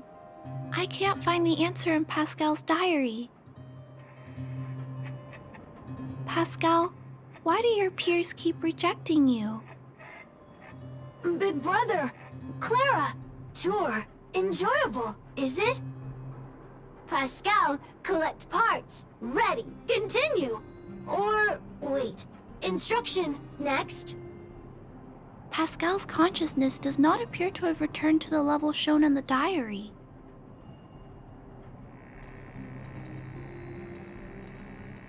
Big brother, Clara, Rivet Town resident. Pascal, protect everybody! I see. Thank you so much, Pascal. You can stop gathering parts for the time being. Just stay here and wait for us to return and give you your next orders, alright? Pascal, affirmative.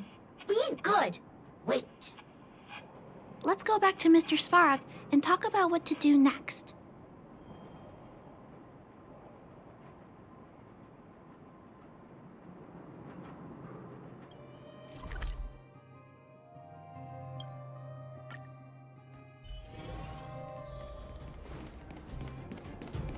So, that's what happened, Mr. Svarog. But there's one thing I don't understand. Why is Pascal being treated as a fragmentum creature? This robot has been repairing itself using fragmentum-contaminated components for an extended period of time. Therefore, automatons connected to the base network recognize it as a fragmentum creature. This is a minor issue that can be resolved by replacing components. Do not worry. I see. has Mr. Svarog ever witnessed a similar incident anywhere in the network? No. Network-connected automatons regularly clear out muddled information in their core modules. The likelihood of a robot gaining sentience beyond control is approximately 0.12%. For those that aren't connected to the network, the chance climbs to 3.23%. Please keep in mind that these probabilities are only estimates. Over the past 700 years, this has never happened in the underworld.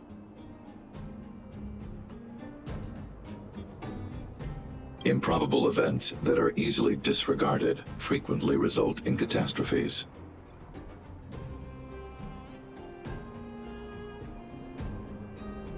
Given that automatons can still develop emotion modules using their own processing power, I have a backup plan in place.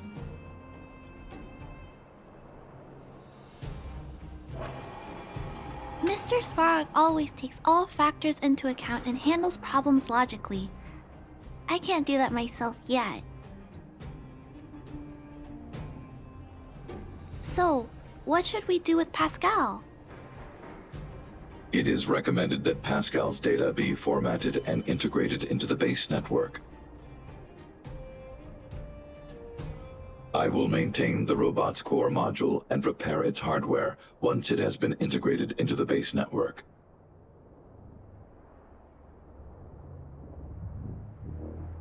There is a greater than 97.2% chance that this robot will return to normal after the bad sectors and muddled information are removed. However, once the formatting is complete, the robot's emotional intelligence will vanish.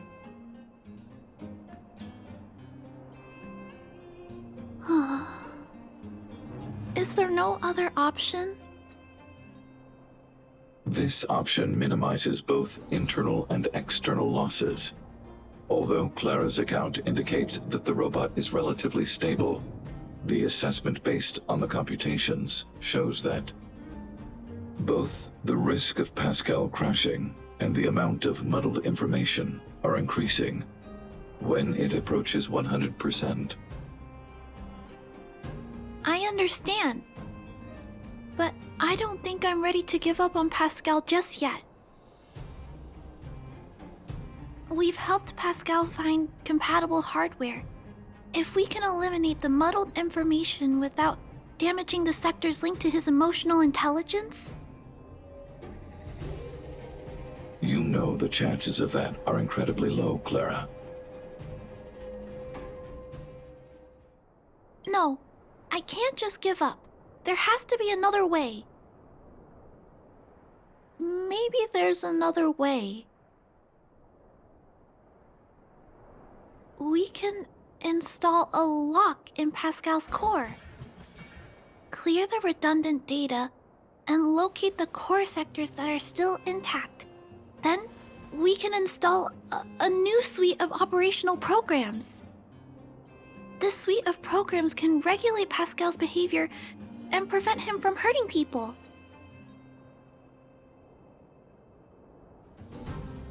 With this method, we might be able to retain as much of Pascal's emotional intelligence as possible while keeping him out of trouble.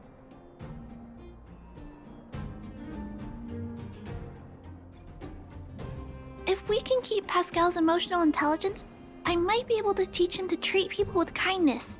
What do you think, Mr. Svarog?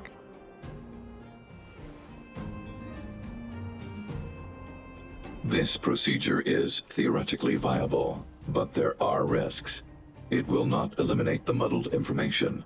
Additionally, the newly installed programs may be later contaminated by it. In other words, because we cannot monitor the robot outside of the network, this approach can only guarantee Pascal's stability for a brief period of time. The probability of the robot crashing again is around...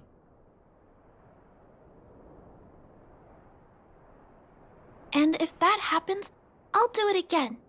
And if it happens again, I'll go through the exact same steps. I'll guide him and fix him, No matter how many times it happens, I'll be there to help Pascal. But he will forget about you, Clara. He will repeatedly forget you, as well as all the emotions and memories he has previously accumulated. His limited storage capacity will eventually become completely overwritten by infinite copies of muddled information in an everlasting cycle. Clara, the challenge will be tougher than you can possibly imagine. Are you sure this is the path you want to take? There, Clara. There's no need to rush to a conclusion. The variable in Belobog's fate is still here. Perhaps he can suggest the best solution. Okay. I trust your judgment. We trust your decision.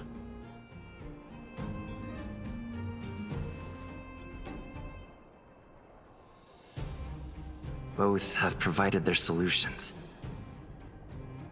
Svarog thinks that formatting Pascal's data and integrating him into the base's network is necessary, but doing so will deprive Pascal of his special emotional intelligence. Although it may sound cruel, this approach best prevents Pascal from posing a threat. Clara thinks she can use programming to control Pascal's behavior and prevent him from causing harm while keeping his emotional intelligence intact. However, this doesn't address the root of the issue, and it also requires Clara to devote much time and effort to Pascal. Although Clara will use Pascal's emotional intelligence to help guide him in the right direction, Pascal could still go out of control in the future.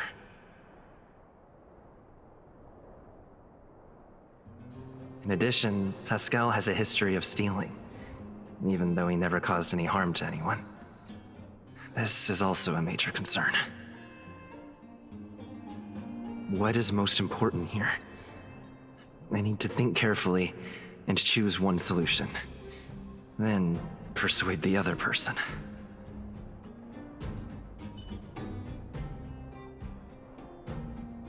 Clara proposed that you should choose Outsider. I respect her wish. Have you made a decision about how to handle Pascal? I understand. You can make a decision after you've thought about it more.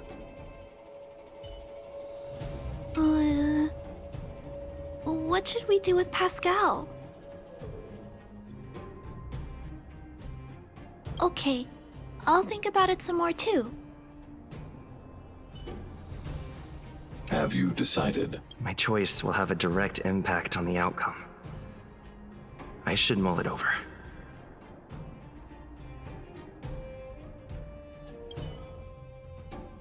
Pascal, we're back. Pascal, good. Waiting. Waiting. Further instructions. Now, please be a good boy and don't move. Pascal, we've got Mr. Svarog to help treat your illness. He'll help you recover. Illness? What is illness? But Pascal not move, recover, health. Mr. Svarog, let's get started. Understood. The protective programs are ready for installation.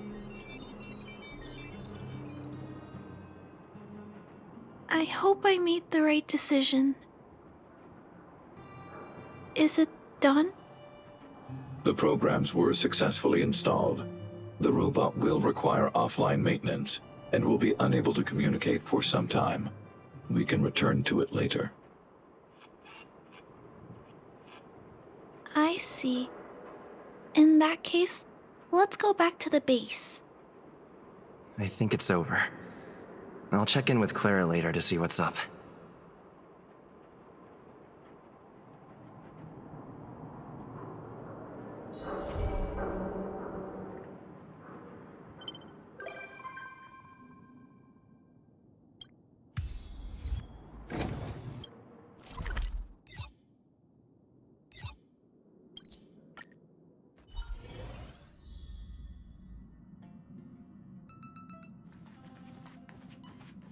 The Express really does fly up in the sky. We must be really high up here, right? Much higher than Mr. Svarog's shoulders. I feel like I'm dreaming. I know. I think I'll be too excited to sleep tonight. Next time, I'll have to convince Mr. Svarog to come along. I love it. Thank you for bringing me along.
Where did they get to? Ah! Speak of the devil. I was just wondering when you might show up.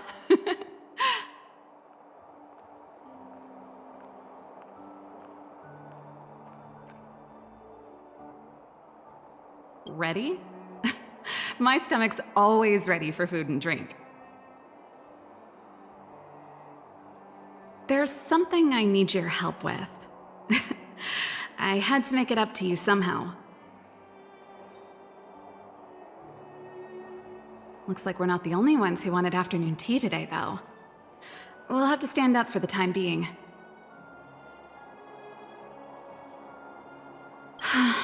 Was it that obvious? I'm out of practice.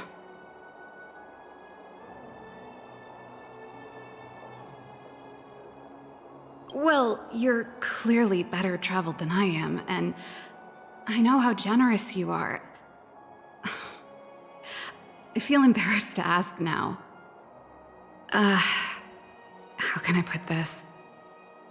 If I remember correctly, you, March, and Don Hong came here on that train. The Astral Express, right? I was wondering, is the train accepting new passengers?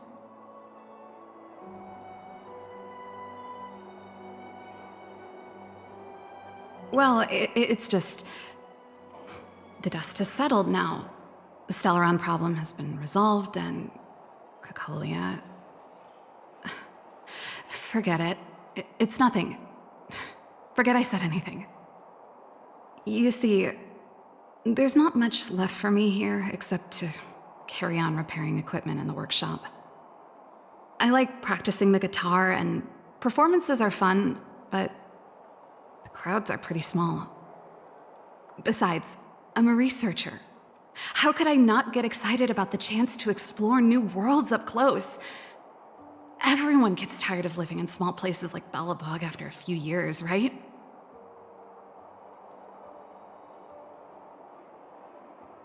Okay. I'm counting on you. I know this is a lot to ask out of the blue, so apologies in advance.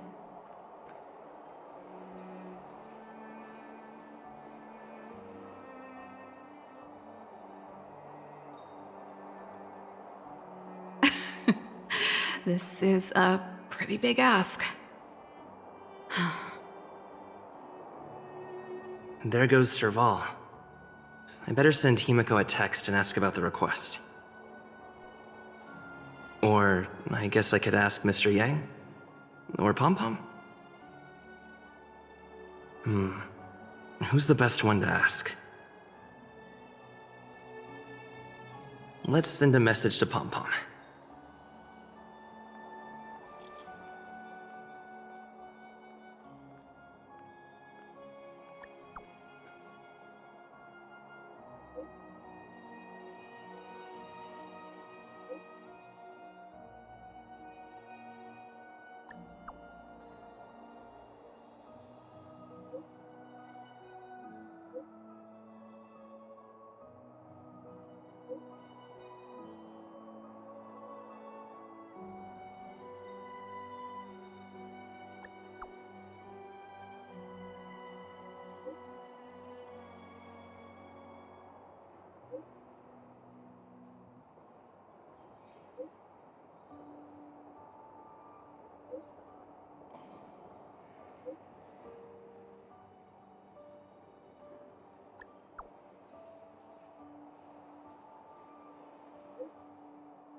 You should go and talk to Lady Bronya, Serval.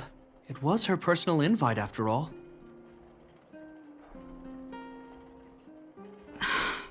I know. Let me think about it. Oh, no, not at all. I could do with a hand, actually. Perfect timing. Please, talk some sense into her.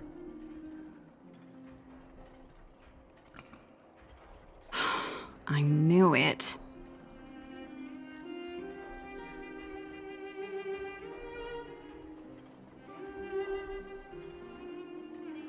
You know what? You're right. We should work these things out on our own. Serval, I understand your reluctance to rejoin the Silvermane Guards. But Lady Bronya values your talent, and she sees how much you could contribute to the rejuvenation of Belobog. So I came to talk to you about it. In any case, you should at least pay her a visit.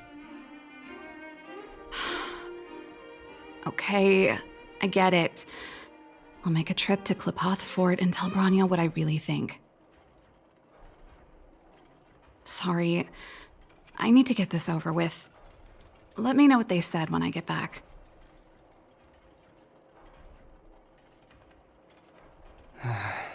Same old Serval.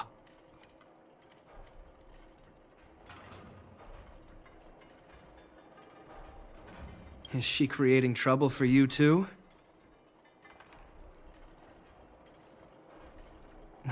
Sorry. My head's still in the argument. It's like this. As you know, my sister used to be one of the research team leads in the Silvermane Guard's technology division. Stellarons were her main area of research.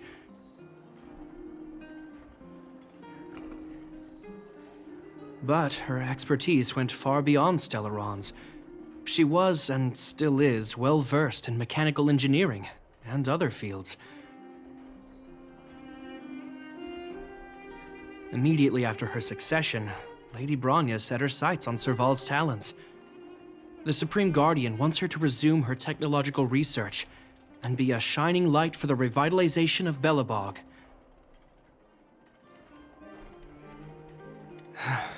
However, you saw her attitude just now. I doubt her meeting with Lady Bronya will change anything. It'll probably just leave them both feeling dejected.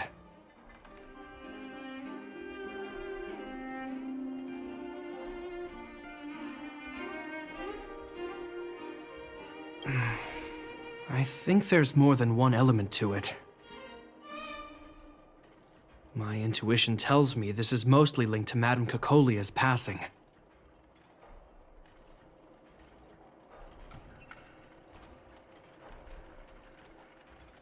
That's true, but... never mind.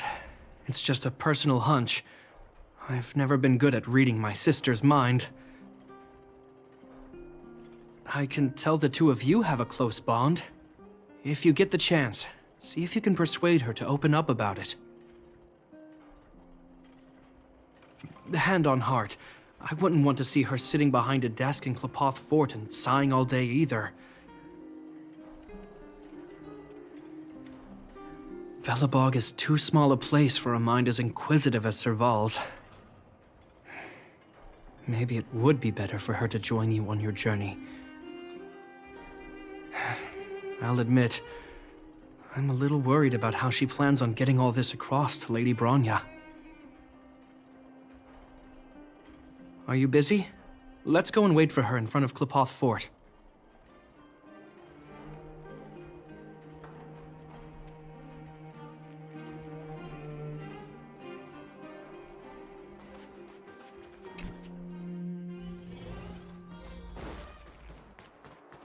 You know what I mean.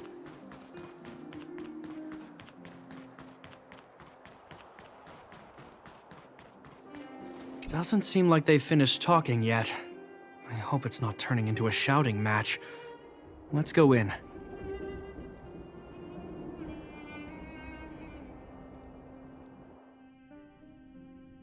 I understand your circumstances, Serval. I respect your choice. It was my mistake to make an unwarranted request without considering your own wishes.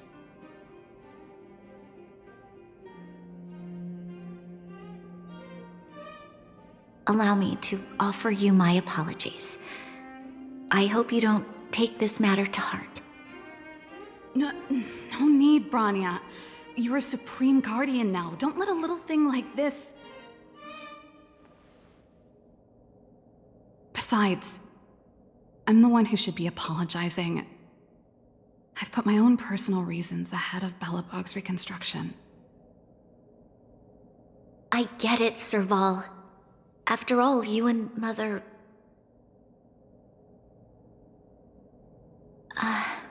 Sorry, I don't mean to open up old wounds.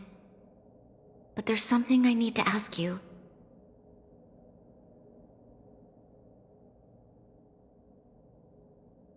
This guitar, I found it after going through Mother's old things.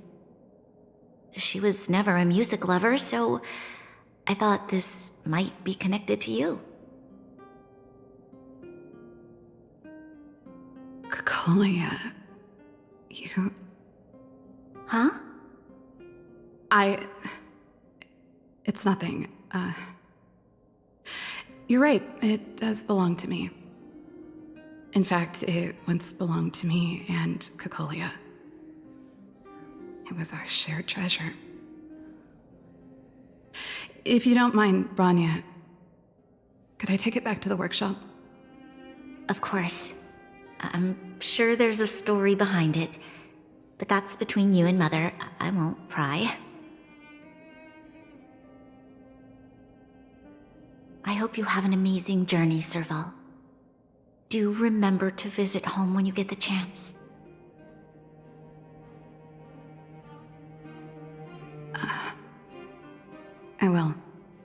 Thank you, Branya.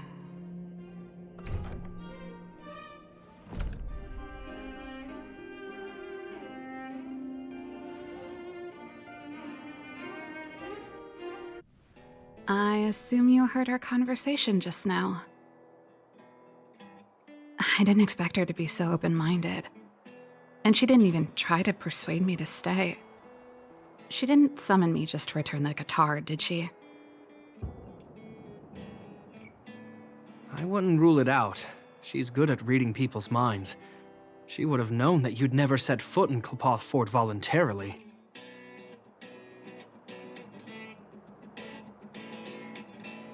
After all these years, I never thought I'd set eyes on this guitar again. Guess we're stuck with each other.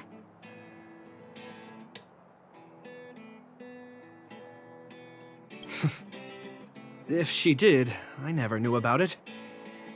The story behind this guitar. It'll take a while to tell. When we were in cadet school, Kokolia and I were notoriously disruptive. We were always coming up with the next crazy invention. We called it exploring the infinite possibilities of new technologies. This guitar was one of those inventions. Kokolia came up with a name.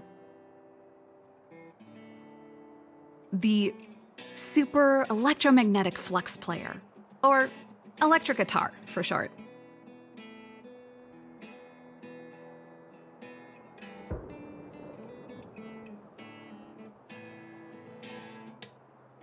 Not really, no. She was a military history major, very different from what I was doing. Still, we hung out every day. It's only natural that my love for inventing would rub off on her. I told you it'd take a while to tell the story.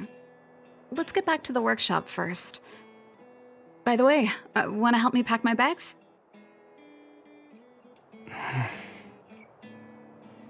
Huh? That melody. That's one of yours, right? I didn't think many people liked that one. Seems the city might have a few nice memories of me after I'm gone. Well, it's getting late. Let's head back.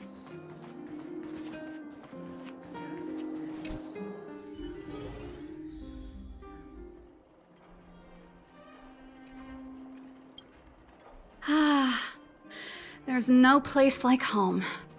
I never feel completely free out there. Gepard, can you lend your dear sister a hand? Help me pack my bags. Am I allowed to refuse? This place, just looking around gives me a headache. Okay, I promise this is the last time. I'm about to go traveling with him. Who knows how long it'll be before I can visit home again. You should help me pack while you still have the chance. Fine. I'll give you a hand. You just need to make yourself at home. You've done plenty of work already.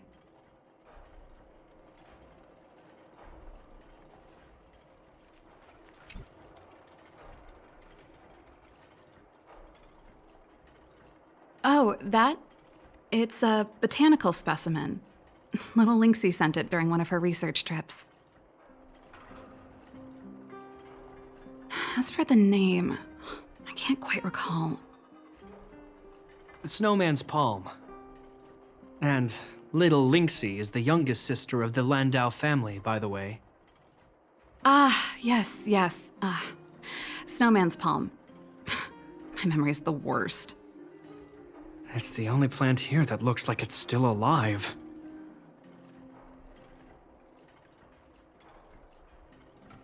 Hey, watch it! Anyway, this specimen means a lot to me, so I'm bringing it with me. Thanks for the reminder.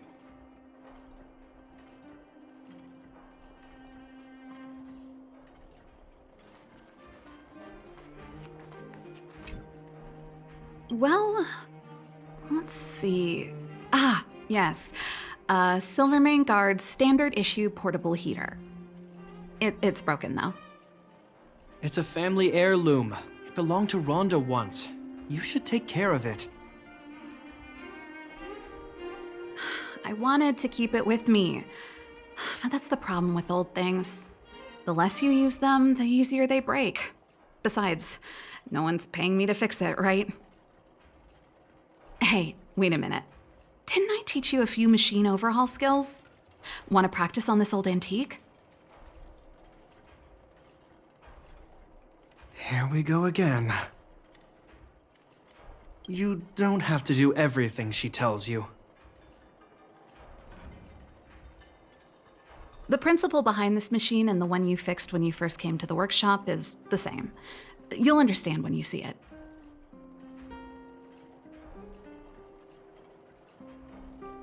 So, I'll leave this one to you.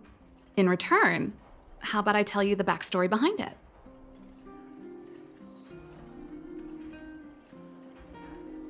I knew you were a reliable apprentice.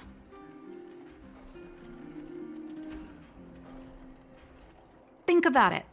You helped me fix my machine the first time you came here, and now you're helping me the last time, too. That's called having a beginning and an end, right? Well done for putting up with her for this long.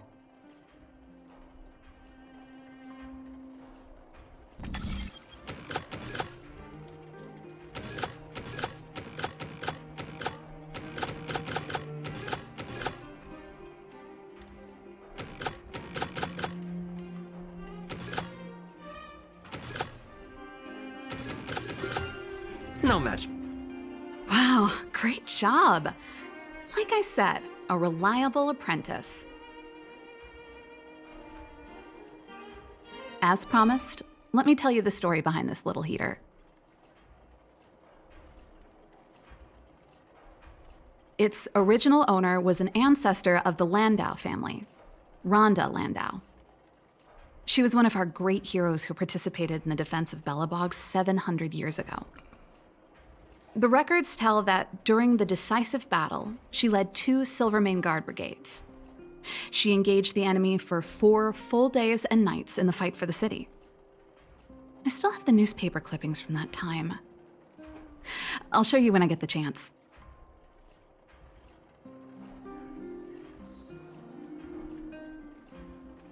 Of course. After all, she was a Landau. Take responsibility for your choices and the people of Belobog. Every Landau is driven by that ethos.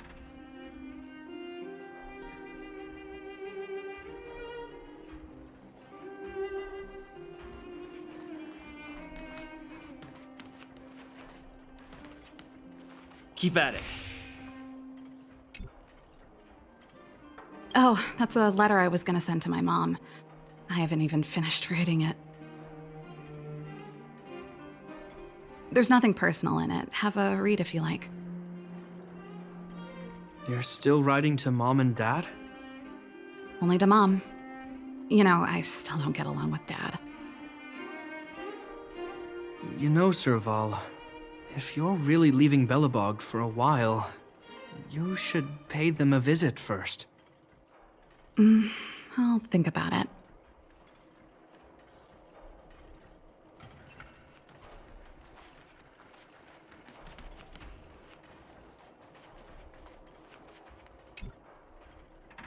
Since you're so curious, I'll give you the whole story. This guitar was actually given to me as a birthday present by Kokolia a long time ago. I came up with the design, but I was never able to build it. Some of the raw materials were either too expensive or too hard to get a hold of. She helped me turn the concept into reality. Quick as lightning, always keeping her word. That was her way of doing things. Back then, I thought we'd be friends for life. If it was a gift, why was it in Madame Kokolia's office? I don't think anyone realized, but back then we were so close we didn't even differentiate between each other's possessions. We shared pretty much everything. We lived in the same dormitory, went to the same school together every day, ate together, whiled away the time together, and occasionally talked about music together, though it wasn't something she was overly familiar with. That's how things were until the day we fell out. A lot of our shared possessions never left her office again. I was always looking forward to the day she'd return this guitar. I thought that would be the day we could bury the hatchet.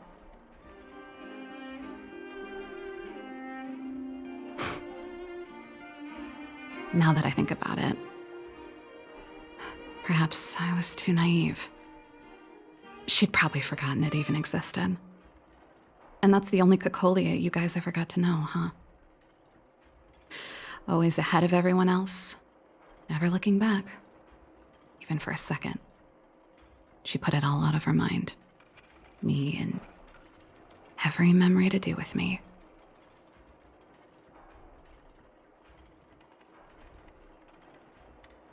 I know, but that's what makes it harder. Let bygones be bygones, sister. How did the conversation get so heavy again? No good. Let's talk about something interesting. You know something, Gepard? That guitar case in your hand and my guitar? They're both from the same prototype. The Super Electromagnetic Flux Player. I never knew your guitar had a connection to me, too. Quite the story.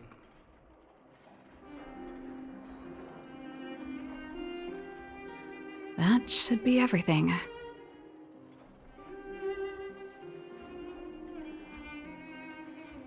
You're here!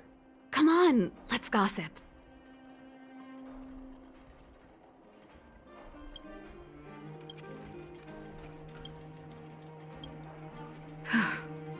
Finally. I think I must have left cadet school with about the same amount.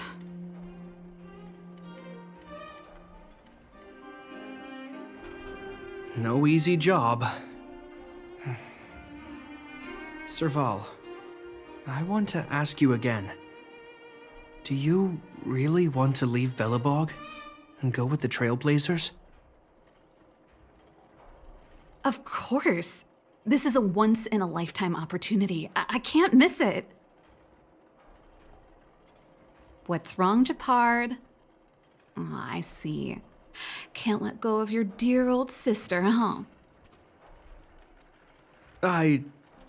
Forget it. I don't want to complicate things for you. But before you leave, I have one last request to make. The garrison is heading down to the underworld soon, to survey the situation around Boulder Town. Why don't you come with me? Huh? You just said you didn't want to complicate things for me, and now you're sending me on a mission. Aha!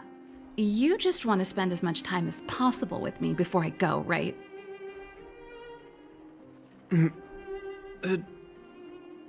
No, it's not that. I've heard there are a lot of old energy hubs in the underworld, and you're probably the only person in Belobog who knows how to inspect them. Since you're leaving one way or the other, why don't you do the people of the city one last favor before you go? Even at a time like this, you're still thinking about the people. I don't know what to say. All right, I'll help you out. The first and last time the Landau siblings will work together. Thanks, sis. If you have the time, could you accompany the garrison?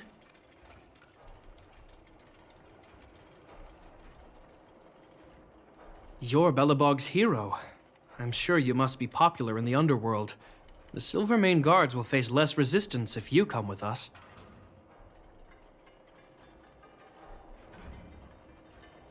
Thanks. I'll contact you when the guards have finished their preparations. tired of packing. Let's leave it here for today. Thanks for your help. Oh, I drank all the tea. Why am I getting sleepy?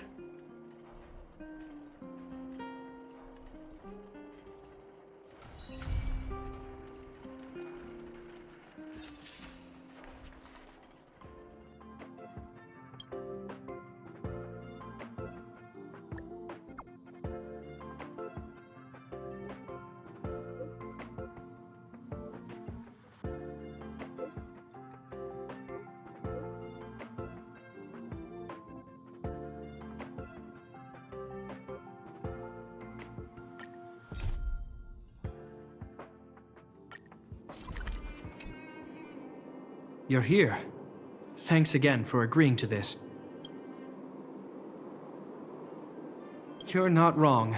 It's only been a few minutes. The highest priority for today is establishing good negotiations with the Chief of Wildfire. I'm about to get that process underway. Serval was a little delayed on the way over, but that doesn't affect our schedule. Let's set off. Hold up, I wasn't that late. Negotiations will be held in the Boulder Town Clinic. Serval and I are newcomers, so you'll have to lead the way.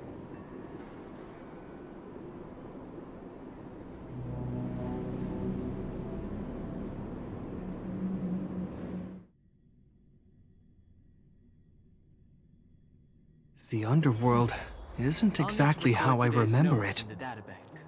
Feels like we're not getting many friendly looks, huh?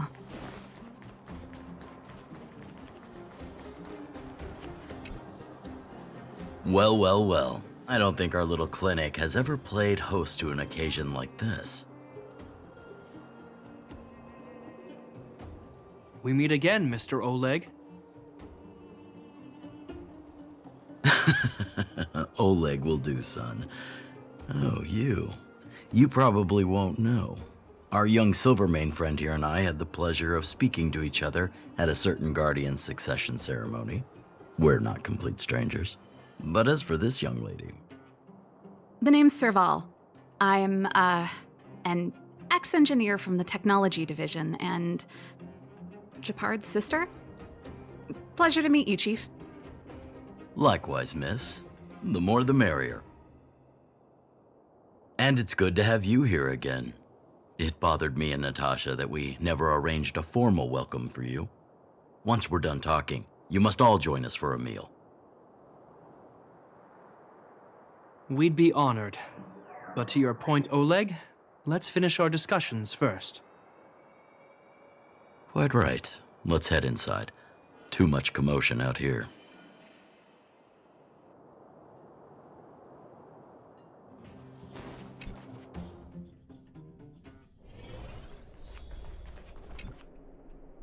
Huh, so she's your sister. The Landau family is full of talented young people, I see. You're worried that Underworlders might still hold a grudge against the Silvermane guards. So you want to show your solidarity with the Trailblazers to build some trust.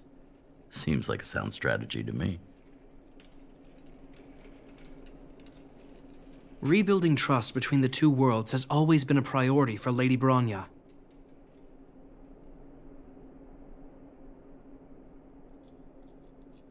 People here must have felt abandoned by the guards after the passage was sealed off. If we were to simply take over the underworld in the name of the Supreme Guardian, I can only imagine how people would react. Seems like you have a good handle on the situation. I see now why you made captain at such a young age. So, you're also saying the guards want to work with Wildfire and use our reputation to win back people's support, correct? I wouldn't use those exact words, but that is more or less what we want to achieve. If that's the case, I've got a question for you. Since this offer comes from those who left us to our fate for more than a decade, how would you react if Wildfire refused? Would you use force? She's not trying to be diplomatic about it, is she?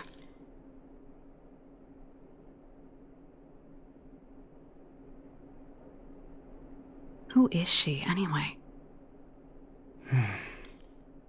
The barrier between the surface and the underground was the product of the former Supreme Guardian's misjudgment and the policies that resulted from it. The people of Belobog should have stood together, but instead, we were made to blame and hate one another.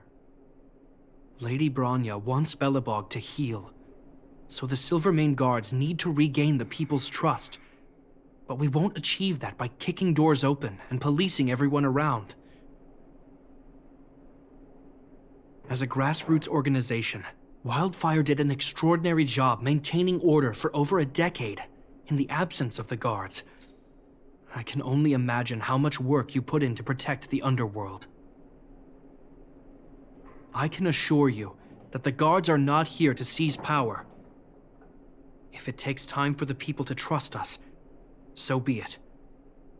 We're willing to take small measures and serve as an auxiliary force to Wildfire to help maintain peace. I hope you can see that everything we do to rebuild trust and make Belobog work for all.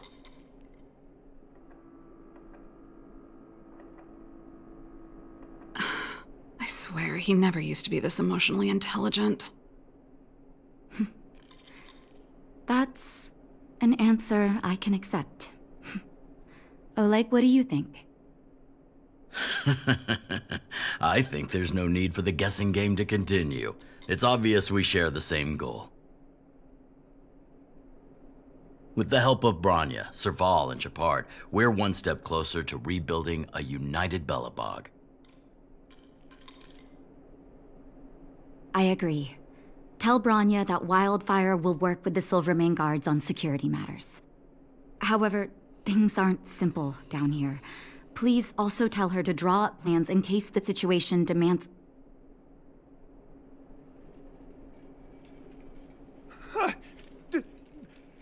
Monsters! Monsters from the Fragmentum! They're swarming toward the town! Not good. Stay here, Natasha. The patients need you. The soldiers and I will handle this. Understood. We'll be counting on you. Everyone rushed outside. I should probably see what's happening.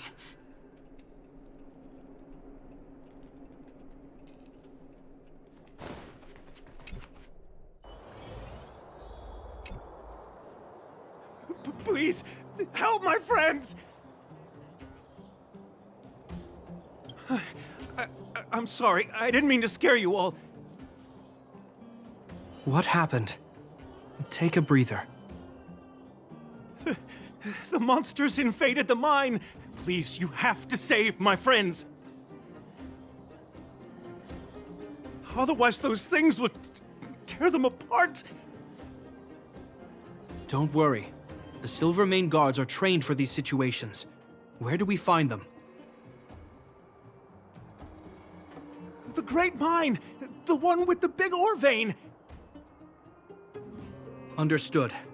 I'll send my men to set up a perimeter and start the rescue operation right away.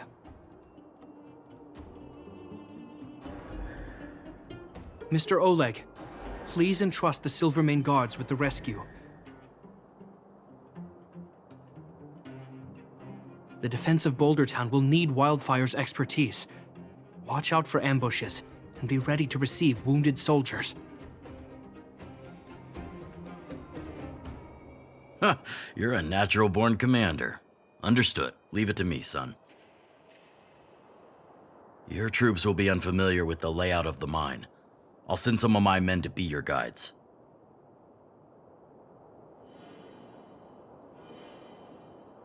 Thank you. In the name of the preservation, I promise we'll do everything we can to save lives. I'll go on ahead and lead the troops to the mine. Catch up to us when you can.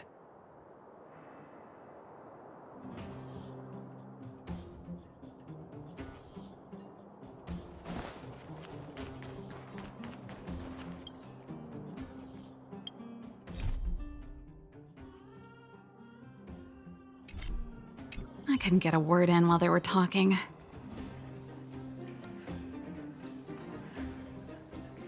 A duty-bound soldier and a resistance leader. It's hard to be rock and roll in front of people like that.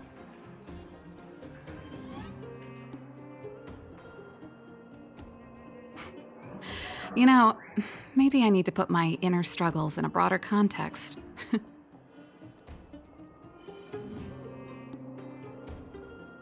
My own way? I don't even remember what kind of life I want. It's just...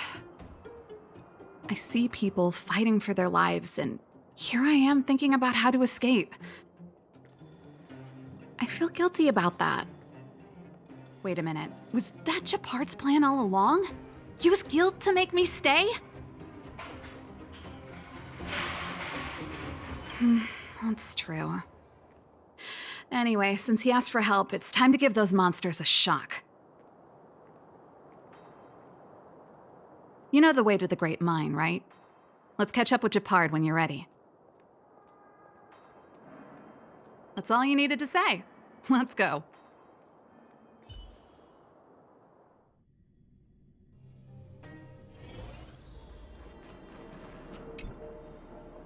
Put all artillery units on standby. Wait for my command to bombard enemy positions and cover our infantry advance.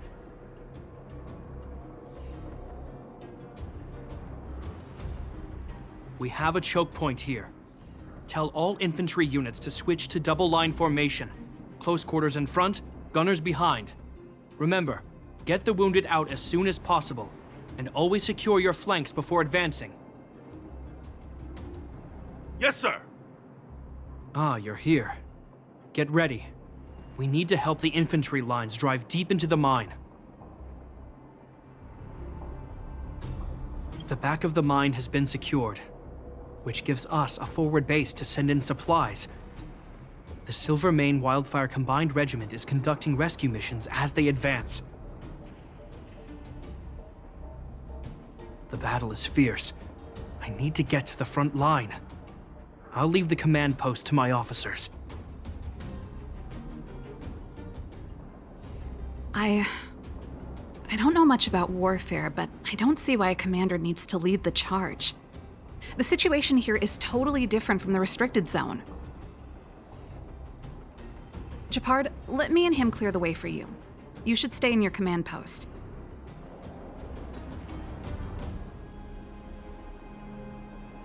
Thanks, Serval, but please trust my judgment on this.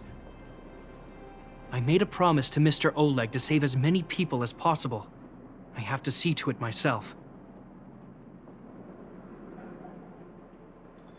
There's no stopping you once you've made up your mind. Fine, we'll do it your way. Let's move out. We need to clear a way for Wildfire and the guards.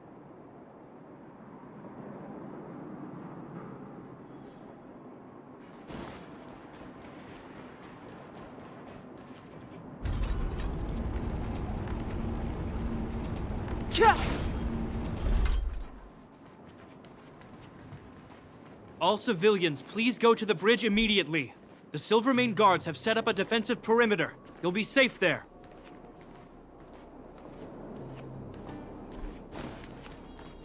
There's a monster heading this way. What should we do, Gepard? Bring it down. We need to cover the retreat.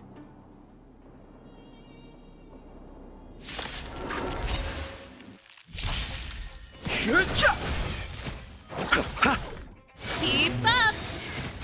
You can fight it, or rock with it! It made it easy for us, but we can't let our guards down. Future ones. It's safe here. Let's move on.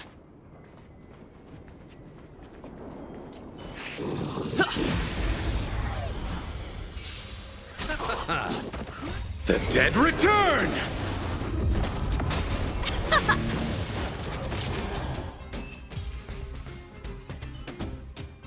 Reach the end of the story in your own way.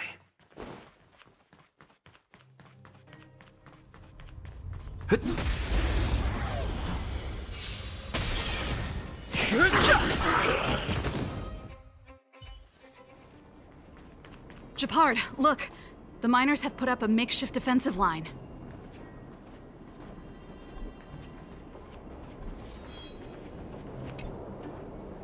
Are you a Silvermane guard? That's right. We're evacuating the miners together with Wildfire. Are there any other civilians up ahead? The Silvermane guards and Wildfire are working together now? Oh, civilians. I saw a girl run out from our defensive position just now. My brother went after her, but they haven't come back. Understood. I'll bring them back. The guards and Wildfire have set up defenses on the bridge. You should head over. Thank you. Please, bring them back to safety.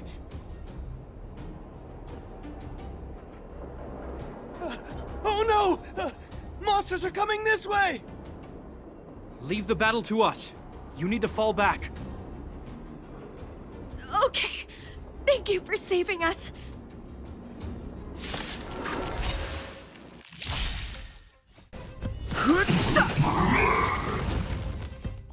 Let's keep searching for the missing girl and the miner. Story in your own way. Is it me or is it cold here?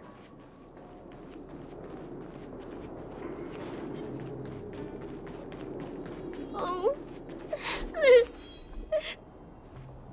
They're in danger. Let's go. We need a strategy.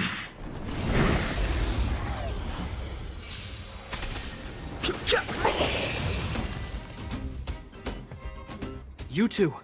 It's too dangerous here. Find the Silvermane guards and Wildfire at the bridge. They'll protect you. Okay. Thank you. Thank you.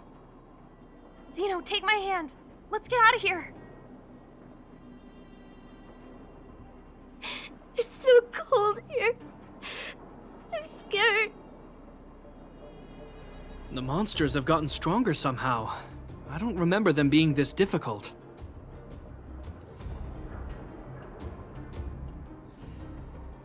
Thank goodness we got here in time. If we'd arrived any later...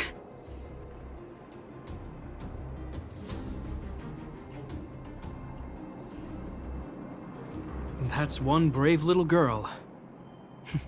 You were like that at her age, too. Huh? I wouldn't go that far. I only had Dad to deal with.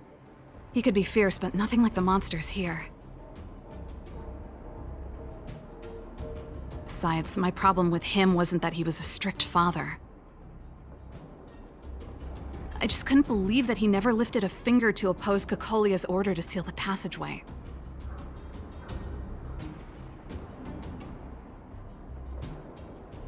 Vowing to protect the Underworlders in one breath, and then deciding they deserve to be abandoned in the next? Family code of conduct. What a joke.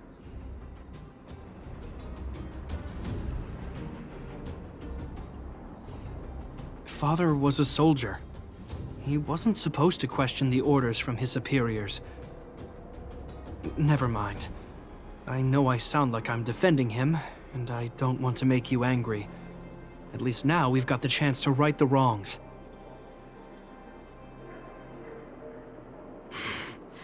I'm angry just thinking about it. Looking back, I'm glad I left home early. Running away doesn't solve the problem.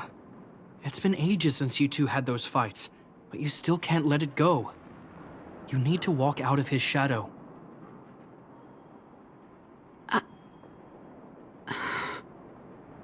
I'm not trying to change your mind. I just want to know that your choice to leave this planet is a result of having thought things through. Not because you're trying to run away from something. My choice. Sorry, I sound like Dad. Don't worry about it. I get what you're trying to say. I do. It's just... I need some time. Let's focus on the business at hand. That miner we met said his brother came this way. We should look around. Okay. Be careful, though. I sense a drop in temperature. Something's not right. It could mean something we haven't encountered before is waiting for us. Stay on your toes.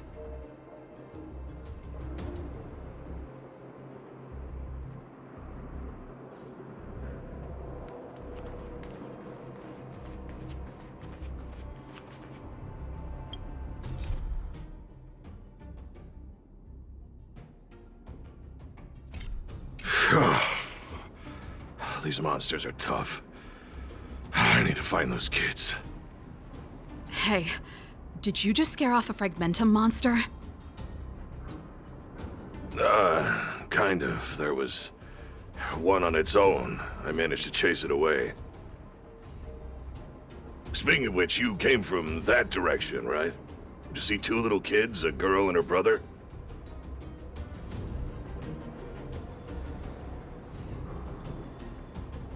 Ah, thank goodness. I chased the monster too far and lost him.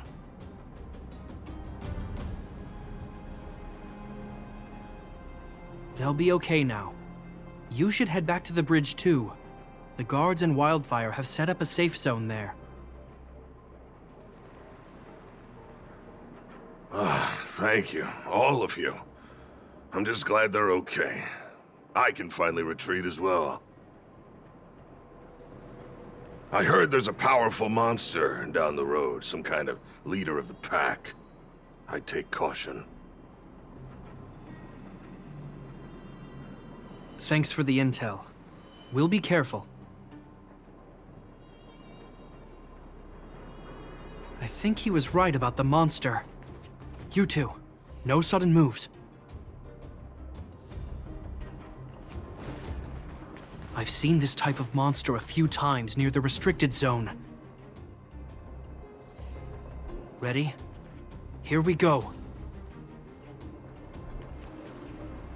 Wait, don't get too close. Something's not right. Huh? What is it? These monsters are usually eager to fight. You're guaranteed a fierce battle if you see one in the Fragmentum. But this one doesn't seem concerned about us. This could be a trap.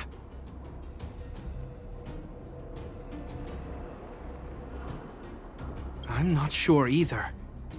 I just have a feeling that something's different. The air... it's so cold. Stellaron promises Serval. Did it just talk? Steady. Get ready to counter its attack. Can Gepard not hear that?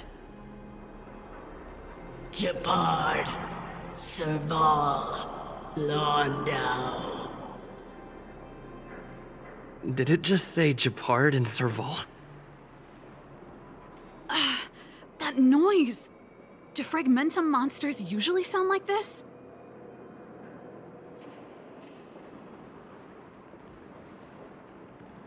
Talking? I just hear white noise. Wait, you understand it?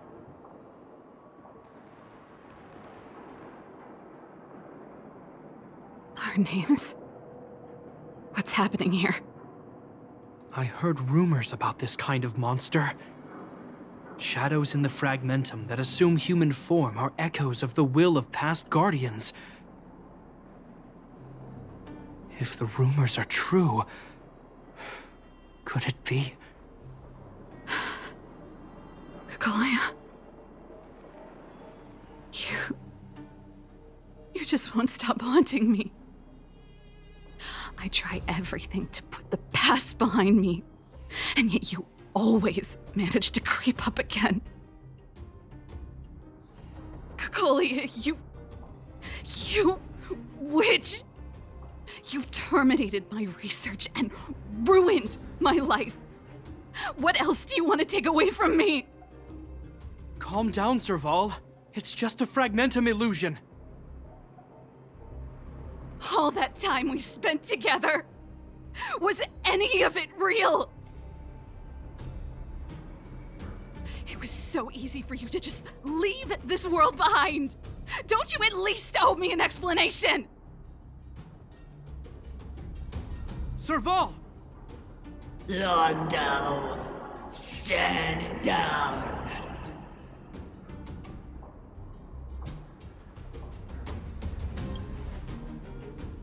There is no place for you. The promised new world.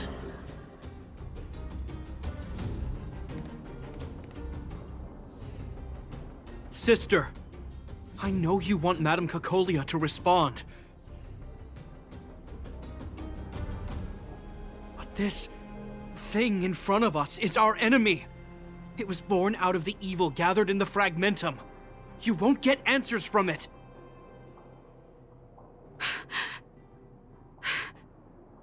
Fight with us, sister. Let's dispel the shadow of the past once and for all.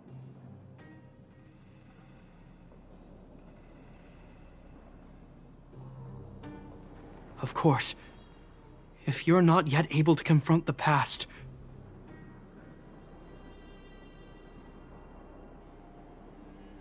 then he and I will fight for you, until your heart is ready.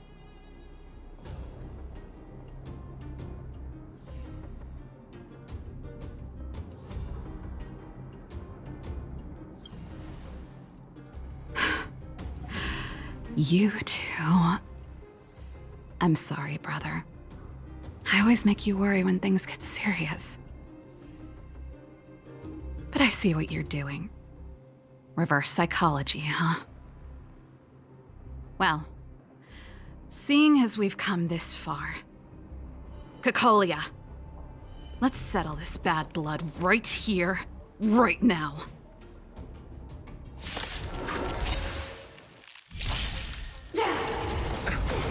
Let's rock! Serval. Serval. Serval.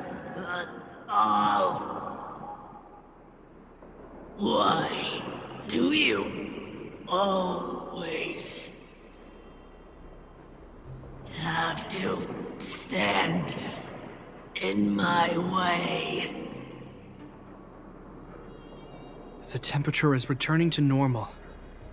The monsters are retreating. I think it's safe to say that the shadow of Madame Cocolia was the reason for this invasion. The other anomalies we experienced were probably also a direct result. Whatever the case, we've managed to avert a crisis. Are you okay?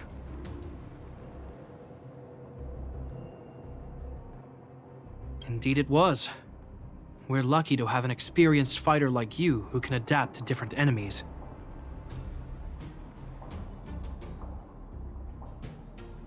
It would have taken us much longer to fight off the shadow without you.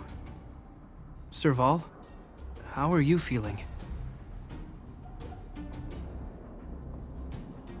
I feel like something heavy has finally been lifted. All that noise before it perished. Did you catch what it said?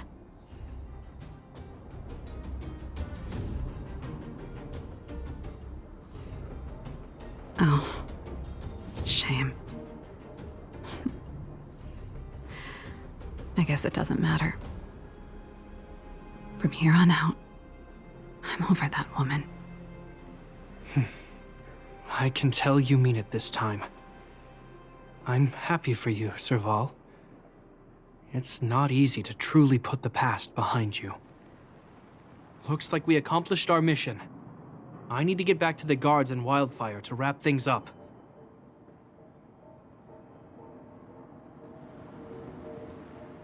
You two should head over to Natasha's place and check in on the wounded.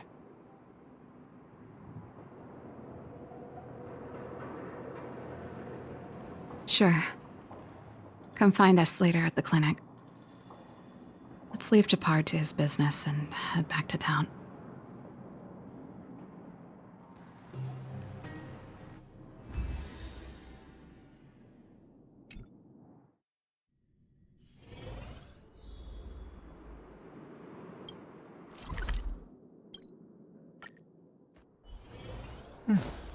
I'll need to record today's notes in the databank. I wish you all a journey that is free of illness. I see. Thanks for bringing me up to speed. The clinic has been busy while you were gone. We've treated many people, soldiers and civilians alike. All in all, I owe everyone a big thank you. It would have been much harder if Wildfire had operated alone. Thanks to Captain Gepard, we managed to keep our losses to a minimum. I'm sure people will begin to appreciate the Silvermane Guards after this battle.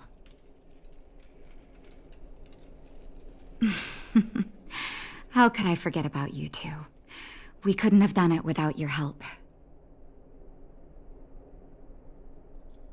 You're too kind. They deserve the real credit. I doubt I'd have come back in one piece without them. Sounds like you went through a lot of danger. Are you hurt, Miss Serval? I can have a look if you like. I'm alright, don't worry. Everything worked out eventually.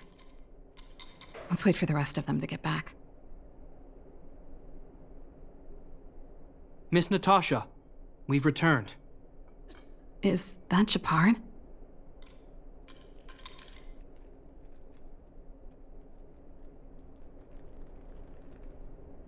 Mr. Oleg has a pretty good handle on what's needed in the mine.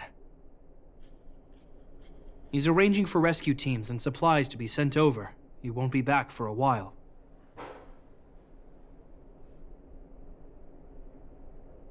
Looks like you guys have the situation under control. Thank you. I'd love to sit down and chat with all of you, but I still have a backlog of patients to see. Oh, there was a girl and her brother who said you saved their lives. You might want to check on them and see how they're doing. Natasha's right. We should make sure those children are all right.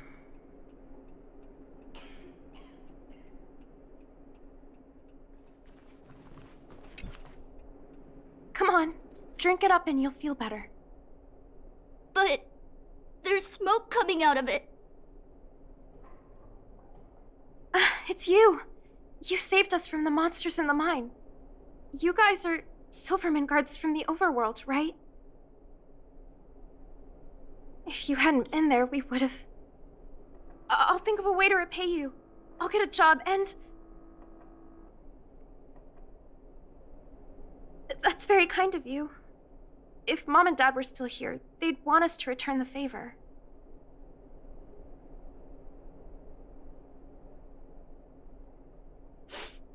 Mom and Dad went somewhere far away a long time ago. Haven't come back yet.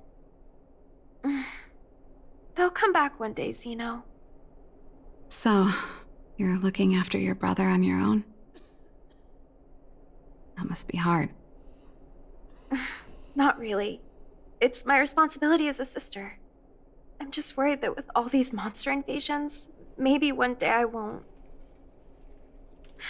My brother is too young to survive in the underworld. To think he might have to live on his own. The misjudgment of the former Supreme Guardian isolated the underworld for more than a decade. With that isolation came tragedy. But under Lady Bronya's leadership, the Silvermane Guards will atone for past mistakes and bring relief to the people. From now on, you don't need to worry about the safety of your family. Captain Gepard.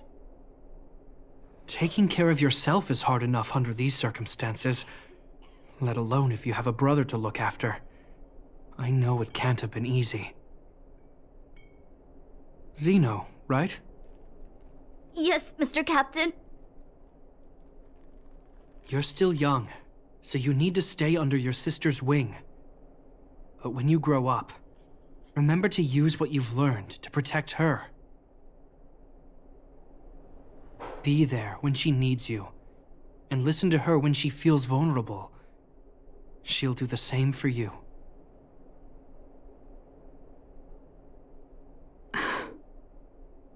Okay, sir. I'll protect my sister when I grow up. Thank you, Captain Gepard. Zeno and I will remember your words. You know, we're pretty good at turning a happy reunion into a tear fest. Let's call it a day and give them some room. If you're not too tired, Gepard, can I talk to you for a moment?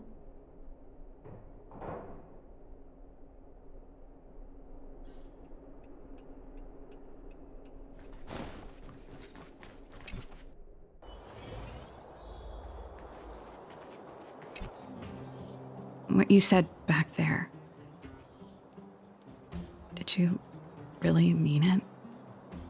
Of course I did. And it wasn't some last-minute speech I cobbled together. It's how I've always felt.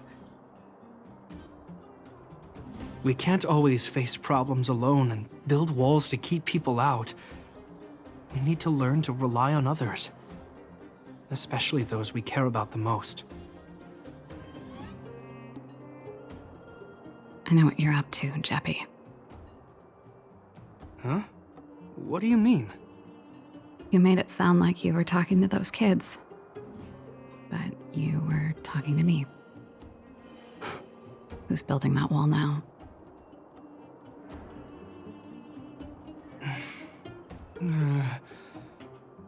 Well, a Landau just called out a Landau. Gepard, I changed my mind.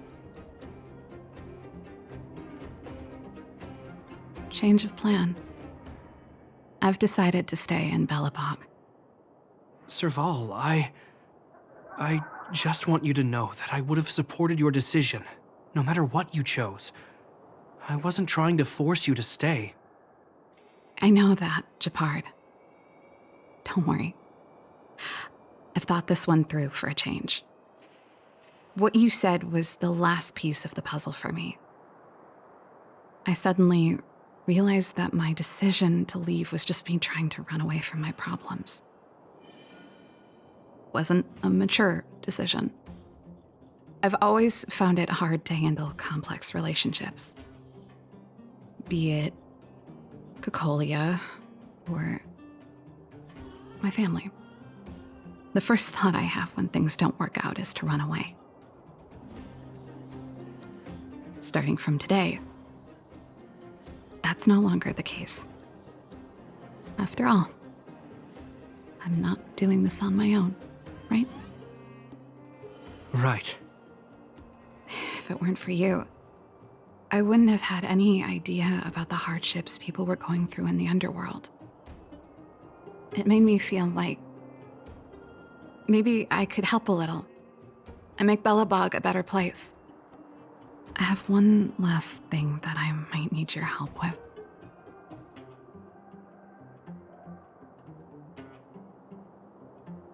I want to see the Stellaron. I want to see the place where Cocolia sacrificed herself. Say no more. We'll go with you. Oh, but before that, I need to go back to the workshop and get something. Why don't you head north first, and we'll catch up with you. It's all right. I've got Gepard with me. We'll be safe. See you in a bit.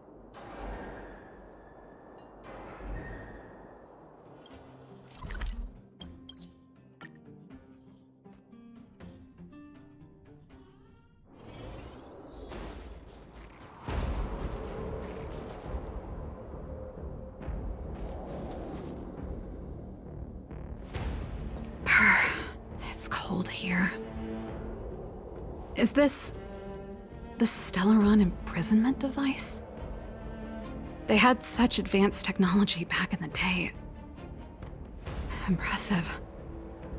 This is where Madame Cocolia died. She gave something back in death.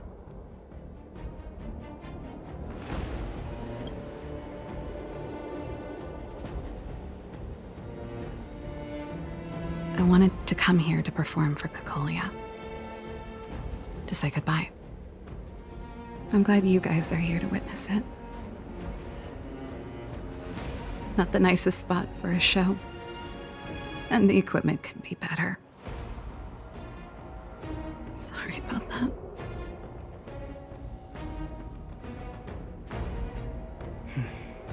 The stage is yours, sister.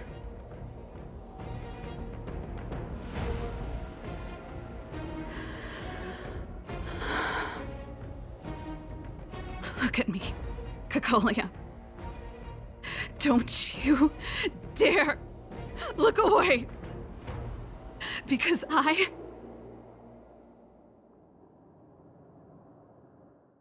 will no longer live in your shadow!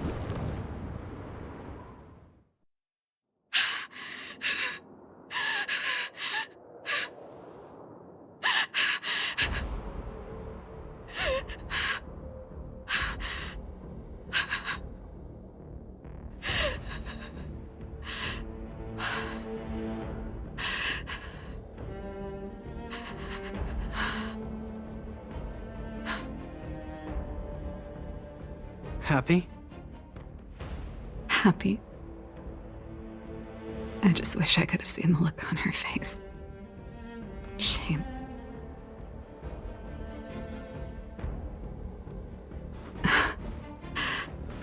Well, that's all from me.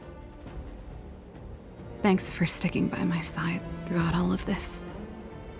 As for tonight, let's go to old Gerda's place and have a big feast to celebrate. So, you're getting the tab?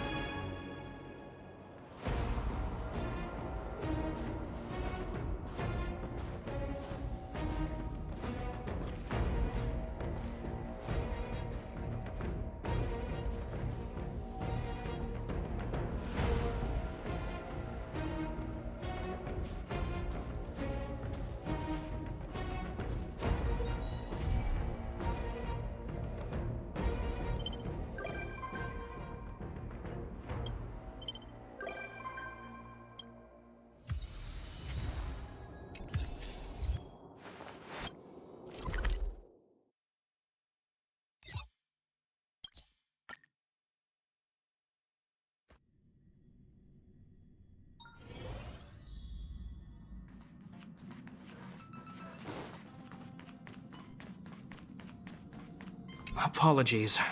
I've been busy lately, so I had to put off the express tour for a while. Here we are, finally. It's because we're friends that I feel a little guilty. What should we see next? Do we just follow the express tour route? All right, lead the way. I'm honored to be invited aboard the Express. Truly, I'm not just being polite with you.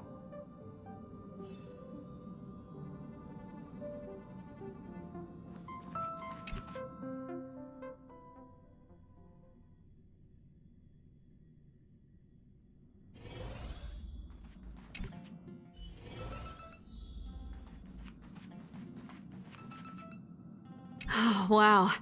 The train carriages are so cool. Can we put a little stage there?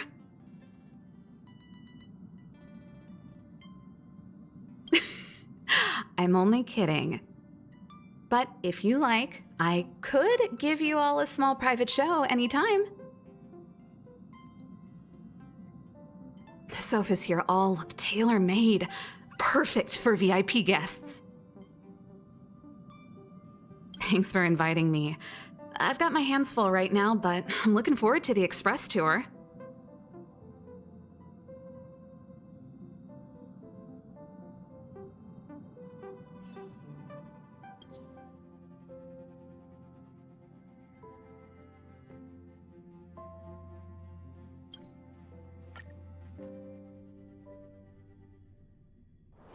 It's hard for a wanderer to find rest in this world.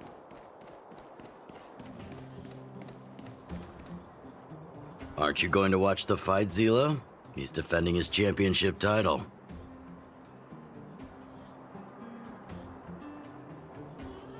Ugh, nah, I'll pass. It's not like anyone else has a chance with him around. You're right about that. I get it if you don't want to join in the fun. It's all the same after a while. Ah, what a rare moment of rest.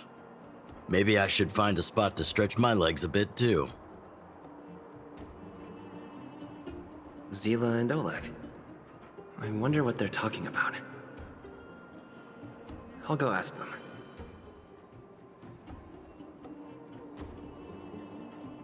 Hey, isn't that the Trailblazer? It's been a while since I've seen you around. How you doing? Hey, how have your travels been? Thanks to you, things are pretty peaceful around here. The Chief and I are getting restless.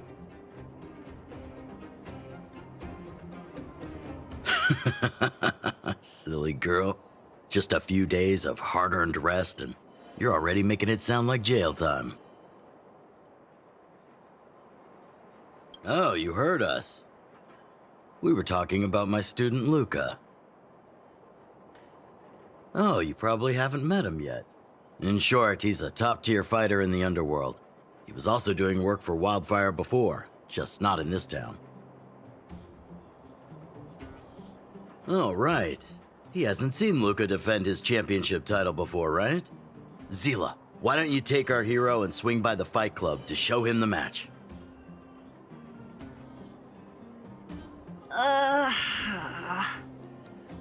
What? You don't want to? No, it's just... I'm worried Luka might do something stupid again. Oh, I remember now. Luka was defending his title once, and Zila was watching in the audience. The opponent for that fight was too weak. They went down with just a few punches. I don't know what got into Luka after that, but he said out loud that he wanted Zila to come up and fight him right there and then. Why don't we stop there, Chief? I'd rather not relive the moment. Okay, I'll stop. Anyway, that's what Luka's like. He forgets about himself once he's in the mood. But I trust Luka not to make the same mistake again. So, back to the original suggestion. Are you good to take him to the fight club, Zila? Ugh, fine. I'll take you there. That's more like it. The more friends, the merrier. I hope you can get along with my favorite student.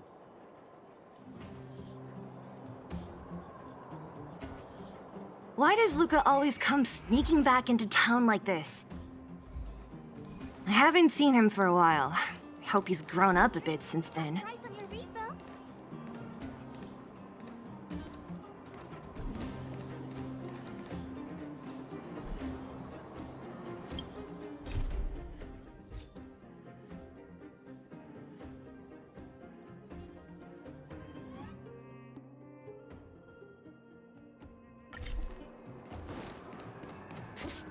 My friend.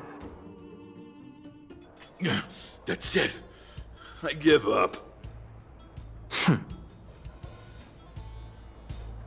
Friends of the Friends of Bellabog, the champion of the 1,761st Fighting King Challenge, 30 tournaments, 28 victories, the Boulder King of Fists, Luka!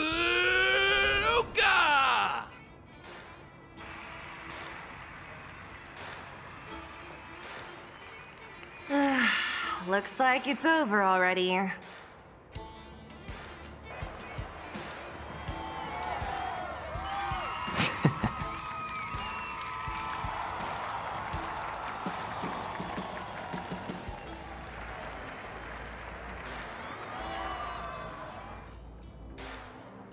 Hey, Zila! And, you are? Oh, I forgot to introduce him. This is the Trailblazer. You must have heard of him before. you here just to see my fight? Well, I'm flattered. I just want a little fight in the cage. What you did was much bigger than that. Luka!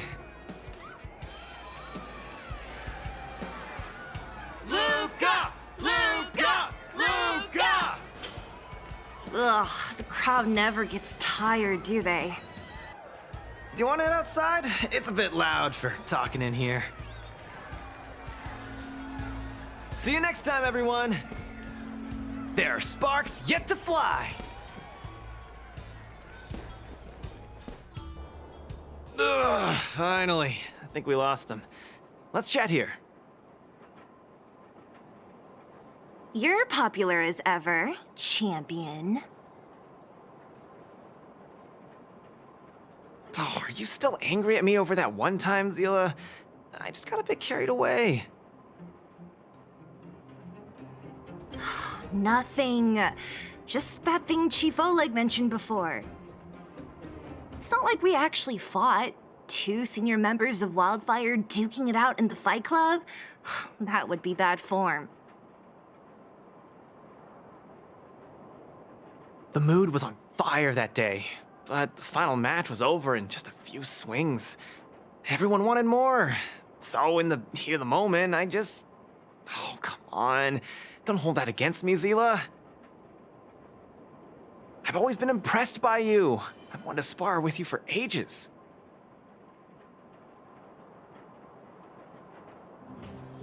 Ugh, I don't fight for fun. Stop getting your hopes up.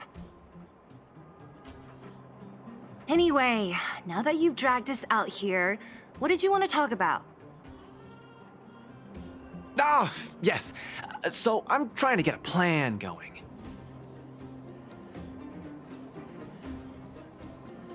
Yes, more accurately, my personal training plan. I want you to join me in witnessing the next steps in the development of Luka, the Boulder Town fighting champion.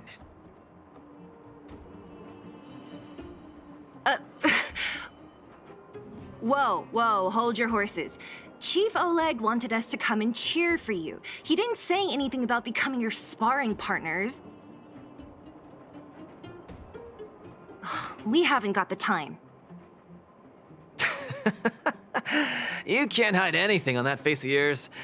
Oleg already told me that things in the underworld are pretty peaceful now. And even Wildfire's running out of things to do. Besides, look at this guy. You want in, right?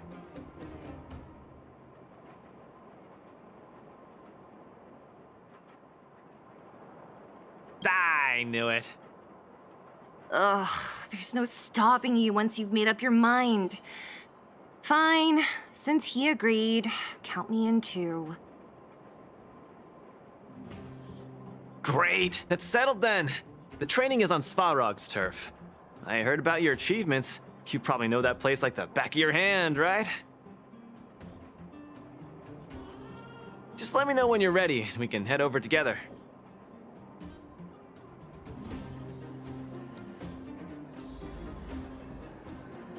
I have a bad feeling about this. Luka always does things on the spur of the moment. Too passionate. Either way, it's classic Luka. I'm used to it by now. Still, when it comes to fighting on the front lines, you can put your life in his hands.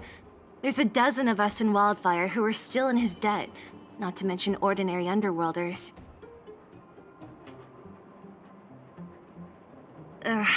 That's a story for another day. I have no idea what he's up to this time. We'll just have to wait and see.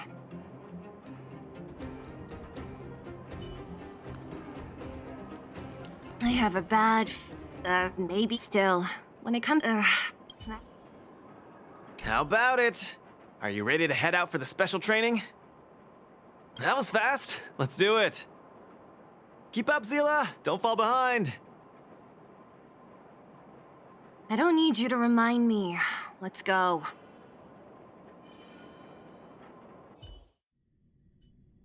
This is Svarog's turf. Where to now? Don't worry, just follow me. we need to find a mechanic called Cassidy first. I've hit him up before. This way.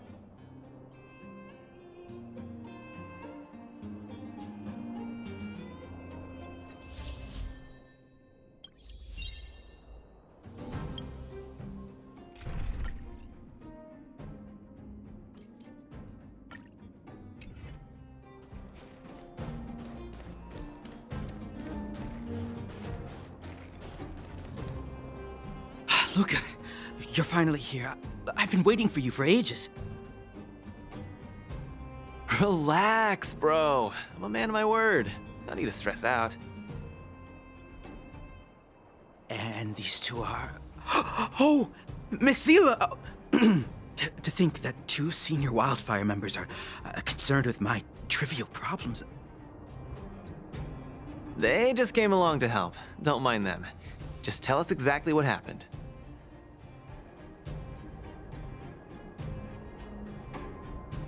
Came along to help, huh? Okay. This may sound strange, but I'm an amateur mechanic. I like collecting scrap in my free time, doing odd jobs, like putting robots together, that sort of thing.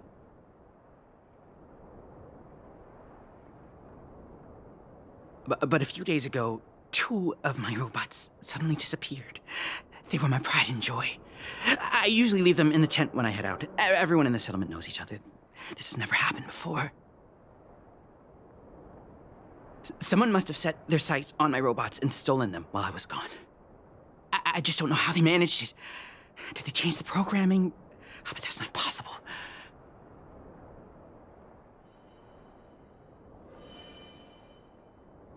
It's not impossible. I just don't think there's anyone in the settlement capable of something like that.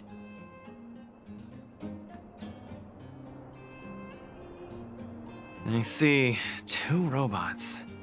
Do you have any clues? Any reasonable guesses? We need to have an opening to start the investigation. Not really. But here's the most mysterious part of all this. One of the machines they stole was a drone. I called it Little Faye. Little Faye has an alarm that buzzes non-stop as soon as any unauthorized people get close. It's guaranteed to wake up the entire settlement. But I didn't hear Little Faye's alarm at all. I still can't figure out how that happened.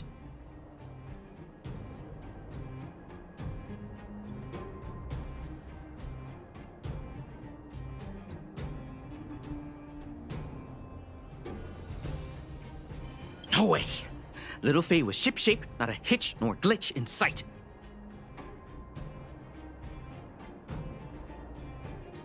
A drone that was supposed to sound an alarm suddenly went silent.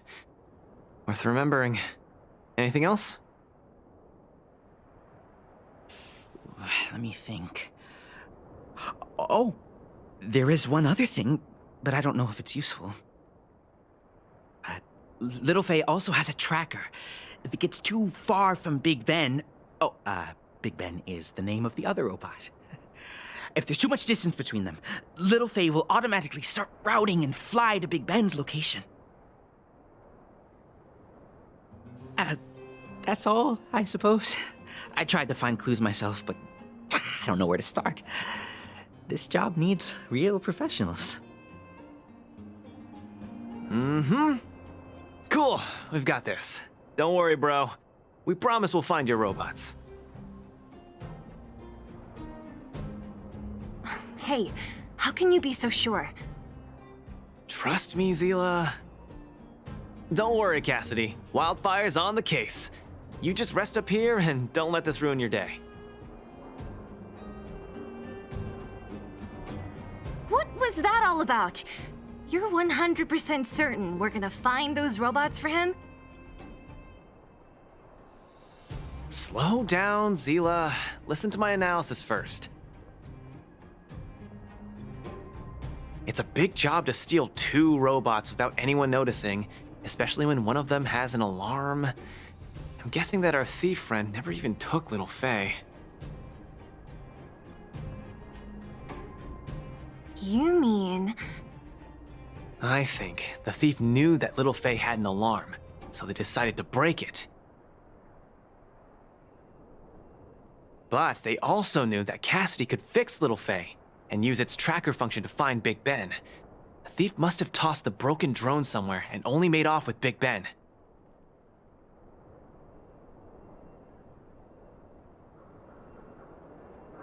Hey, why are you both looking at me like that? Say something.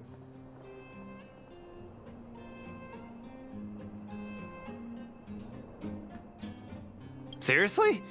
You gotta tell me if there are holes in my logic. So, you do have a brain somewhere in all that muscle. I'm not just biceps and steel, you know. Well, if you all agree with what I said, let's go prove it. Missing drones are a bit of a regular occurrence down here. Come on, move those legs. Luca, do you often find stuff for other people? Seems like it. Kids always come to me when they lose stuff. No wonder. Man, this area is so run down. I wouldn't want to live here. The people living here don't want to either. But they've got no other choice. We can change that, right? Yeah.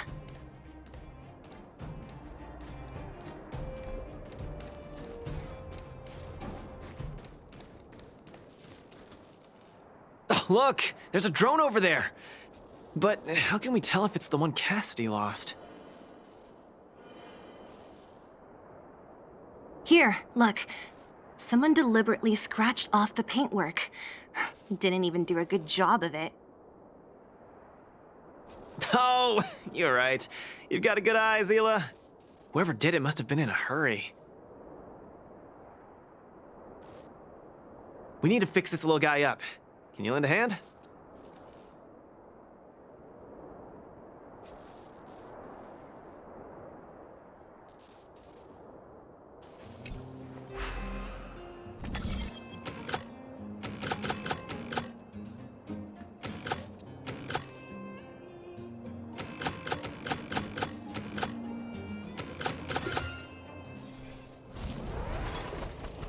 Done! The little one can fly again. Beep, bing. Little Faye, reinitialization complete. We really found it. Pretty lucky if you ask me. Scanning for signal from Big Ben. Oh, listen. That must be the tracking system Cassidy mentioned.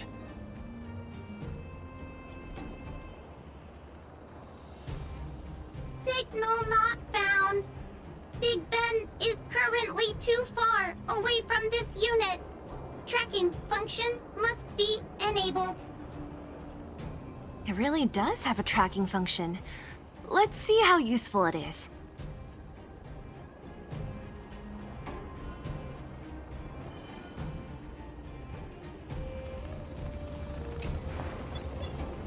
Hey!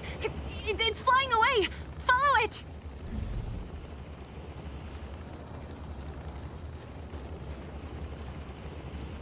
Look, that fellow over there is acting pretty shifty.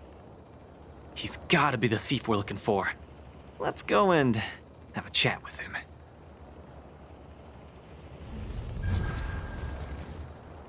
Hey, friend. What? Who's there? A red ribbon? What? Wildfire? Huh? How did you... I'm doing just fine. No monsters around here. Why don't you, go bother someone else?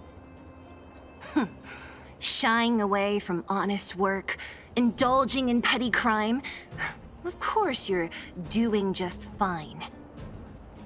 I'm not sure this falls under petty crime, Zila. That's a whole robot he's got next to him. It's Big Ben, all right. Hold on a second. Who told you the name of this robot? Don't tell me it's... That's right. Cassidy sent us here. Hand over what you stole, or be prepared to face the fist of a champion.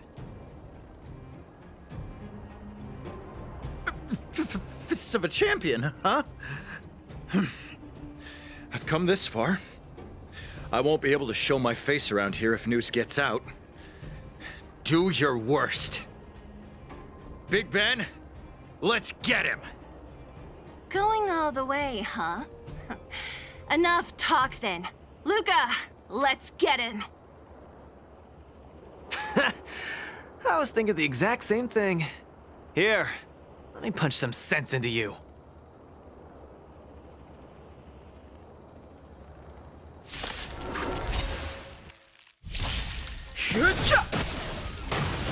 This sanctuary is but a vision. Break! Give it up. You're no match for us. Spare me!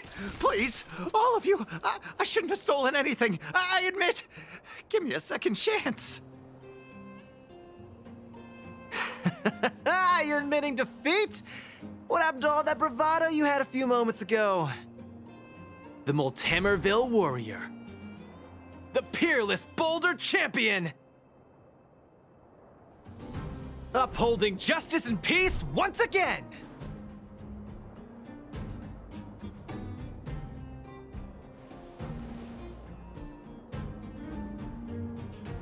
Nice!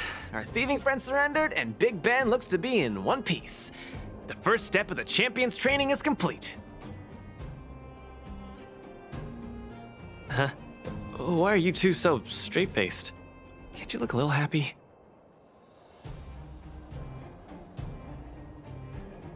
What was that supposed to be? The Multamerville warrior?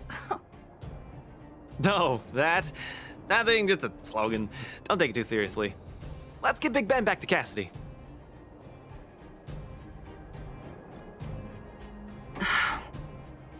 Fine. Let's finish up here. But I'm gonna put it out there. We're not gonna forget those lines of yours anytime soon.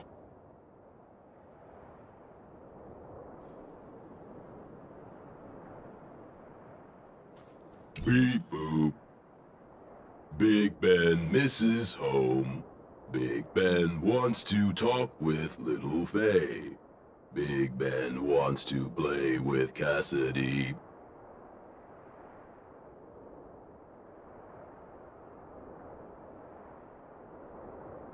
Go home. Go home. I'm sorry, please. I've learned my lesson. I've reset its systems. It won't attack you anymore. Just get it out of here. Take it back to its owner. I can't stay here anymore. What am I gonna do?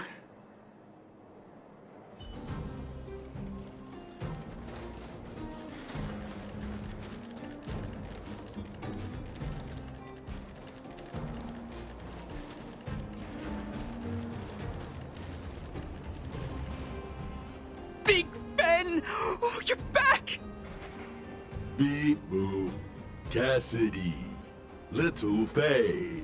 Cassidy. I don't know how I can ever thank you, Luca, Sila, and Mr. Outsider. My life can finally get back on track now. See? I kept my word, right? Wildfire's senior members always deliver what we promise.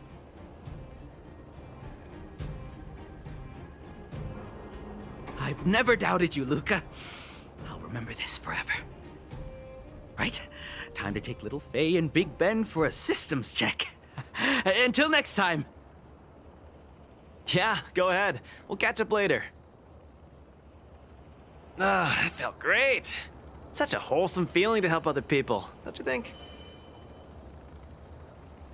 To be honest, I think you could have handled it yourself. You said this was the first step, right? So just how many steps does your training have exactly? 3. Just 3 steps. Trust me, it won't take too much of your time.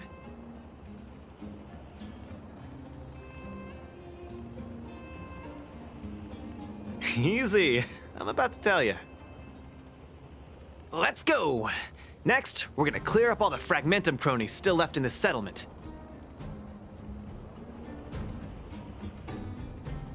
Huh? Fragmentum? But the settlement... Wasn't affected by Fragmentum, right? You're not wrong. The fissure here only recently opened up. Master Oleg got the intel from our network just yesterday. I asked him to leave this case to me. Perfect for the second step of our training, right?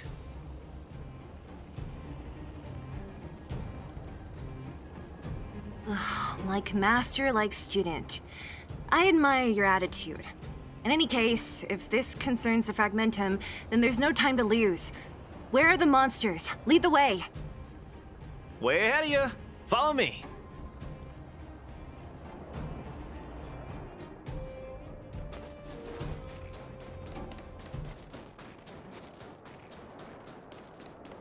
Luca, come clean with me. Are you here for some other reason? It's just training, for real. It's not like you to be so suspicious, Zila.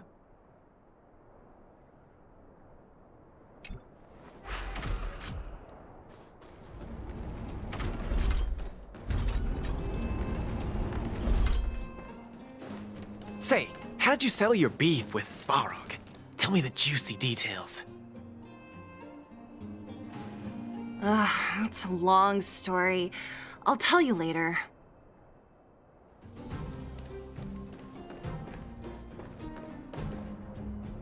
There's so many of them. Are you sure the fissure only recently opened up? Our intel should have been accurate. Seems like Boss Svarog must have let his guard down. These guys are messing up his turf. Enough talk. Let's clean up this area.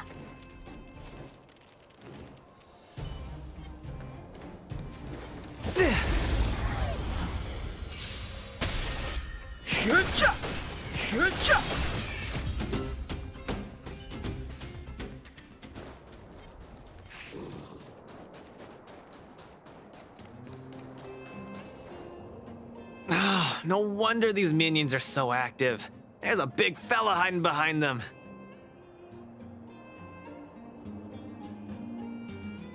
So this guy is the source of it all, right? If we take him out, the Fragmentum activity in this area should subside for a while. And Trial 2 will be complete. That's right. What's up? Starting to get into it, Zila? It's been too long since I had a good workout. This will be a nice warm-up. All right. We'll charge in once you're ready.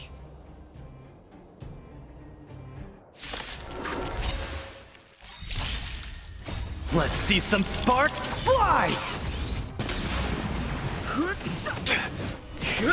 Nearly there. It's not gonna last much longer. I'll deal the final blow. Turn it up. Whew, that was a tough one. Good teamwork, guys. Luca, is that everything? The Multamerville Warrior. The peerless Boulder Champion. Defeater of evil throughout the world.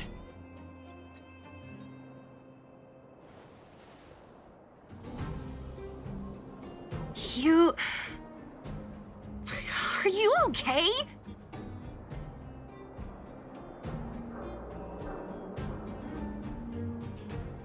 Why are you so hyped? What's going on? It's just a normal victory celebration. Don't need to be so alarmed. You call that normal? I might have let it slide if it was in the cage. On second thought, no. That was cringe even by Fight Club standards. Don't get so worked up, Zila. I'm thinking clearly. Plus, didn't we just get rid of another major threat to the underworld? True, but quit changing the subject. This new routine of yours is just... ugh.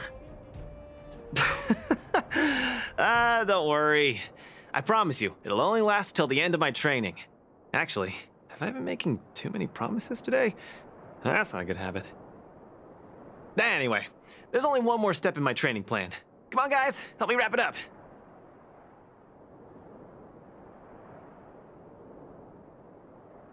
I guess we're in too deep. Better let it run its course. So tell us, what else is on the schedule?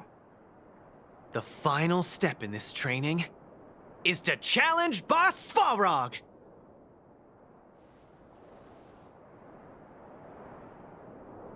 Are you sure you're thinking clearly? Whoa, stay cool, Zila. Like I said, I'm thinking clearly. Every word I said is serious. I set this as the final goal of my training a few days ago. Think about it. Is there any underworld opponent worth challenging more than Boss Svarog?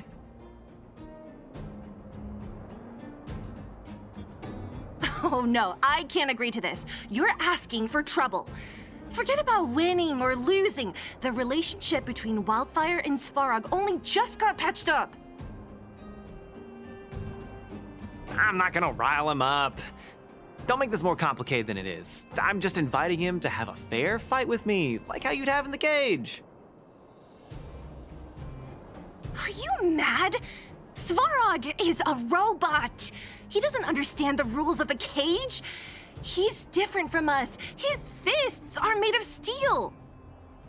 That means we're evenly matched, right?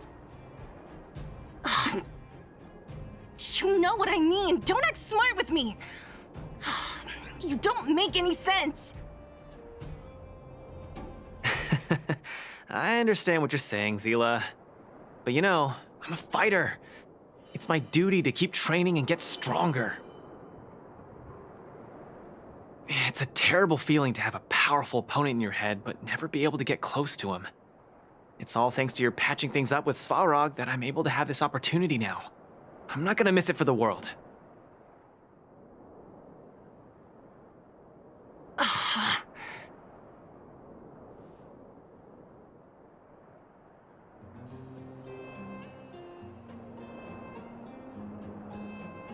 All right, fine.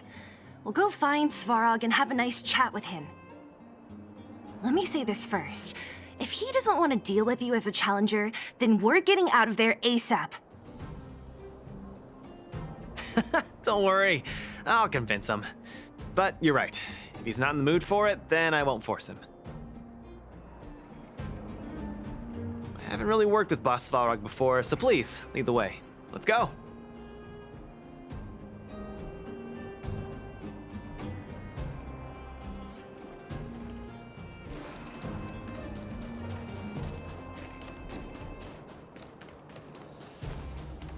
Luka, you... What's up?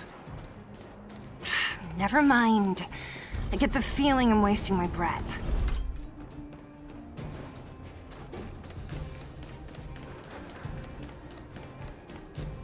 Have you talked to Oleg about going to see Svarog? That's all you want to ask? I don't necessarily tell Master Oleg everything, you know.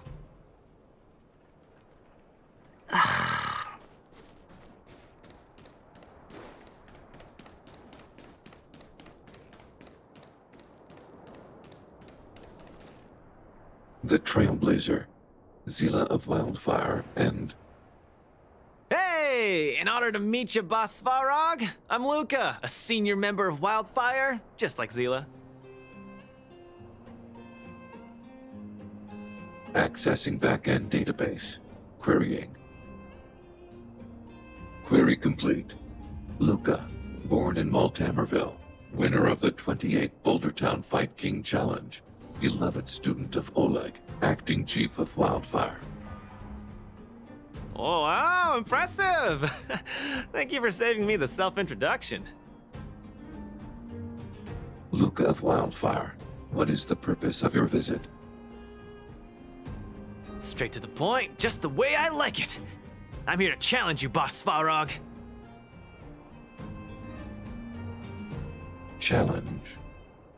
Intent unclear.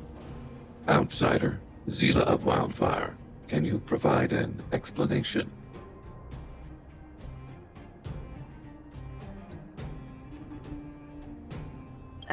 He's the one who came up with this idea.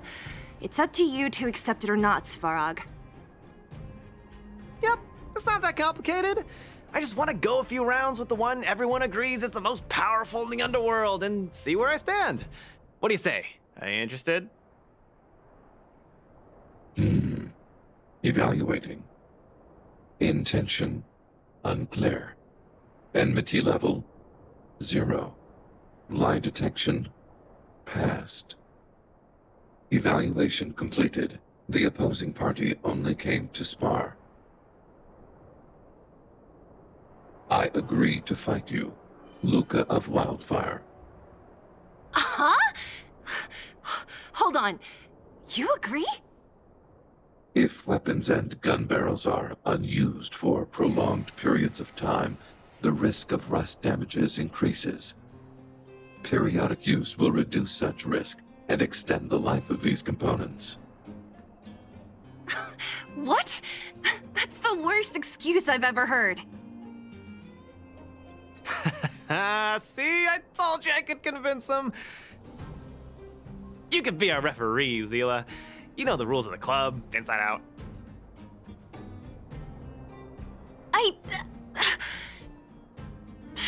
Fine, I get it. If you insist. Competitors, take up positions.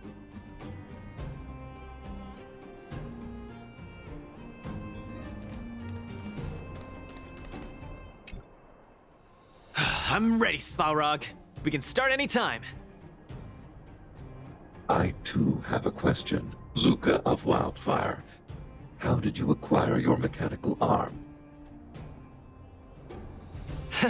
I'm honored to be one of the things in the underworld that even you don't know about. This arm? Well, it's not that exciting. It's all because I got distracted in a defense campaign. I can't even remember the date of that fight. More importantly, it was only after losing my arm that I found the meaning of life. What it really feels like to be alive. That's why I'm standing here right now, to feel alive, and also for everyone who put their hope and faith in me.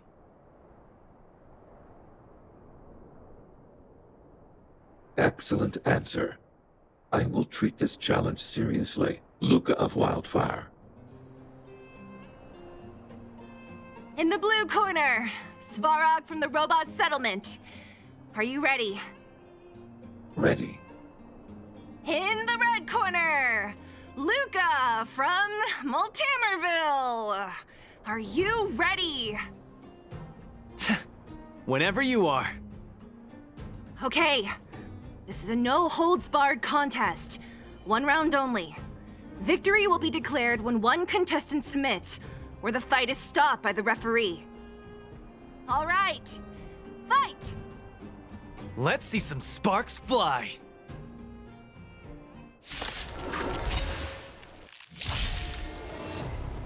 Purge initiated. Calculating result. Now we're talking. Don't get cocky. Ha! Finally! An opponent that can take the punches head on! A powerful strike, but not enough to break my defenses. That's why they call you Boss Farog. How about this? Need a hand? My pleasure! Executing annihilation. Calculating result. Executing operation. Not bad. Red contestant down. 10, 9, 8, 7. No way. I'm a long way from tapping out. Let's go. Transmission plot analysis complete. Now we're talking. Purge initiated. Is that all you got? Where's the applause? An opponent worth their salt. Let's see some sparks fly!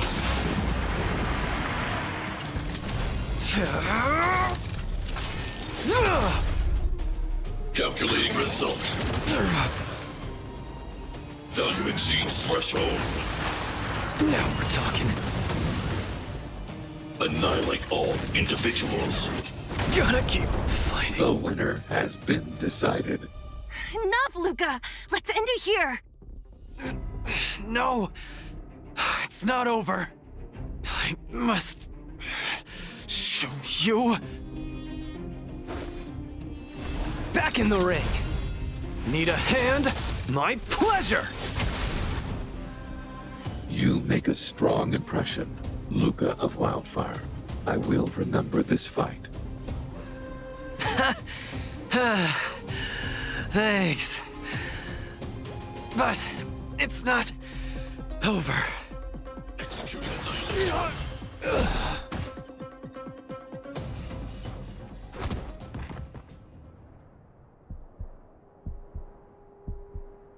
I can't. Luca of Wildfire, it does not matter why you came here. I acknowledge your strength. Your performance was enough to make me reevaluate the limits of humanity.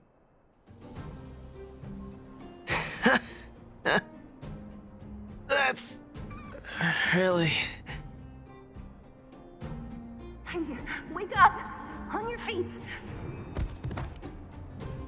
Luca? Hey, Luca!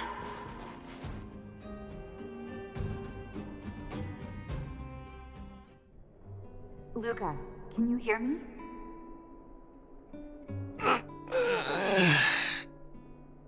Hey! Hey! Luca, you're up!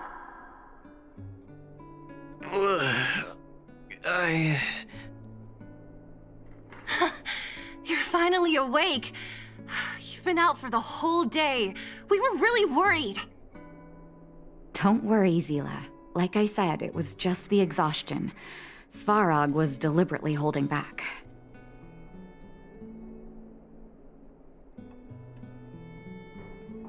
Zila... And... Nat? I'm in... the clinic? Where else? You think we'd leave you on Svarog's turf?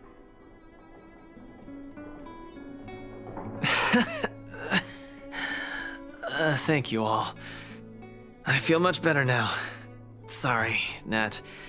I must have wasted your time. Don't be ridiculous, Luca. Still, whatever your motivation was, I hope you can find a different outlet for it. I'm not gonna let you off the hook that easy. There's more to this story. You need to explain what the heck got into you today.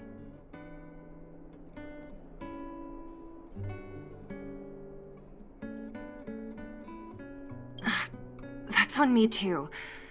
I should have refused him straight away. I had a bad feeling from the start.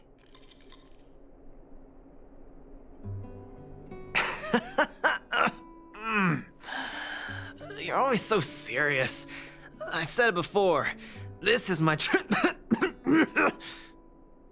Oh, slow down. You haven't completely recovered. Zila, don't pressure him. Let him rest. Thanks, Nat, but I'm almost recovered. I have some things to do. Hey, where do you think you're... Let him go, Zila. I really don't get him.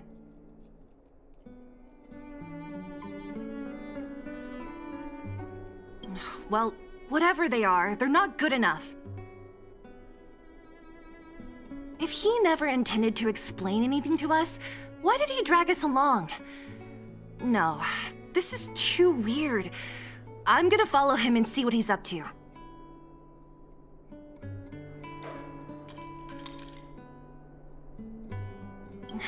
I can't just let it go.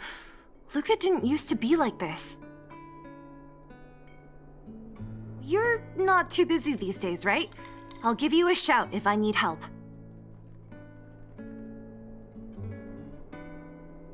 If you must, Zila, try not to worry. I don't want to see you two fighting.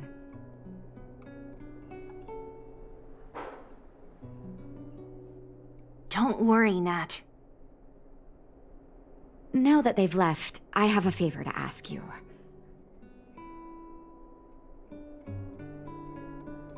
It's easy for Luca to get ahead of himself sometimes, but I've never seen him this headstrong.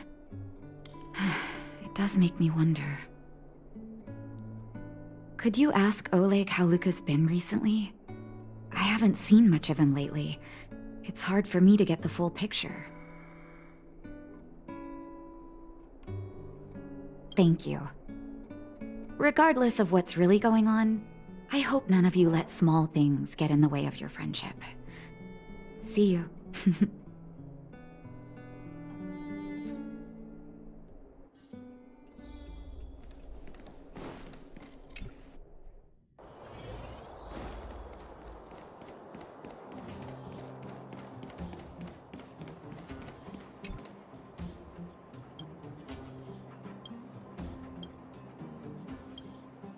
Oh? My student. Did something happen recently? I was wondering why he didn't come to see me after the championship match ended. Come, tell me about it.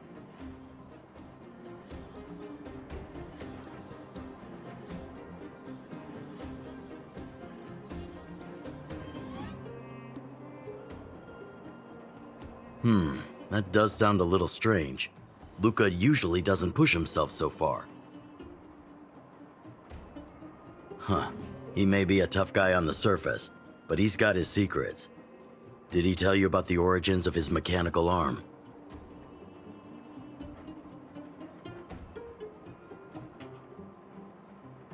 Ah, then he probably didn't describe the scene in detail. That was 6, 7 years ago. I was patrolling with some comrades in the neighboring town of Multamerville. We passed an ordinary mechanics shop. There was a serious-looking fella looking after the shop. He was probably a few years younger than me, but his hair and beard were white as snow. There was a young lad doing odd jobs. He looked pretty exhausted.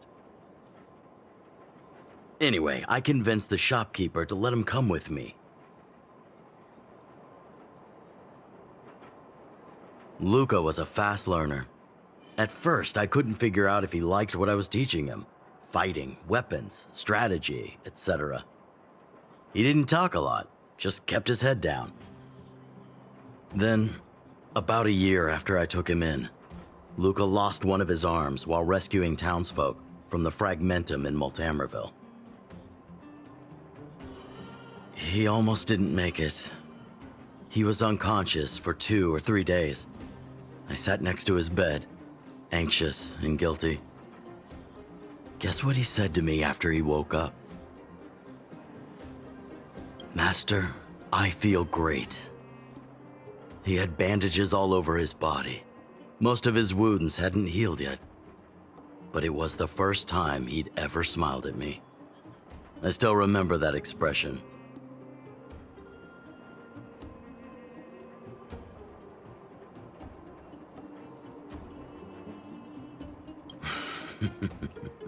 Can't tell from looking at him, right? What I'm trying to say is Luca views other people's lives as more important than his own. That's how he's always been. So when he says stuff like, "This is for training," that's probably a lie. He's hiding something from you, all right? Anyway, I'm too old to be getting involved in this stuff. I'm sure you and Zila can sort this by yourselves.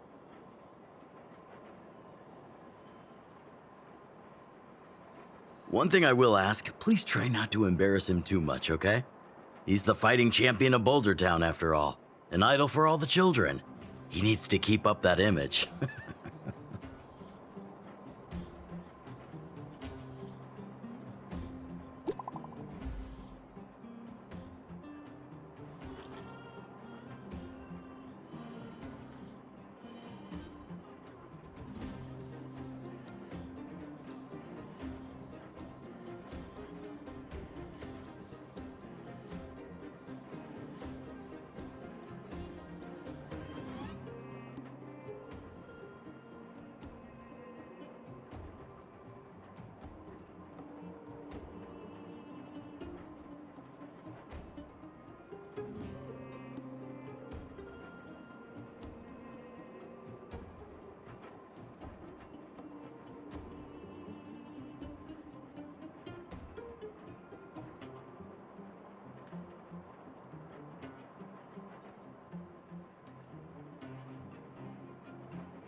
Oh, you're here.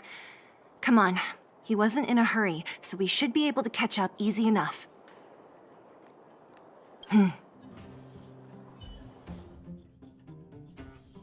Look, there he is.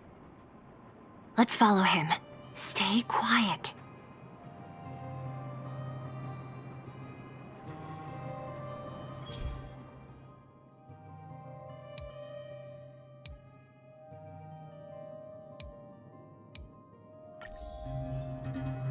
Whew, thank goodness we didn't lose him. Quick, let's keep up the chase.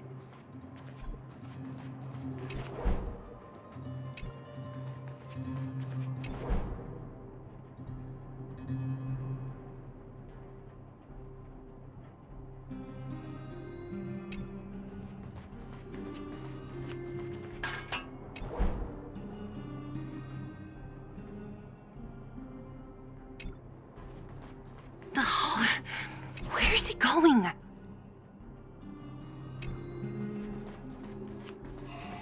Hey, that's too close. Step back a bit.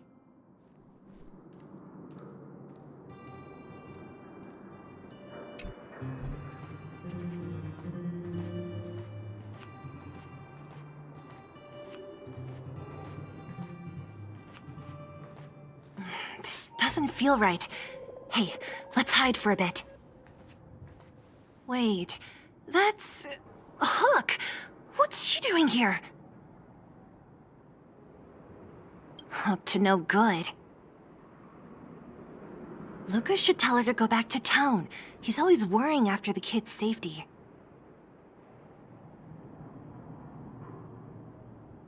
We've come this far.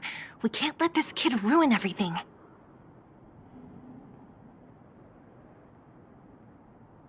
Shh! She's coming this way.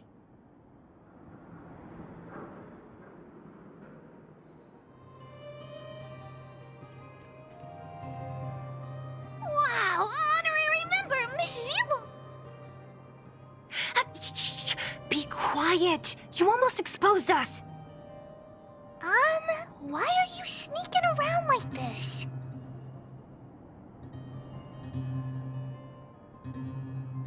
Wow, that's so exciting! We're gonna lose him if we don't hurry. Hook, run back to town. Stop hanging around here. Okay. That's what Luca said too. I hope you two find the treasure.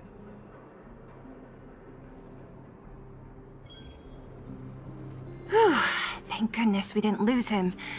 Quick, let's keep up the chase.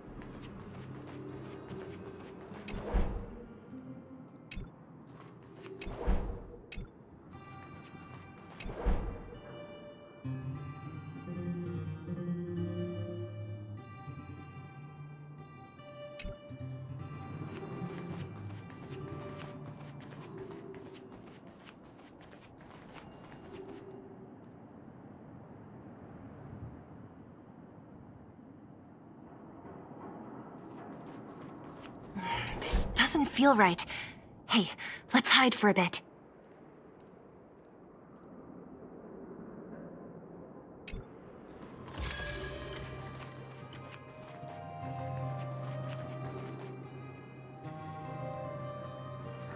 This doesn't feel right. Hey, let's hide for a bit.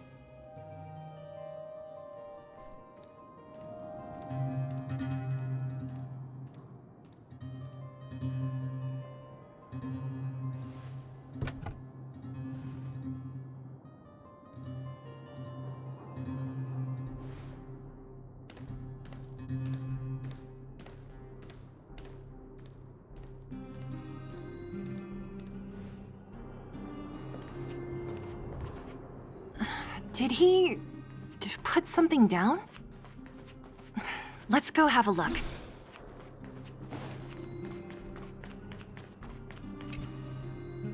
A case? For some reason, I feel like...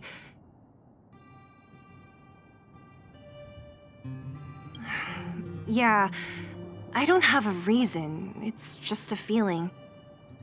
Then again, we followed him for ages. It'll be a waste if we don't see what's inside. I wonder what's in there. Here, let me open it. Is this a notebook? It looks like a kid's handwriting and some scribbled art. Have a look. Mr. Luca. Hello. My name is Margie, and I'm from Multimerville too. I'm a big fan of yours. I've been sick since I was a baby, but I still dream of becoming a big star in the cage one day, just like you. It's a bit embarrassing, but I wanted my dad to give you this notebook. I wanted to tell you that you've inspired me to keep working hard and achieve my goal, even if it's hard to reach. When I become a fighter as awesome as you, I'm gonna do my best to help people in the underworld. I want to team up with my friends and help everyone together so they can smile again. I'll listen to their thanks and then yell out my winning slogan. The Multimerville Warrior, the peerless Boulder Champion. Upholding justice and peace once again. Then I want to chase away all the bad things hurting everyone. I'll go with my friends and clear out all the scary monsters. I'll make the underworld safe, and then yell out my other winning slogan. The Multimerville Warrior, the peerless Boulder Champion. Defeater of evil throughout the world. Lastly, I want to make life better for the underworld. Mom said there's someone called Svarog who keeps stopping us from going back to the overworld. So I'm gonna challenge that big robot and show him what I can do as a champion fighter. But Svarog is too strong. We'll never win. My friends are gonna all want to back out when they hear about this. But I know I have to be an example for everyone. I need to stick my neck out and go challenge Svarog on my own. Bam! Crack! Boom! It's gonna be such an epic fight. And then we'll reach a draw, and neither of us will be able to win. But Svarog will acknowledge my strength and be willing to listen to the Underworlders. So, it'll be a happy ending. My friends will clap, and all the people suffering will be free. But all that is just my dream. I don't know how long it's gonna be till it becomes reality. I'm lying in bed sick right now. But as long as Mr. Luca is around, I won't be scared. I remember everything you said to encourage me. Before becoming a champion, I want to defeat this illness first. Then, I need to learn how to stand, walk, and exercise again. Until I achieve all my dreams. I hope... no. I believe Mr. Luca will support me till the end. Right?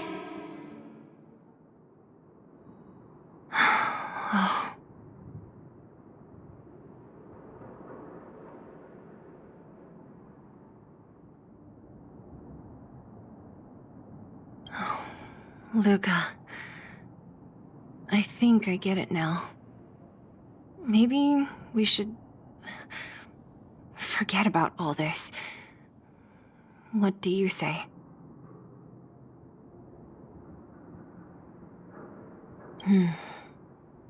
Maybe one day we can talk about it with him. But let's give him some time. Let's head back to town for today. Good night, Margie. It's hard for a wanderer to find rest in this world.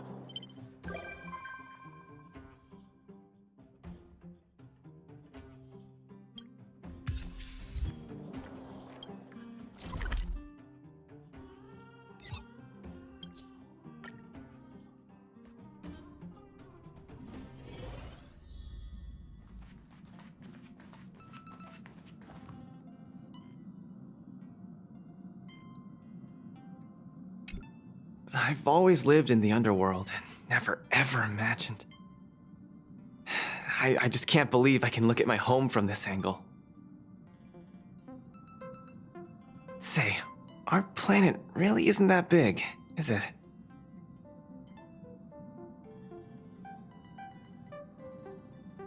Oh, like how things look big when they get closer? I get that. You've been traveling for so long. Surely you've been to places way bigger than this. Don't laugh, but I used to hide in the storage room in my dad's workshop and go through old picture books. They were full of places I'd never seen before.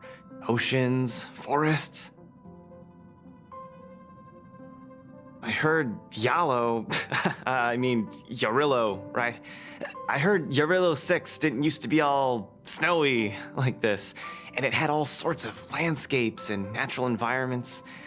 They are totally magical to me. I'd never have imagined it myself. Maybe it's too unrealistic to wish it'd go back to the way it was, but it's good to have a dream, right? Yeah, that's the spirit. I want to see some places with a little more get up and go, you know? Still, those places wouldn't be home. Case in point, I've only been here for a while, but I'm already kind of missing the taste of the underworld air.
There's plenty of precious stuff in here. You aren't looking for treasure in the museum while pretending to volunteer, right? No, I'm not.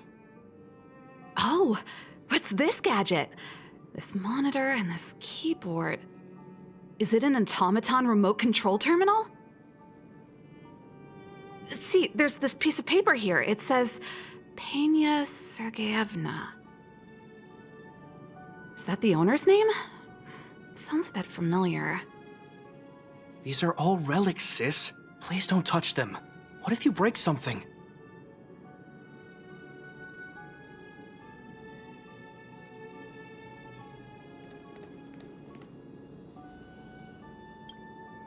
Oh, we were just waiting for you. Long time no see. I wanted to talk about this in our chat group, but Sis won't have it. I'm sorry you had to run all the way out here.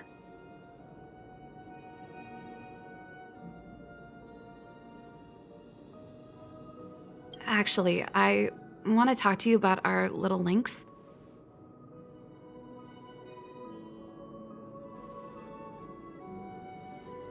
She's our little sister, the youngest child of the Landau family.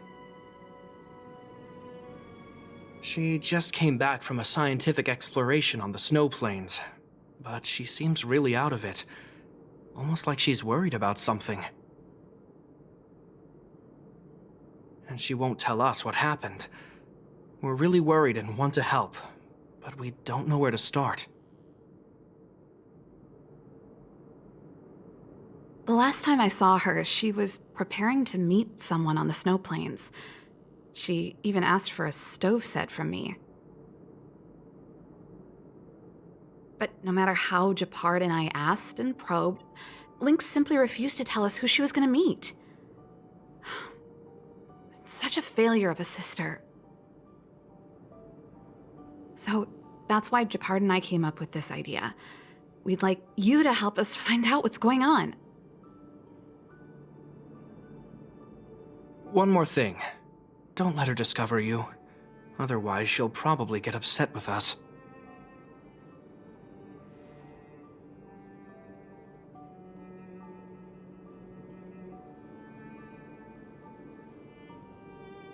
I know she's used to going into the snow plains alone for research, and we've always believed she can protect herself.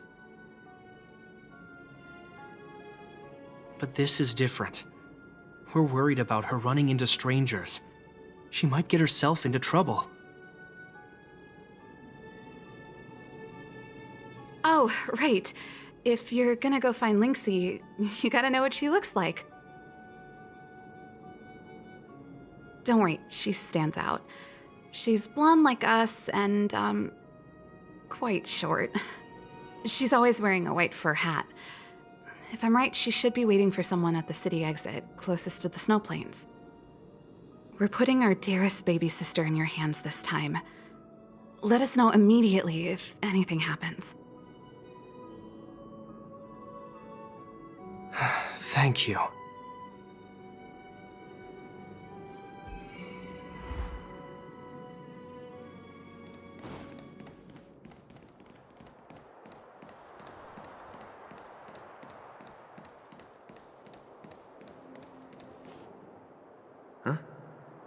That girl over there. Seems like she fits Serval's description. That must be Lynx. Let's hide here and observe for now.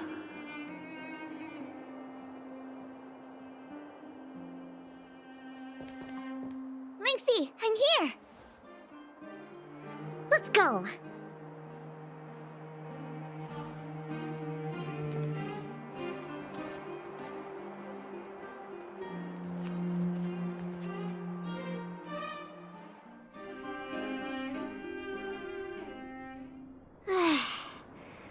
I never knew how long it took to get from the administrative district to the snow plains. So much snow. Even in the northern mountains, it wasn't like this.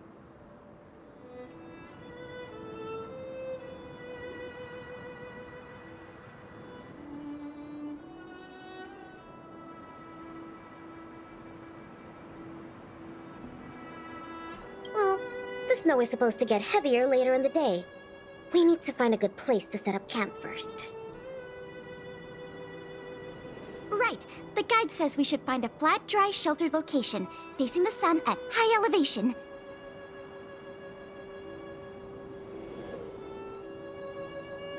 Oh, you remembered all that?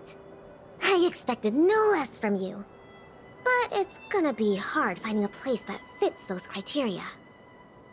Well, we'll just keep moving and see. The place has to be convenient enough for us to observe the aurora, too.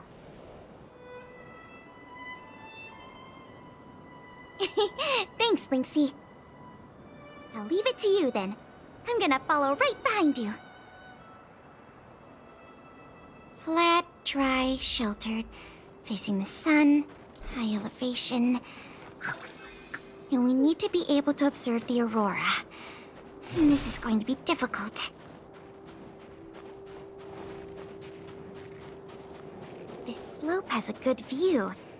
It'll be easy to watch the aurora.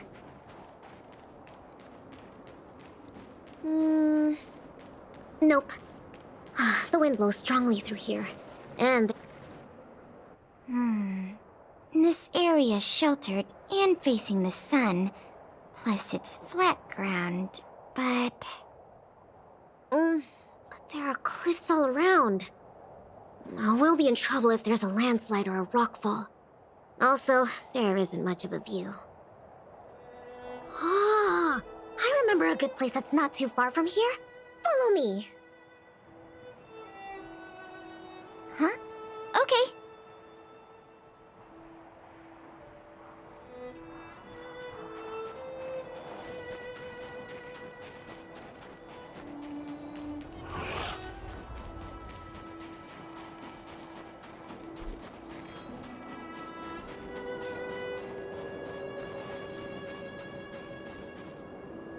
We're at a dead end.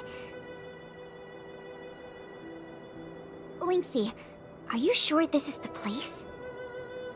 Yep. This is the path to Kandor Valley.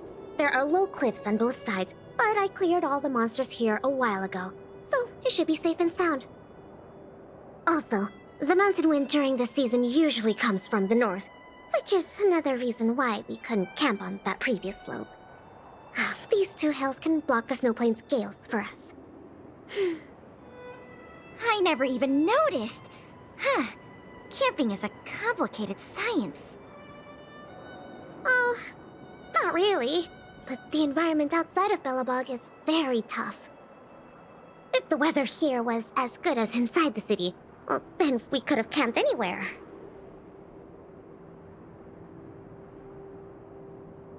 That's true. I hope that becomes a reality one day. Only problem is, the view here isn't great. Are you sure we'll be able to watch the aurora?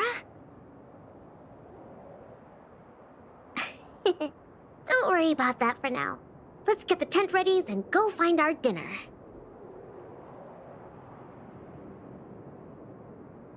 Sure, I can help out with the tent. I memorized that section in the camping guide.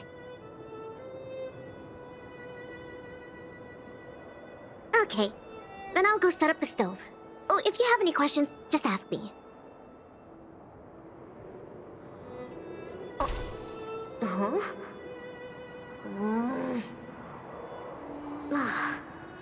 why isn't the heater working? Ugh, darn. Doesn't seem like an easy fix.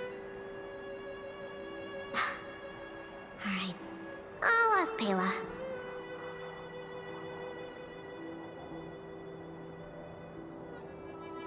Weird. That's what the guide says. Hey, Linksy, come and have a look at this. I did everything according to the guide, but the tent's still wobbly.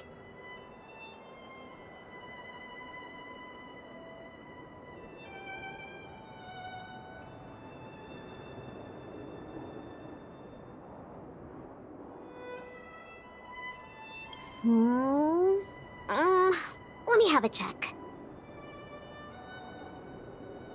Main poles, check. Brow poles, check. Ropes, check.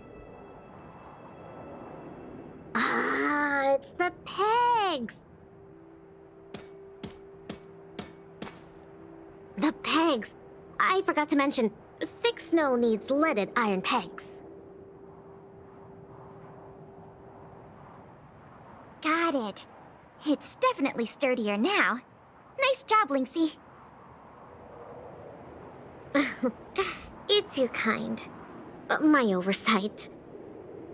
I've got a question too. Can you take a look at this stove? I think it's broken. Huh? Sure, let me take a look. The geomarrow fuel activation component probably stopped working. Do you have a spare one? No. Serval told me this was a brand new stove. Did I bring the wrong stove? Does this mean we have to make a fire with Geomarrow?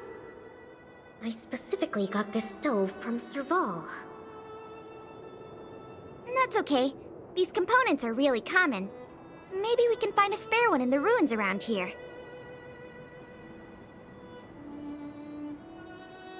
You take it easy. I'll see if I can find one. Oh, and I'll keep an eye out for food, too. I'll come with you. Finding food is easy, but finding that component is gonna be hard. We'll do our best. If we can't find one, we'll just do what your guide says and chop wood to make a fire. Oh, actually, I have some spare chunks of Geomarrow.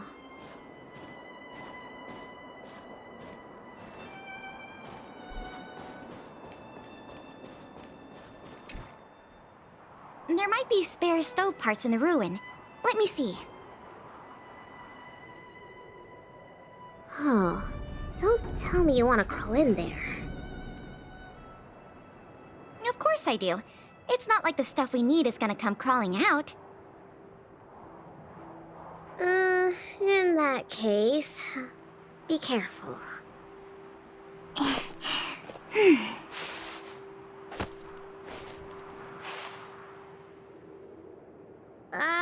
Did you find anything? I didn't find any components, but I got this. I don't know if we can still eat it.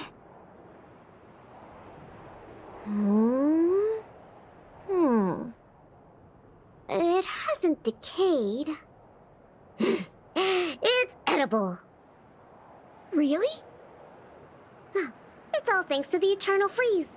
We can eat raw fish from 700 years ago.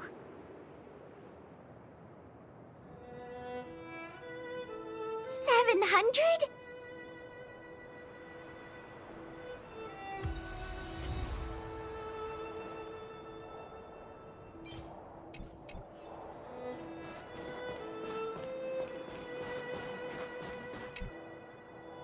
Huh? Ooh, what's in this tree trunk? You found something? There's food in here. Really? I'm gonna pry it open. There. What exactly are... Oh, these are mimic snow slugs. They can change their appearance to match the external environment. They're really cute. Yeah, but we should put them back. No. These slugs taste really good once they've been roasted. They kind of taste like, snow mice? That sounds even less appetizing.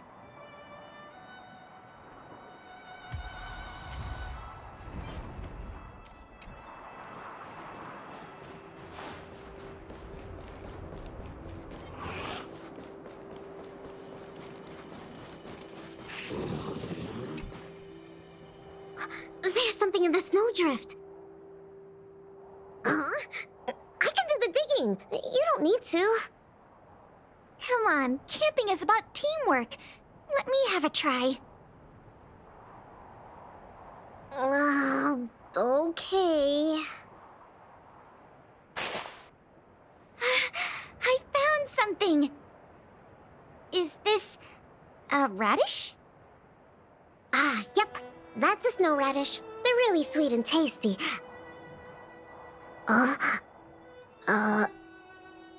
Actually, no.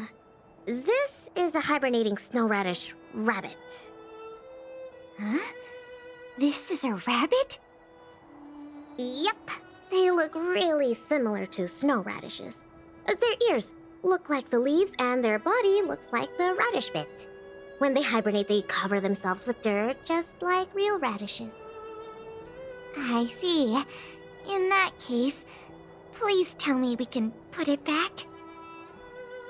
Yeah, it's better for the Snow Plains ecosystem.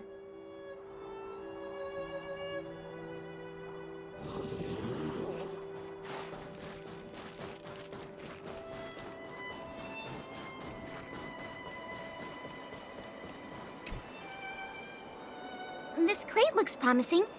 Maybe there's spare stove components inside. Well, let's open it up then. No, don't worry about it, Lynxie. I'll manage.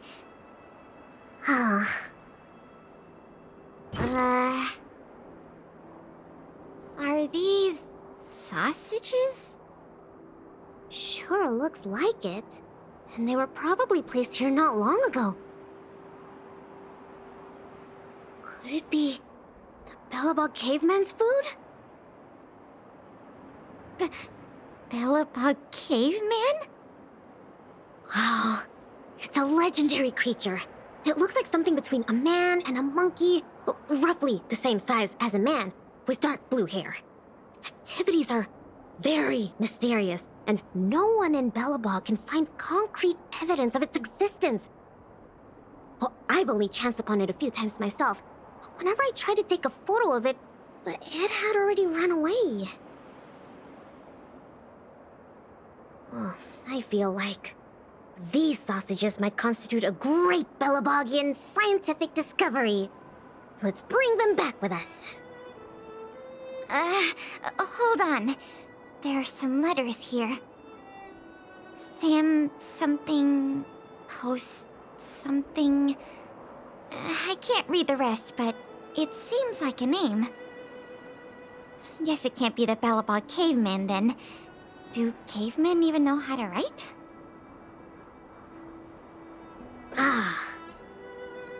Don't worry, Lynxie. I'm sure you'll get concrete proof one day. Let's leave the sausages here. I think someone might be missing them if we take them. Oh, I think we've searched through everything here. Let's head back, Pela. Okay. I feel bad that we didn't find a spare component. Oh, it's fine. We'll just light a fire with Geomarrow. Let's go back and have some food.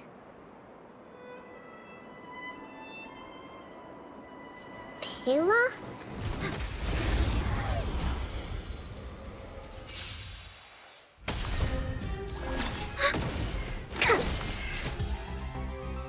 Pela? What's up? We don't really need that stove to cook. I know, but since we're looking for food, I figured we might as well try to fix the stove.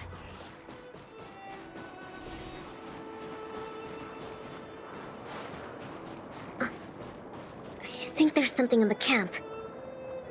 Be careful. Is it some kind of animal? Lynxie, wait! That thing in the camp is a dangerous fragmentum creature. I see it too, but it doesn't seem aggressive. And it's all chubby and cute. Don't be fooled by its appearance. About 20% of our Silvermane Guard fragmentum losses are a result of chasing this creature.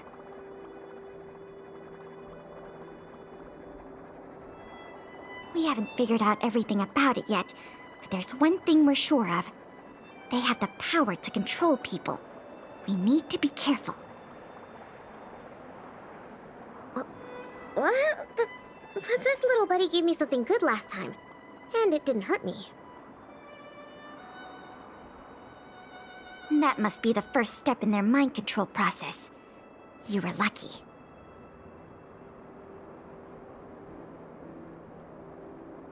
We should defeat it just to be safe. Fragmentum creatures are Bellabog's enemies. They shouldn't be trusted. Oh, but... I didn't even get to take a photo of it last time. Now's a good chance. Can I at least take a picture, Pela? That's also my job as a researcher. I understand, but the sound of the shutter and the camera bulb might send it into a frenzy. It noticed us? It might be looking for an opportunity to attack. Be careful.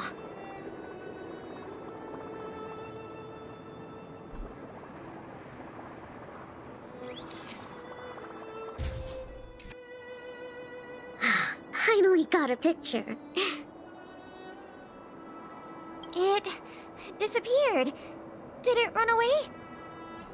Yeah, that's the nature of these little things. They disappear in a flash when they get scared. Well, that's my conclusion from my long-term observations. As for those lost guards, maybe they were chasing these little creatures and couldn't find their way back.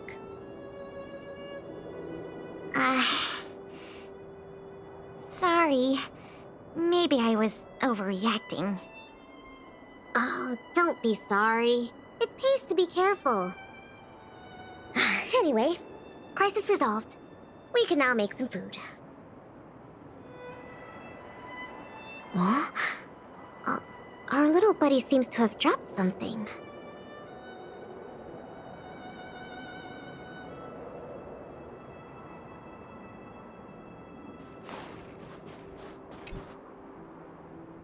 Huh?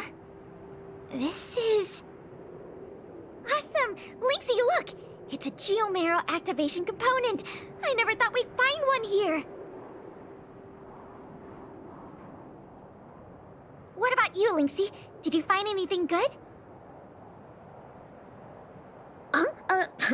Nothing. Just some old stuff. It's great we finally found the component. Let's go fix the stove. Huh? Lynxie, is something the matter? Nope. That's all your imagination. Oh, why don't you take a break? I'll have a look at this stove.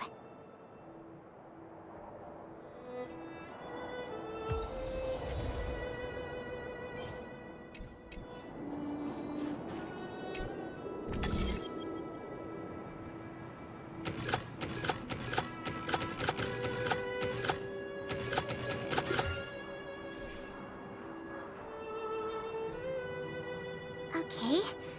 How done? Oh, what is this magic? I couldn't figure out the problem at all. No magic here. Just a trick or two I learned from Serval. My sister. Yep, that's her. What's the matter? Nothing. Just, sometimes I'm a bit jealous of Serval, you know? She knows everything. Same as you, then. What? I'm serious. Outdoor explorer, mechanic, they're both experts in their field, right? I think you two are awesome. Anyway, it wouldn't be hard for you to get her to teach you something. You're her sister. She'd be happy to teach you.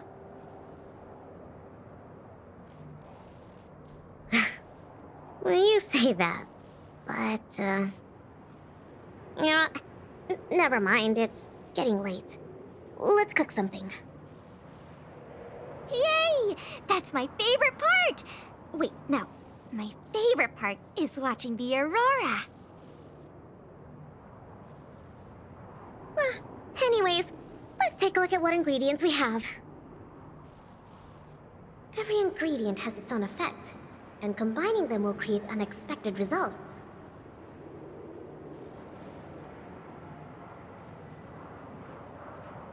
Ooh, what kind of effects are they gonna make?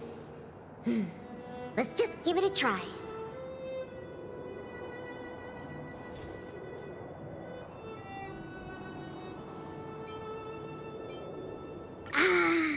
Raw fish from 700 years ago and some cute mimic snow slug. I don't think either is edible. Oh, don't worry. We'll make them into a hot pot. Just add cream, biscuit crumbs, and the canned sardines I brought. You're putting canned sardines into a hot pot? Please don't say that. Oh, well then, this will be the main course for tonight. I'll show you what I can do as a chef. Why don't I cook tonight? You can take a break. Oh, come on, it's fine. Just leave it to me. Ta-da! The super delicious Snow Plains combo stew is ready. It smells so good. I'm gonna dig in.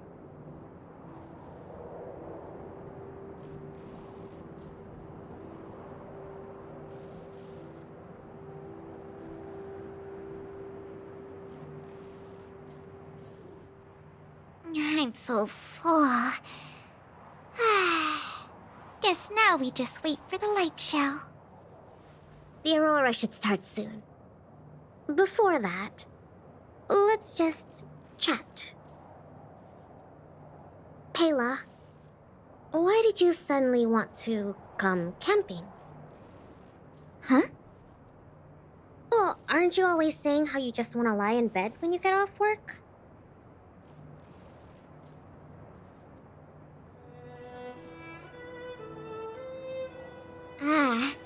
Sorry. I hope this trip didn't surprise you. No. I mean, sure, I'm not the most sociable of people, but I love camping with a good friend. I had a great time. It's been a lot of fun. Oh, you're always like this. Even on this camping trip, you keep trying to do things. You really don't need to. Just leave it to me. Camping is about relaxing. No need to be so tense. I know. It's just, I was really getting into the camping. I felt like I finally got around to doing the things I always wanted to.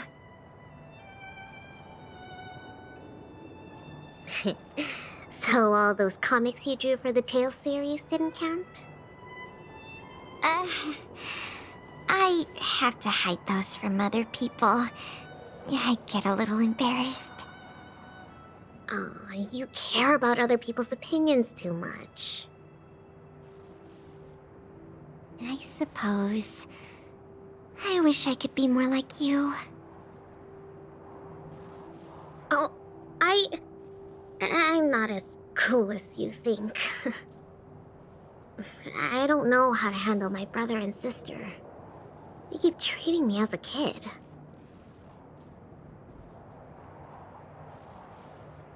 They're both really capable and awesome people, which is why I feel really pressured when I'm with them. I'm already a grown-up. I have the capacity to do what I want to do. Why can't they just stop worrying and let me do what I want?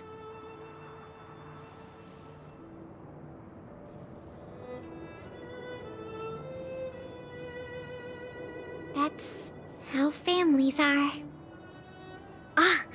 Sorry, I shouldn't talk about this. I was getting carried away. It's okay. It's not like I even know what she looked like. So, when's the aurora due?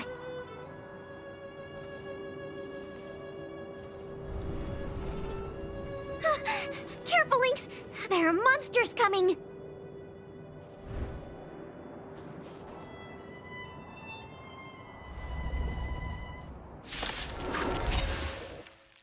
How did it get here?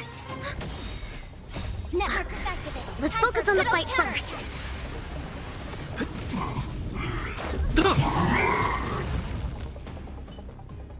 These fragmentum monsters are coming out of thin air!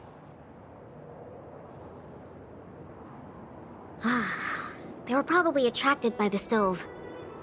The Stellaron crisis is over. Why are there still so many monsters?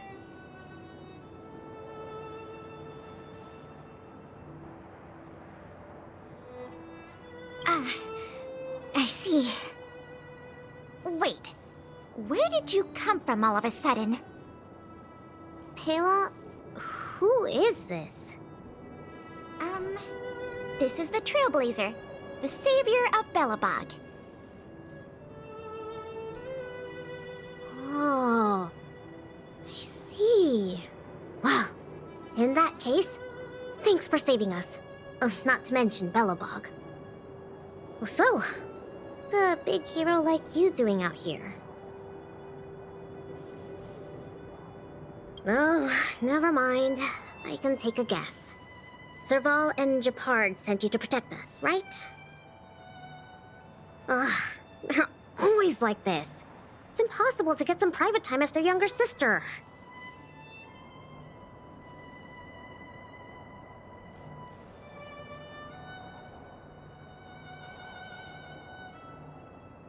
Then why did you still come here?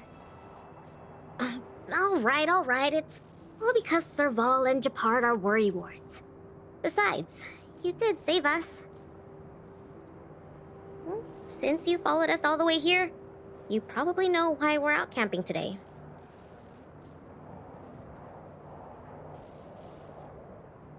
Stay and watch the aurora with us.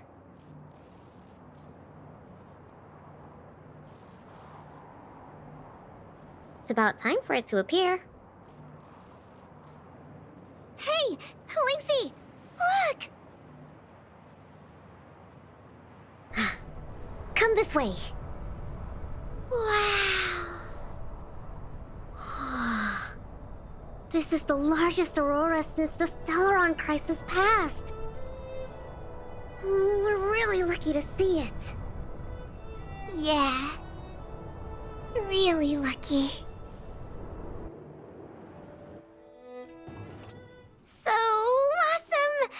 I got to taste Lynxie's cooking and see the aurora. This Snow Plains adventure was the best. You look really happy. Huh? Me? I'm not that happy. What I mean is,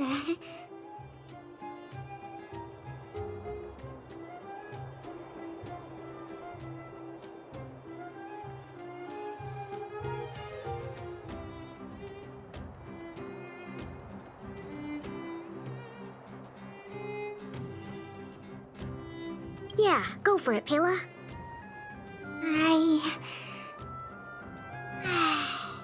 It was a great experience. Thanks to you, Lynxie. Not to mention you. Anyway, what now? Back home? Wanna go out for a midnight snack later? We can. I heard a pretty good steak place opened up in the south of the administrative district. We can go try it out together.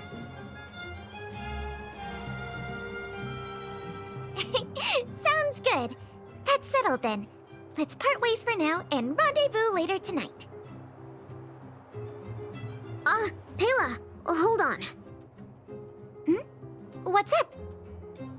This is for you. What is this? I found this on the ground before you fixed the stove. I guess that fragmentum creature dropped it. I think it might be best if you check it out yourself. Penya Sergeyevna. I see. Thank you, Lynxie. Let's meet up here later tonight. I better get going.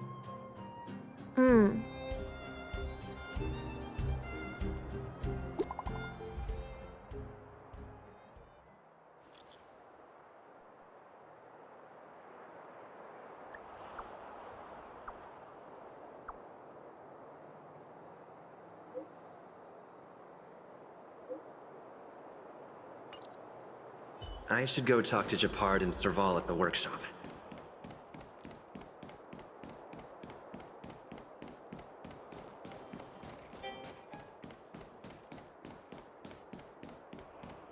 You know what I mean. Between expeditions, it's always a challenge to make time with Lynx. But why doesn't she want to talk to us?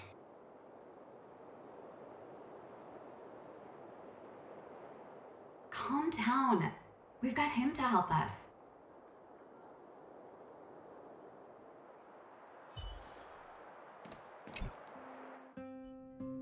Hey, we were just talking about you.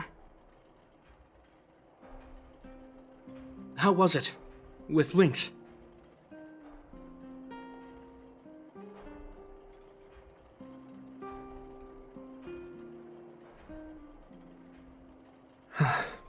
So, that stranger was Pela. What can I say? Sounds like a lynxy expedition, all right.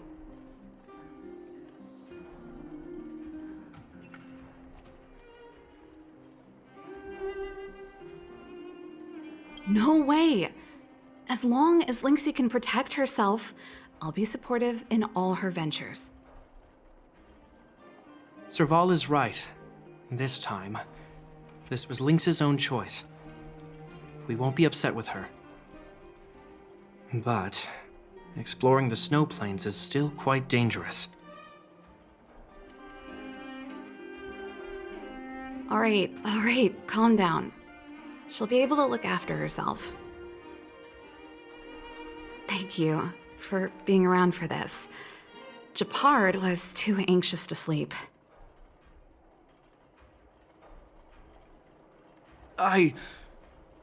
Sis, you're exaggerating. As for how we'll communicate with Lynxie in the future, we'll have to have a good think about it. You really helped us a lot this time. Thank you so much.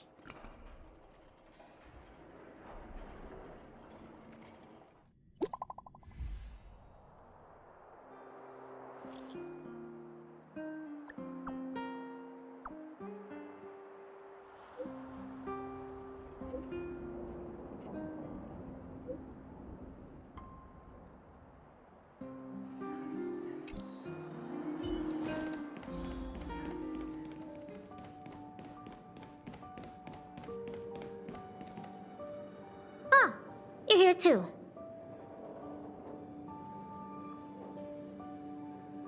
She's in the storage room. Let's wait for her. I think she's looking over the contents of that floppy disk. Let's give her some time.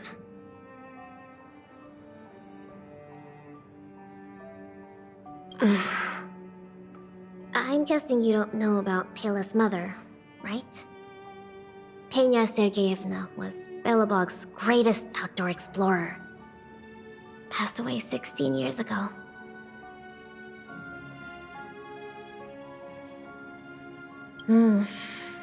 She doesn't usually talk about it.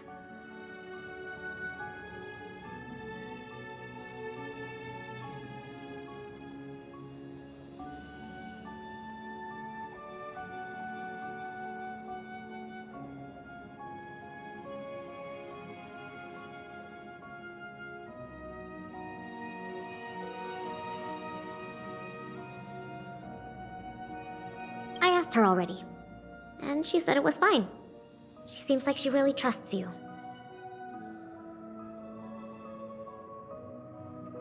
Anyway, well, something else happened 16 years ago.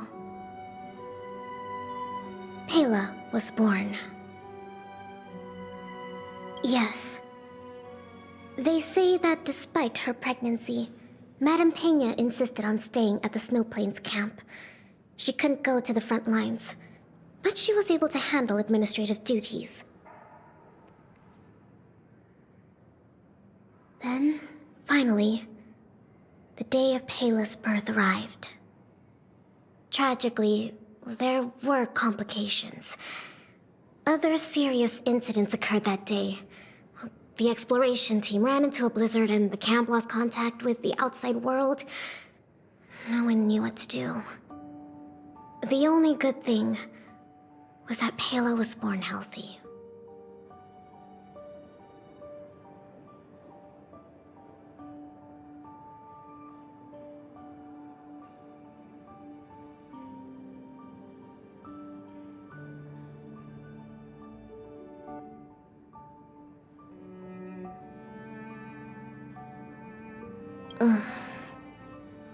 The floppy disk.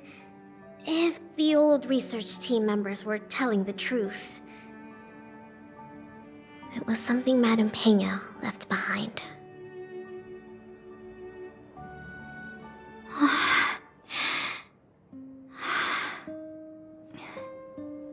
Madame Peña asked a colleague to take her terminal and floppy disk back to Belobog.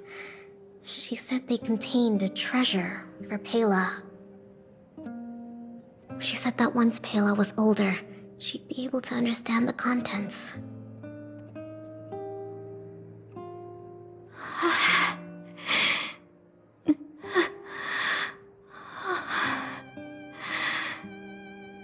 But that colleague was attacked by fragmentum creatures on his way back to the city. During the attack, he dropped the floppy disk in confusion, only managing to bring back the terminal. Apart from Madame Peña, nobody knew what the floppy disk contained. But they say she left Pela many letters.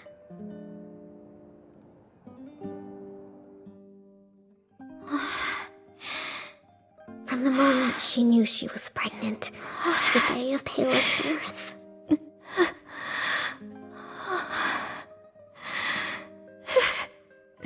Never missing a day.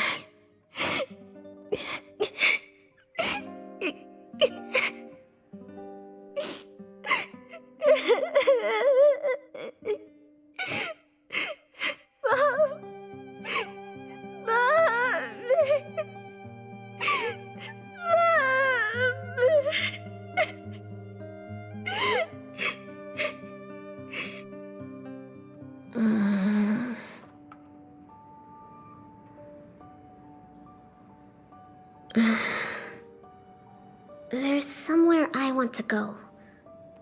Will you come too? The workshop. I'll wait for you there.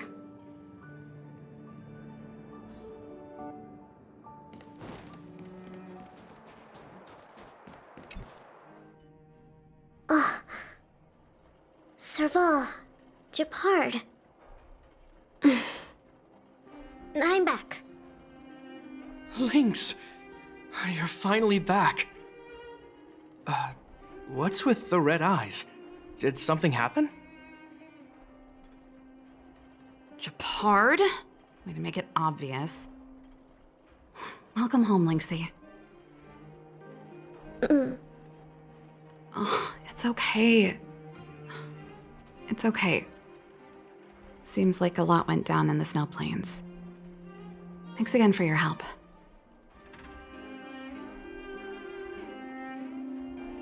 I think we need a little private time. See you soon. I should give them some time together.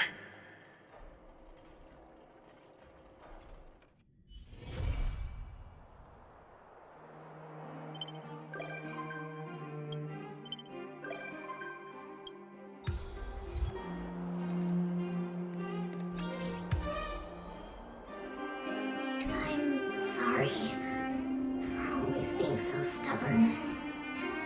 It's okay. Gepard and I understand. Right, Gepard? Huh? Yes, of course. But I have to say, Lynx, I think it's too dangerous for you to leave the city on your own.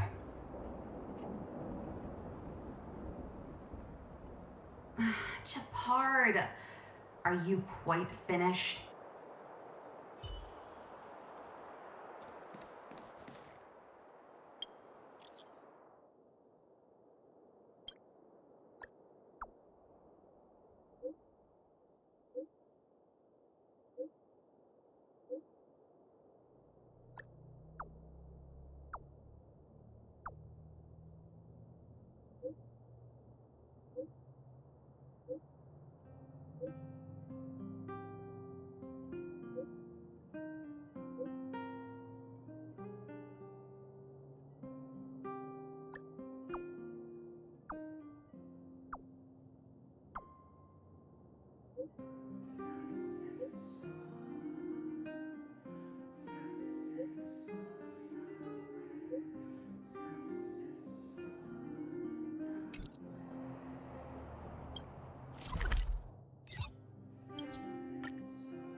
Satelodon.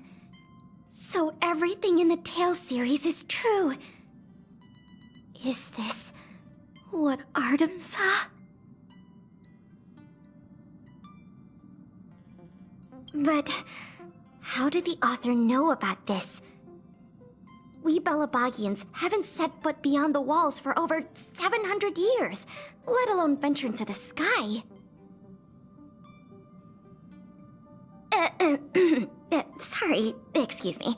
Just pretend I didn't say anything. Thank you for inviting me to board the Express. I'll take a look around on my own. You don't have to accompany me. You really don't have to. I'd like to hang out on my own. Bye.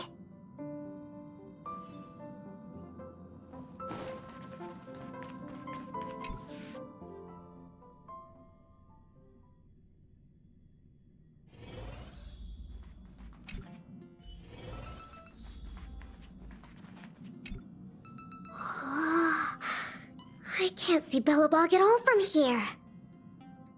I can hardly even see Mount Zarathustra's Apollo Iskandra.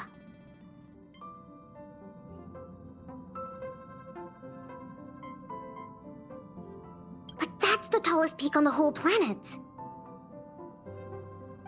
Before I boarded the Express, I thought Belobog and the snow plains were the entire world.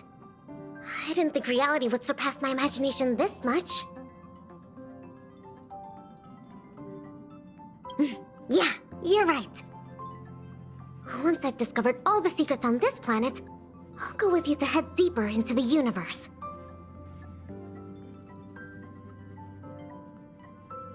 Don't turn me down when the time comes, okay?